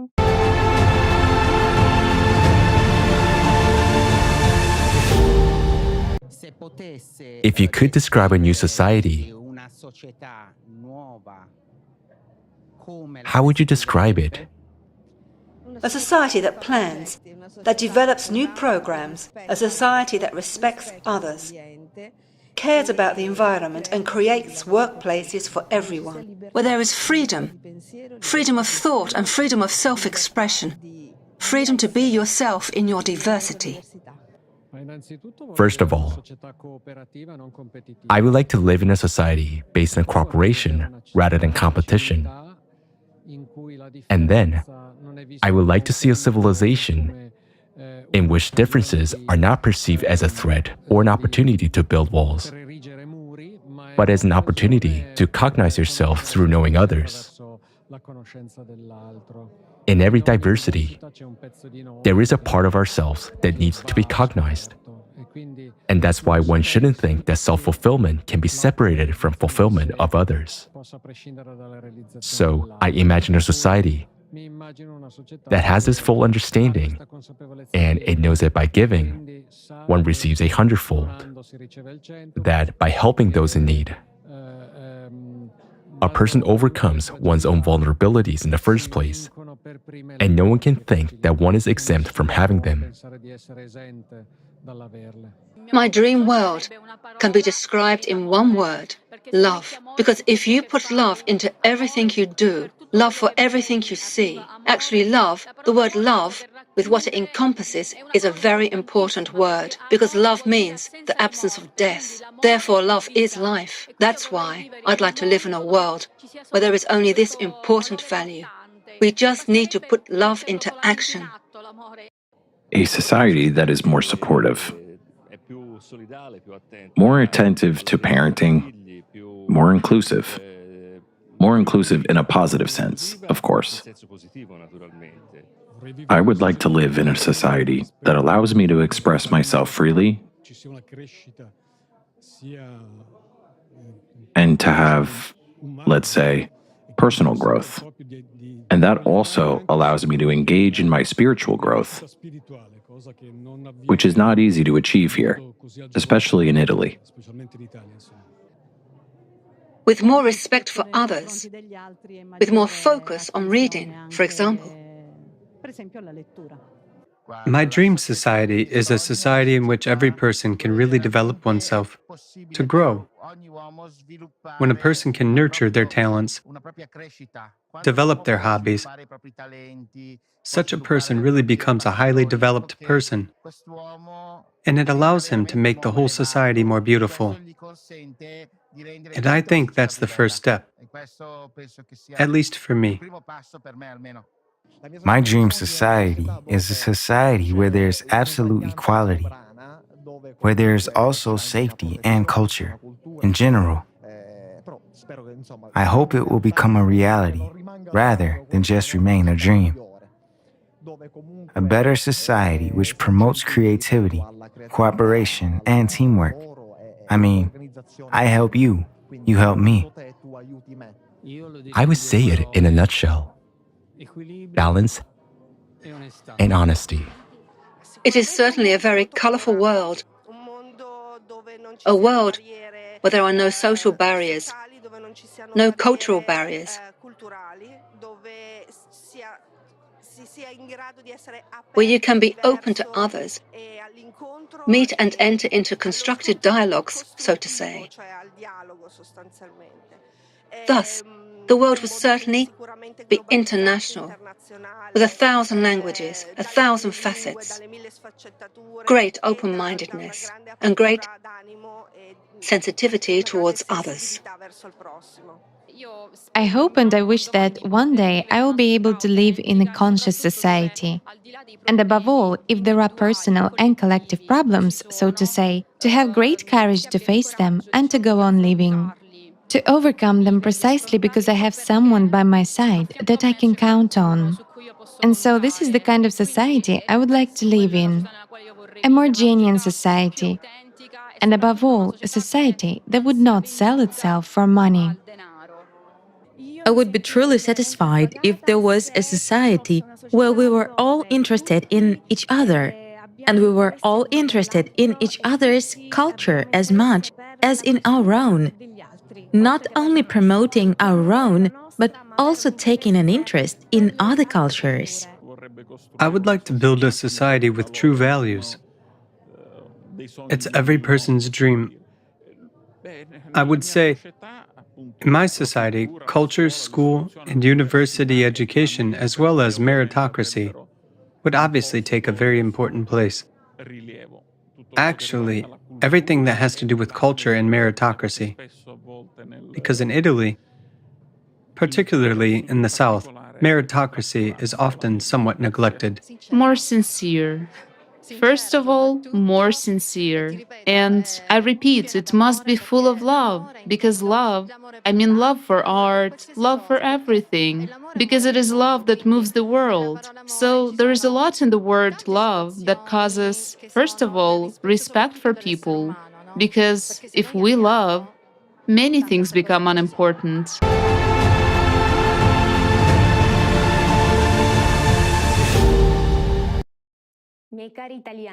My dear Italians, thank you so much for your beautiful words.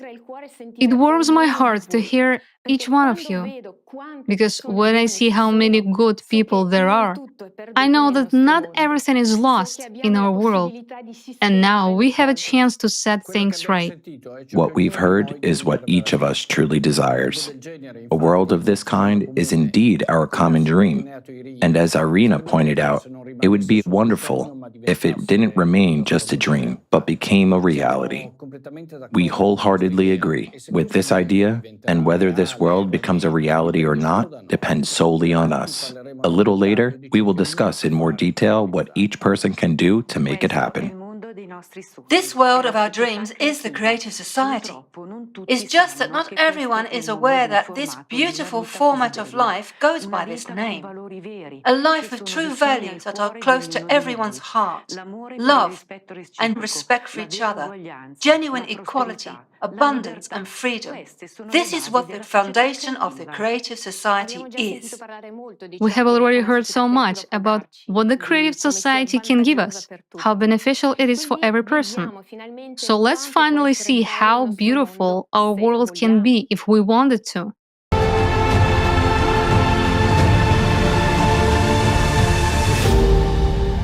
Worldwide survey of the Creative Society Project. What kind of society does every person dream of living in? Tens of millions of people surveyed in 180 countries, hundreds of thousands of hours of video footage, terabytes of data, more than 15 million hours of personal time of Creative Society Project participants from around the world, all to show how people from around the world want to live. Only in the Creative Society, all people's desires for a comfortable, safe, and happy life will be guaranteed 100%. All of this is laid out in the 8 pillars of the Creative Society, which is the foundation of your happy future. Watch this video and you will understand why the Creative Society is exactly what you want. First pillar, human life. The highest value in the Creative Society will be human life, that is, your life, as well as the life of any other person. All of humanity will become a unified civilization, and this guarantees the absence of wars, various conflicts, and crises. You will finally gain confidence that you are truly protected. Second pillar, human freedom. In the Creative Society, you will be free and protected. No one will be able to violate your rights and freedoms. You are a citizen of the world, and you will be able to travel freely. And if you want, you will be able to easily change your place of residence. The Creative Society is true freedom and equality. In the Creative Society, there will be no need to fight for the rights of minorities because there will be no one superior or inferior. Everyone will have one highest status, the status of a human being. There can be no one and nothing on earth superior to a human, their freedom and rights. Third pillar, human safety. The Creative Society guarantees your safety. The economy of the Creative Society ensures the absence of crises and inflation for every person. You will be protected and have all the comforts of living. During the transition period to the Creative Society, you will be provided with free housing of a minimum of 60 square meters per person in private ownership, and you will not have to pay for utilities. Every home will be equipped with an FFG, fuel-free generator that will provide you and your family with free and unlimited energy. Moreover, in that same transition period, every month you will receive a universal basic income equivalent to $10,000 as of today, without having to pay any taxes. You will only need to decide how to spend your money. You might as well start thinking about this now. Do you think you will pay off all your debts first? But they will be written off. Do you think you will spend this money on healthcare or education? You will have the best education and healthcare free of charge, available to you 24/7. In the Creative Society, your safety will be the top priority, and all technologies will be directed towards improving your quality of life. Each household will be equipped with a matter replicator, providing you with your favorite clothing, food, and other necessary items. Thanks to the health capsule, you will forget about illnesses forever, and you will always be healthy. Isn't this what you've been dreaming of your whole life? But that's not all yet. Fourth pillar, transparency and openness of information for all. In the Creative Society, the media will belong exclusively to the society. The media will serve the interests of the people and reflect information truthfully, openly, and honestly. Additionally, you will be able to receive accurate information about the movement and distribution of public funds at any time. Money owed by the public is, first and foremost, your money, and you should know how it is spent and for what purposes. Fifth pillar, the creative ideology. You will no longer have your mind manipulated, nor be frightened with imaginary enemies. We will not be pushed to confront each other and be divided into us versus them anymore, because in the Creative Society, any propaganda of violence, inhumanity, and segregation will be prohibited. The Creative Society will establish all the conditions for the development and education of a human with a capital H. Our children will be raised on the principles of humaneness, kindness, friendship, and mutual respect. These particular qualities will form the basis of relationships between people in the Creative Society. Sixth pillar, development of personality. In the Creative Society, you will be able to study wherever you want and train to become whatever you want, and it will all be absolutely free of charge. Education in the Creative Society will unlock your individual potential by 100%. You will be provided with a program specifically tailored to maximize your intellectual abilities. Any educational process will be interesting and engaging. You will have access to cutting-edge technologies in education and development. You can study anywhere in the world at any time that suits you.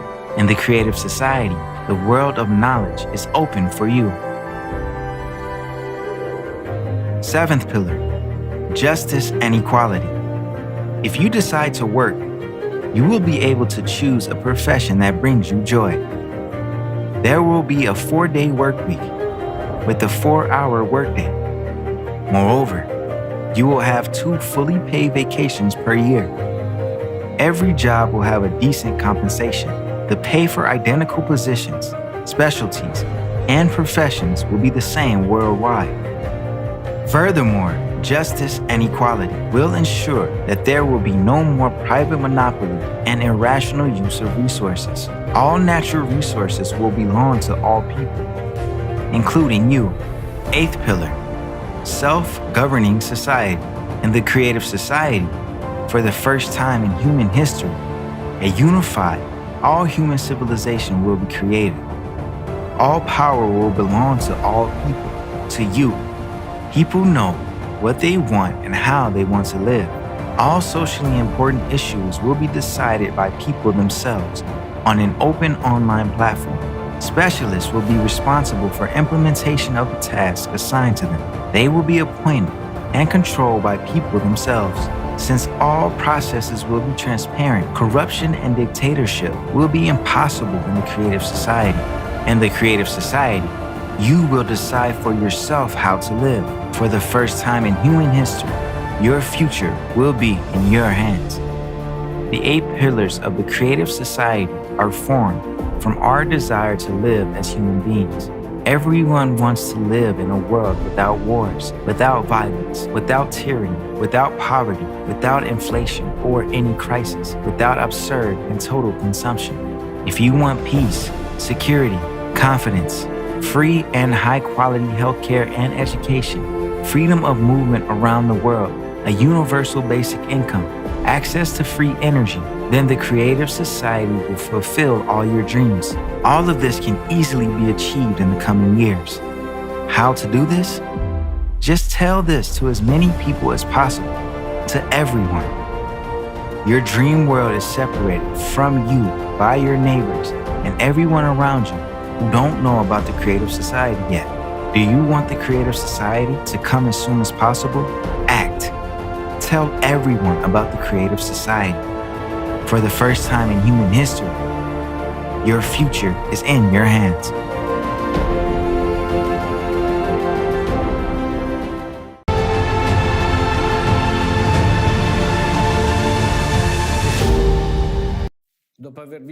After watching this video, I felt for a moment how delightful life in the creative society is. It is impossible to forget this feeling, let alone give up on such a world. Sergio, I totally agree, especially when we know that such a future is only a couple of steps away from us. It is in our hands to build such a society, and it is our choices that play a key role in our destiny. The only thing that separates us today from the creative society is that not all people on Earth know that their most cherished dream is actually a reality that we can all create together. We Italians are accustomed to doing everything together. Our collective efforts have turned Italy into a place of beauty and prosperity. Our unity in building the creative society can serve as a decisive example for the whole world. As the saying goes, our strength is in unity. What can each of us do to start living in such a society as soon as possible? In the video itself and throughout this conference, we've talked about the importance of sharing information about the creative society with others. Why do we emphasize this? Because talking about the creative society is the first of 2 steps in building it. Let's learn more about the 2 stages of building the creative society and how each person, can participate in it. I want to emphasize that the Creative Society is a completely volunteer project operating within the legal framework, and it represents exclusively the interests of people themselves, rather than individual countries, parties, or organizations. It is implemented solely by the project participants based on their initiative, choice, and desire, using their personal resources. It doesn't have bank accounts, finances, or assets. It doesn't accumulate funds and doesn't generate profits. It is truly a unique project for all of humanity.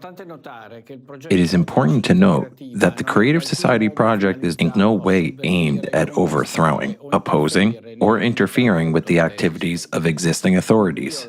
It does not infringe upon any country's sovereignty, territorial integrity, or constitutional structure, nor does it involve any other legal actions. It operates in strict accordance with the current legislation and comply with the norms of international law, including the Universal Declaration of Human Rights and the International Covenant on Civil and Political Rights, adopted by the United Nations General Assembly. Activities within the Creative Society project are aimed at changing the format of relations between all people and are not related to any particular country or countries. The activities are international and are conducted to fully implement the rights and freedoms of every person across the world. This is because the Creative Society can only be built worldwide, while individual countries can only declare their intention to transition to the creative format of society. In individual countries that are moving toward the creative society, social conditions for people can improve, but only within the framework that doesn't disrupt the country's economy. Otherwise, a country attempting to transition to the creative society on its own will still be dependent on those countries that do not support the creative society. This is because today, all countries are closely interconnected and interdependent in terms of geopolitics, economy, finance, energy, legislation, logistics, and so on. An individual country will not even be able to fully ensure the value of human life, because there will always be a military threat from other countries. Therefore, it is impossible to build the creative society in a single country. There is a concrete two-stage plan for building the creative society. Both stages of building the creative society are carried out in accordance with international norms and national legislation. The first stage is the stage of informing. People, while exercising their rights and freedoms, inform others about the creative society. In this way, a legitimate and peaceful public demand is created for building the creative society all over the world. The sooner the majority of people form this demand, the sooner it will be possible to move on to the next stage of building a creative society. The second stage is preparing and conducting the world referendum. Once the majority of people in all countries of the world support the creative society, a world referendum will be prepared and held to adopt the creative model of development as the only acceptable and necessary for the survival of humankind. In preparation for the world referendum, the necessary legal and technical framework for its organization will be developed and adopted. The following question will be submitted for voting at the world referendum. Do people support the transition of all humankind from the consumerist format of society to the creative one, and unification of all humankind into a single civilization, the creative society? A positive decision will imply adoption of the 8 pillars of the creative society as fundamental provisions of the world constitution, approval of a single worldwide electoral platform as the highest governing body on earth, appointment of the date of the beginning of the transition period to the creative society. Once a positive decision is adopted at the world referendum, People will begin to implement their power directly, whereas politicians will become the implementers of the people's will. This means that the adoption of laws, the nomination, control, and recall of all implementers, as well as other socially important decisions, will be made exclusively by the people themselves, by voting on the single worldwide electoral platform. This platform is a legislative basis, meaning the only source of mandatory statutes by which humankind will live. The implementation of decisions made by people will be carried out by highly qualified specialists, responsible executors, who will be appointed and supervised online by the people themselves. If at the world referendum the majority of people decide to change the format of society from the consumer-oriented to a creative one, then approximately 6 months later, a transition period to the creative society will begin, which, according to preliminary calculations, may take 5 to 6 years.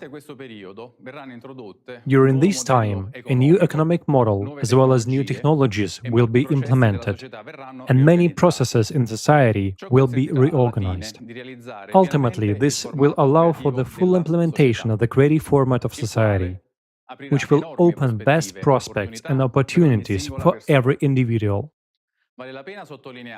It's worth noting that many benefits and privileges will become available to people already from the first day of the transition period, providing everyone with a safe, prosperous and stable life in freedom. In the creative society, a high standard of living will be ensured for every person on the planet through a completely new model of economy that has no analogues in human history. This model has been developed and proposed by experts from around the world, and it will transform our lives from the very first day of its implementation. You can familiarize yourselves with this model by watching a detailed video presentation publicly introduced at the International Forum Global Crisis: There is a Way Out. Further on in our conference, we will also present it to your attention. Friends, join millions of people around the world who already act and inform your community, acquaintances and strangers in a legitimate way about the Creative Society format. These actions are necessary to create a worldwide public demand for building the Creative Society. The faster the majority of people on the planet become aware that decent living conditions are possible for everyone, the sooner the world referendum will take place. When there is a concrete plan, the road to the goal looks very real. As the saying goes, a good start is half the battle. So we have an understanding of what needs to be done. Now, the logical question arises, how do we do it? So how do we inform all the people about the Creative Society? We asked people themselves, the Italians, and they themselves told us how they want to be informed about the Creative Society. Let's listen.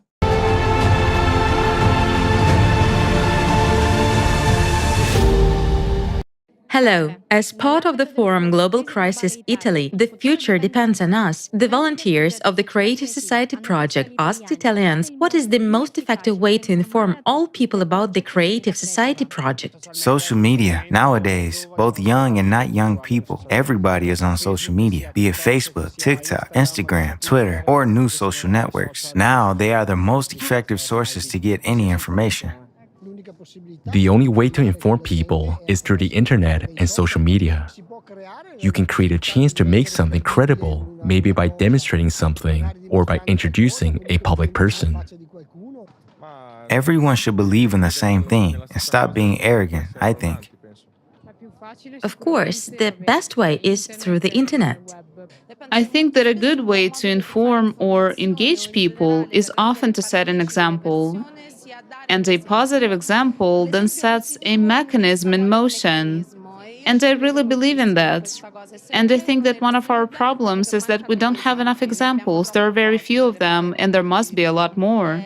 The internet has a tremendous power, but at the same time, it is somewhat problematic because too much information enters it simultaneously. That's why it becomes difficult to study everything at once.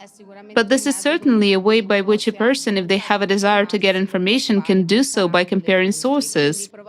So I guess a good way to inform or to self-inform is not to trust every word of those who tell us something, but to compare the news without having too many preconceived notions or biases based on the source. So, if the intention is indeed to reach the hearts of as many people as possible, always advise them to get information on their own without prejudice. Definitely. New technology is the best way. You can use traditional media, but new technology will be the game changer.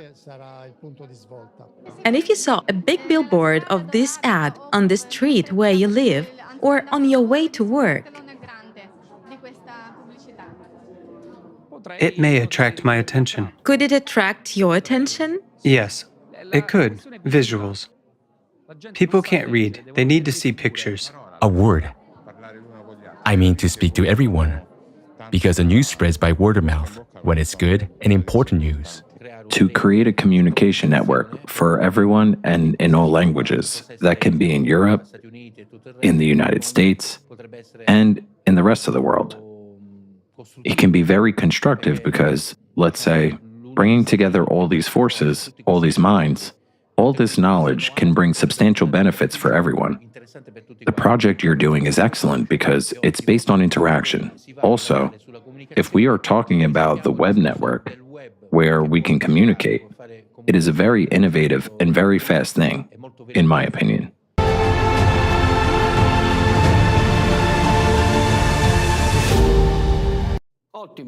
Super. Well, we can conclude that social media is the main source of information for people, and they are willing to accept it from there. Therefore, as we heard in the video, spreading the word and discussing it with everyone is essential. In that case, the plan becomes even clearer. The main thing is to take action and not to stop. After all, the creative society is changing the future.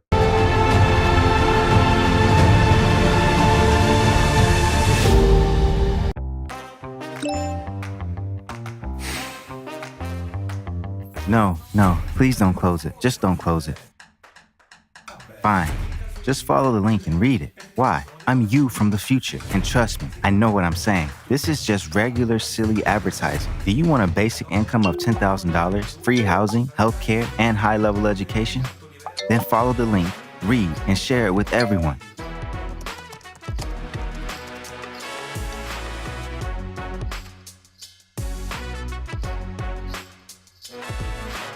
What should I do? Share it with everyone. Send the link to everyone. Place the project's logo on your card. Call your relatives. Tell your friends. Oh, and call your mother-in-law. Then everyone will definitely learn about it. Right on the walls. Anyway, do whatever you can to just let the whole world know about it.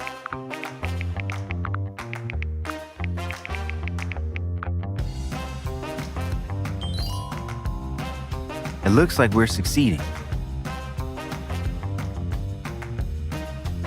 Hello? Yeah. You know what?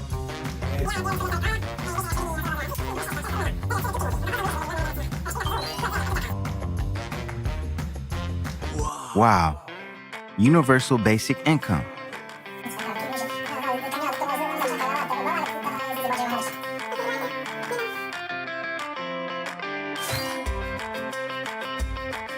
We're doing well. We have a future.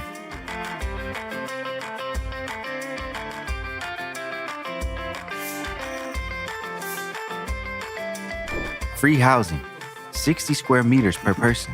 Great. If you keep informing, our future will definitely be fantastic. Thank you for having listened to me. And above all, don't stop. That's the most important thing.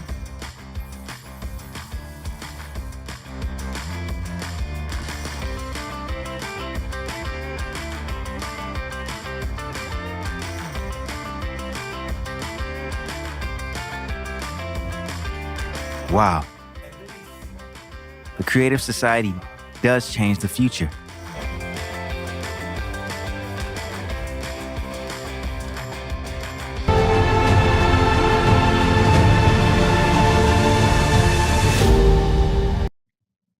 A great example of what everyone can do.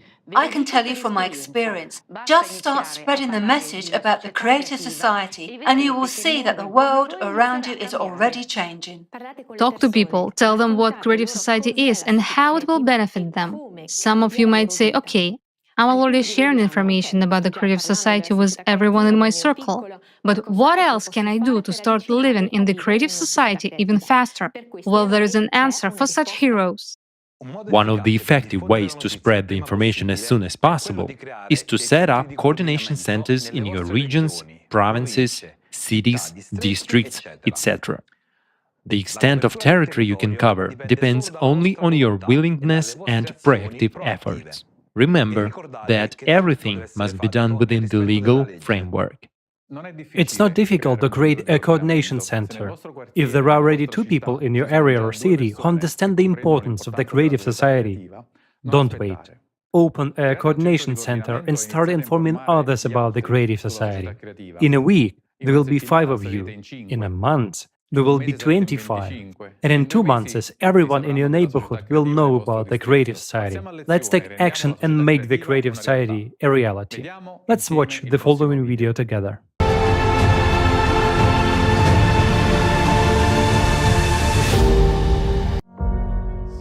You have learned about the creative society and realized that thanks to its implementation, firstly, we as humanity will be able to avoid global climate catastrophe.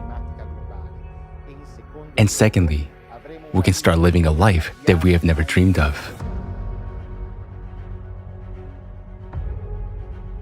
This is free housing of a fairly decent size, a universal basic income of $10,000 a month, free healthcare, and new technologies that will be available to everyone. You will be in perfect health and able to extend your life in a young and beautiful body. You will be guaranteed safety and a peaceful life, free education anywhere in the world. So you will have an opportunity to reach your full potential, and many more other prospects and possibilities for every human being.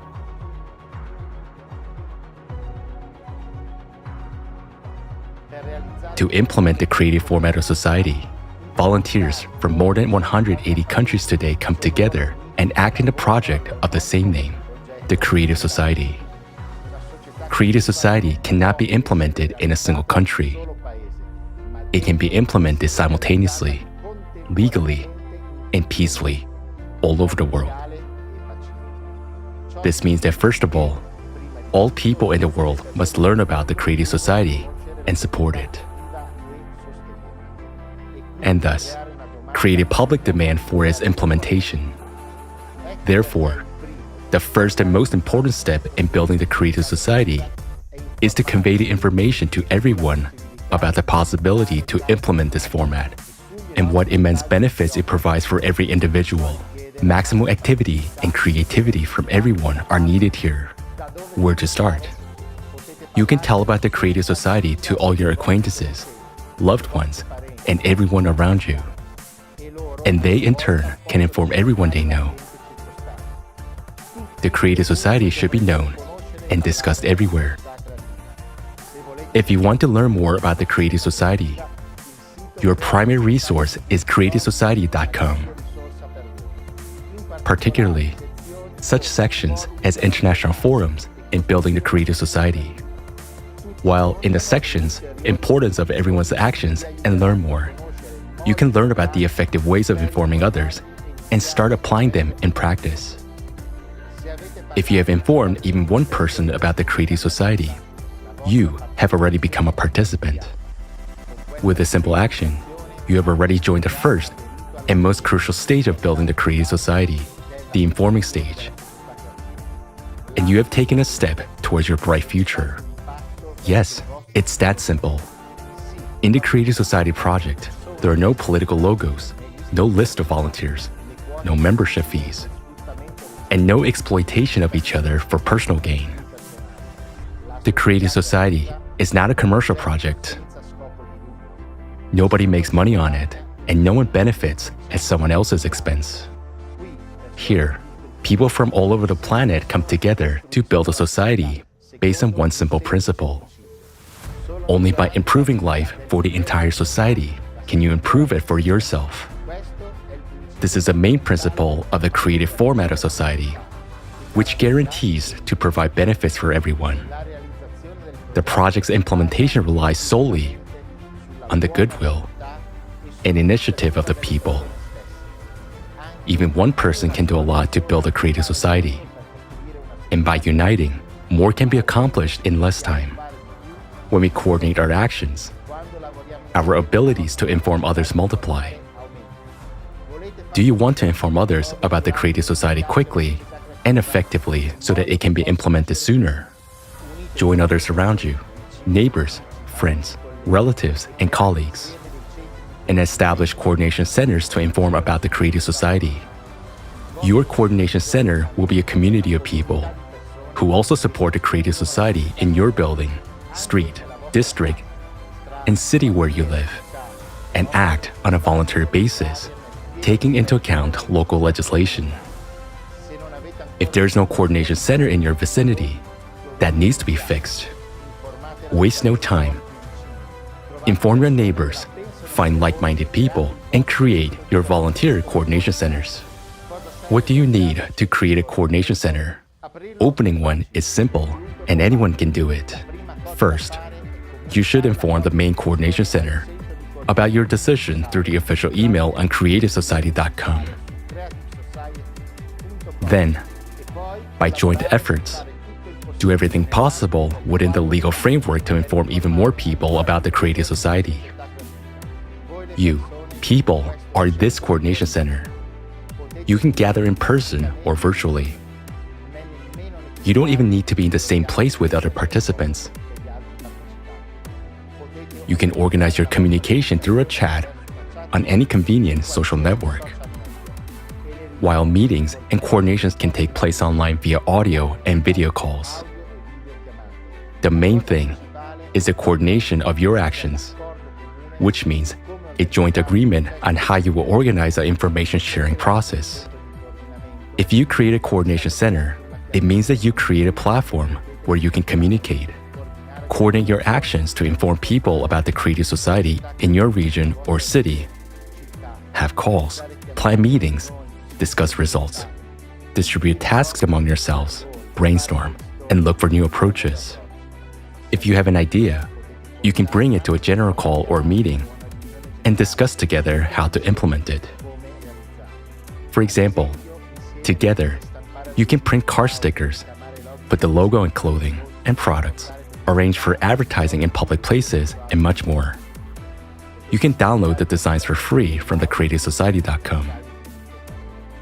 By coordinating your efforts, you can inform about creative society and engage not only your close people, but also entire communities, groups, organizations, districts, cities, internet resources, and local media.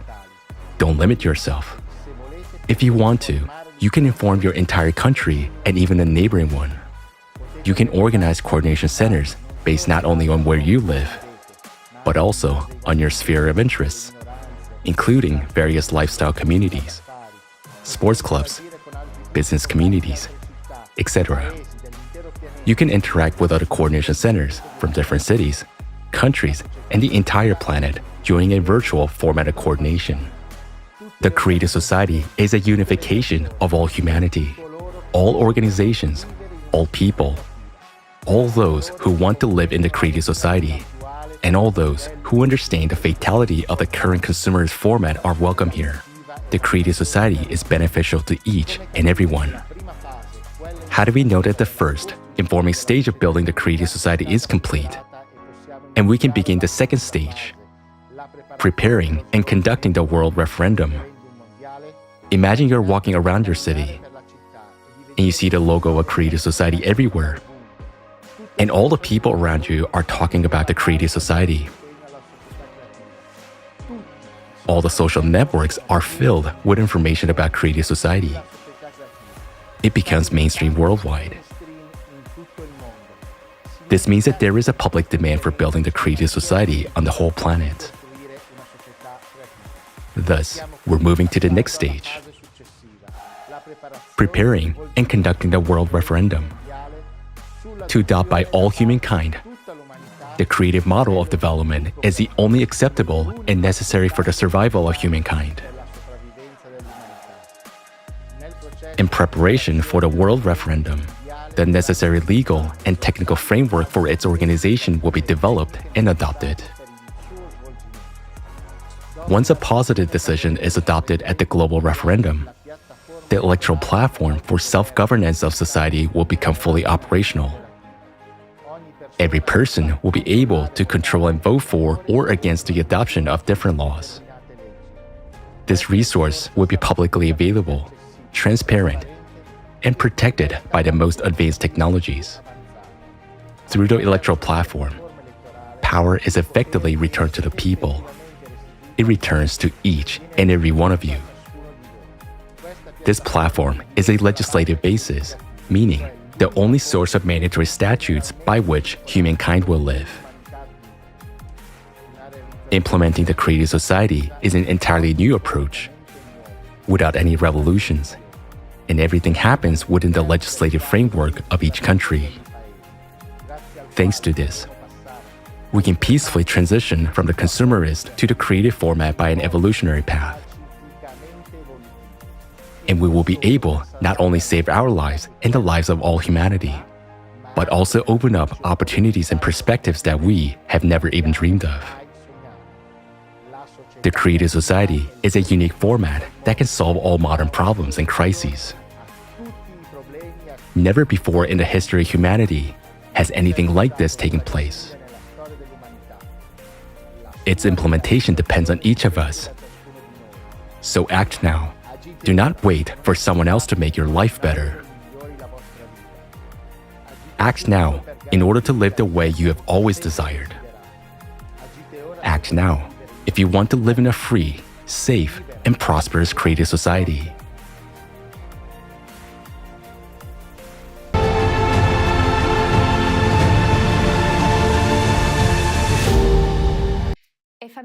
It is incredible that we have this opportunity now to create coordination centers, to interact with each other and to interact with other coordination centers at both local and international levels. We can exchange experiences and ideas. Our organized action will lead to much greater and much faster results than if we acted alone. Our cohesion and results are more important than ever because time is against us. More and more cataclysms are happening, and with each climate event, we see how much we are unprepared for what is coming. The climate Cerberus doesn't give us time for contemplation. We have only time to act, with unity and courage. We cannot delay because the climate aggravates the situation every day. We must actively inform people about the Creative Society, tell them what the Creative Society will give each of us. But the most important thing that the Creative Society guarantees us is saving our lives.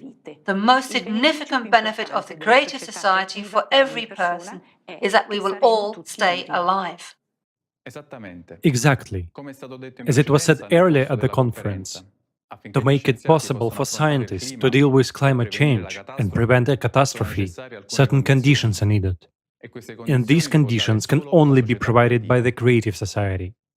Its building requires 2 stages, and we are now in the first one, the stage of informing. So by telling everyone about the Creative Society, you are helping to build it faster, thus starting the chain of events that will allow us all to be safe from climate disasters. Remember this. Today we talked about the crises that negatively affect our life. Yes, we do have many problems. High utility bills, high poverty rate, crisis in healthcare and other problems. Yes, we complain about many things, including the need to save on food and eat bread with water. But despite all this, we are happy. Yes, you've heard it right. Believe me, our life is not so bad because we are alive. Because the climate Cerberus hasn't come to us yet. We don't even realize how lucky we are. In Turkey, in Syria, where people were left under the rubble, that's where the people are unfortunate. In Hawaii, where everything is scorched to the ground, that's where the people are unfortunate.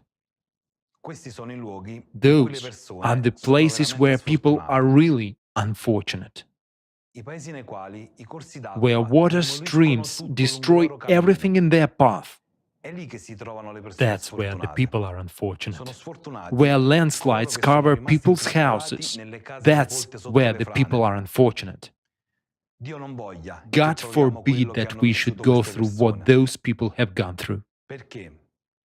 Because when the Cerberus comes to us, then we will understand what real trouble is, what misfortune is. That's when we will truly realize that the most precious thing we have is our lives, but it will be too late. Therefore, as long as we still have an opportunity, even the slightest chance, we must do everything not to let it happen.